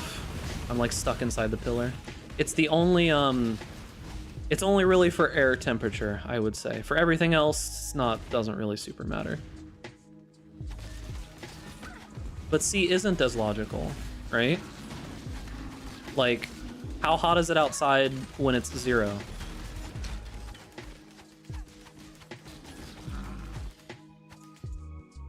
Like, what is 0 Celsius to Fahrenheit? It's 32 Fahrenheit, right? 32 Fahrenheit. What about 95 Fahrenheit to Celsius? 35, right? And the thing about it is that at certain portions, like, what's it called? Celsius and Fahrenheit even line up. I think it's like -40 or some shit. But yeah, like, when it comes to ambient air temperature, I feel that Fahrenheit's just better.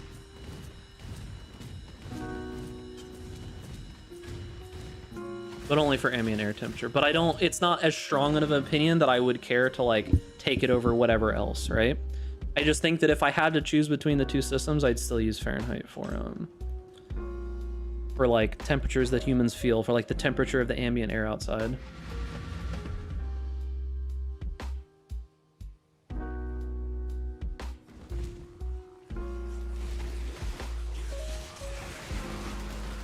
I have a friend that used to work for NASA. I don't remember exactly what he did. I could probably look it up. He has like one of those like portfolio website things.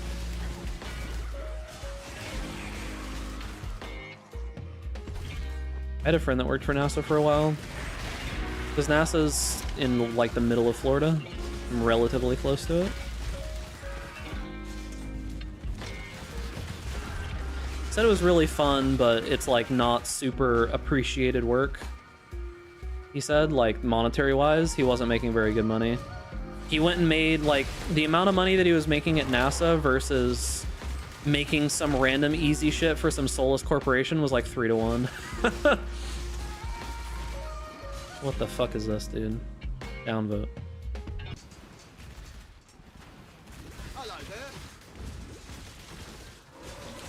Which is very sad, but it is what it is. But yeah, he like, apparently he was making so much less money doing like crazy fucking shit for NASA that was like some of the most difficult, but obviously like rewarding thing that, you know, he had ever done. Like, it was like super enjoyable mentally, like it was super mentally stimulating for him, but then he just went and made like something that was 100 times easier for some random, like, I think he worked for like a hotel chain or something and made some random thing for one of their websites or some shit and made like triple the money that he had made in NASA in a year. Yeah, I think like Blizzard has the same syndrome, or did for long periods of time, of like, it was the dream of any game designer or whatever to eventually work at Blizzard and, you know. Yeah, NASA does not have a very large budget for sure. I wish they had more funding, but it seems like most of the funding is going to go to places like SpaceX instead.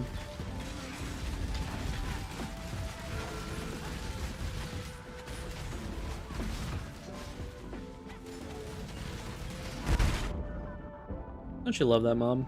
Alright, I think we're probably leveled enough. I think we're probably leveled enough. Okay, I'm probably gonna do 5 ways tomorrow. It's getting a little late for me now since I'm trying to flip my schedule, so I'm probably gonna do 5 ways tomorrow. I also need to make food. I haven't eaten yet today. So I'm gonna go do that. I appreciate you boys. Thanks for coming and hanging out with me. We'll do 5 ways tomorrow, and then we'll start putting some gear into it and see what the character's capable of. Because right now, I mean, I'm still using leveling gear. And it was going okay. Like, with some absolutely booty leveling gear, it was going okay. But yeah, leveling talk was so good. Yeah, I know. I like leveling streams as well because we talk about a bunch of random dumb shit. I'm trying to make it so that we have more leveling streams on average, right? Like, I'm trying to get us like 1 or 2 a week if I can.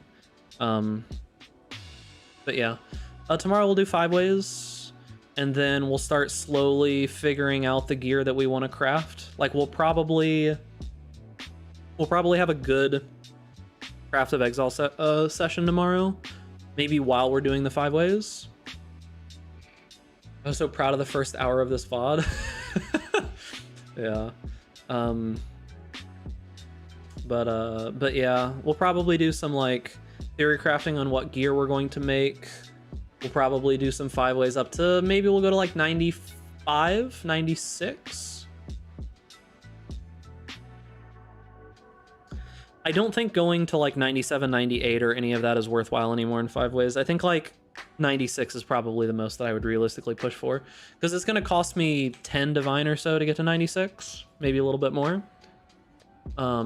I have 25 just raw divine sitting in my stash, and then I have I don't know how much Awakened Cascade is worth right now. I don't need to hold on to it anymore. How much is Awakened Spell Cascade worth at the moment? 24 divine. Damn, I'm gonna lose money on it. It's going down in price. I should probably sell it.